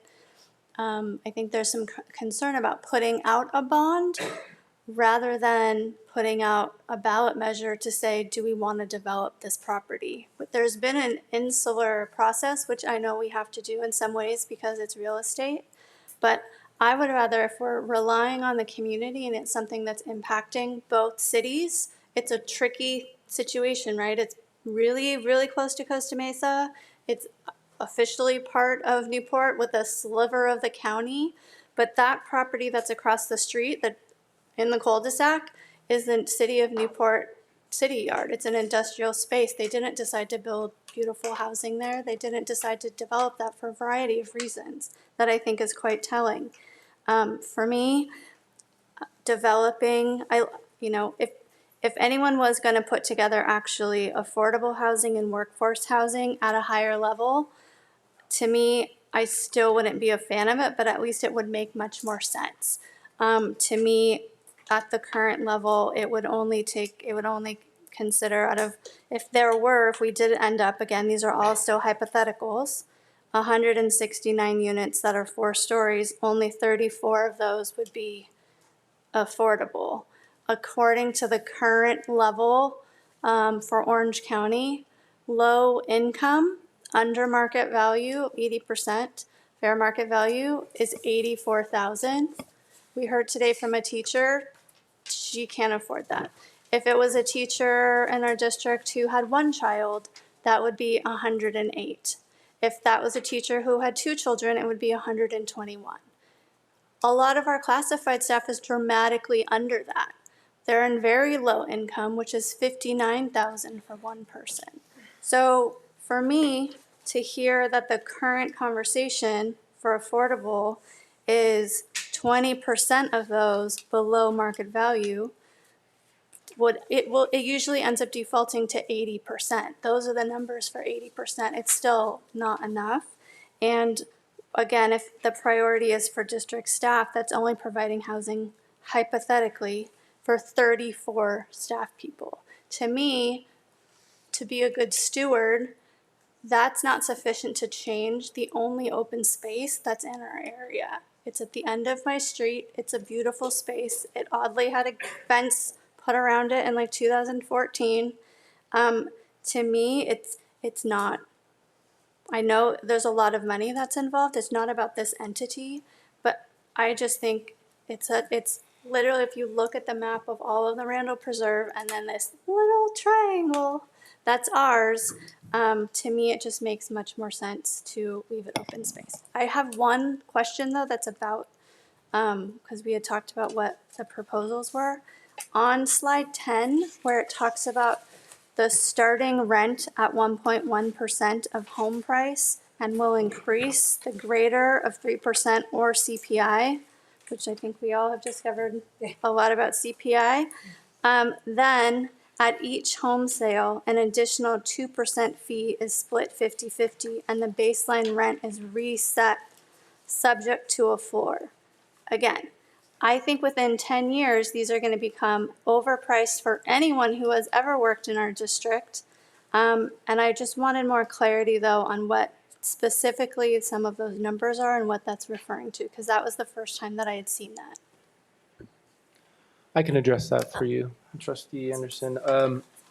I just want to draw attention to the fact this is from the proposal. I know. So this isn't I know. finalized. So the terms, the actual specifics related to those terms, Yep. percentage increase, that'll be part of the agreement itself, which we'll bring back to you before finalizing and bring back for board action at a later date. Yeah. So what does it mean though right now? Can you explain what that, because that was language that I didn't remember seeing before. So could you explain that in public, what that means? An escalation in annual rent costs. And in terms of when the unit, because it's a for sale unit, when those units are sold, the way I understood it is whatever the premium amount over the initial sale price, there's a share, almost like a profit share model in that. But again, this is not final, but it's just a matter of, these are certain incentives to show why they would be the most financially beneficial for us. And that's all I would look at it Yeah, as. I just, thank you. I wanted you to clarify what, because I think there's a conversation around values, right? Like for some people, it's that we get the most amount of money possible. For others, it's protecting a space, and that is the high value. So I thank you for clarifying that. And that it's, if it's possible for anyone in our district to afford it in a few years. Thank you. Trustee McElroy. Okay, really quick. First of all, in their proposal, it says 48% discount from fair market value. So, No, that's referring to something else, but the reason why Capital's proposal is likely the most desirable. Okay, so anyway, besides that, it's too not late. referring to that.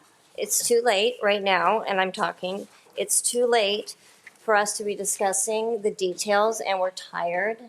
And we want to get the best, have our brains sharp and ready to go and really dig down on what we want and what's best for the community.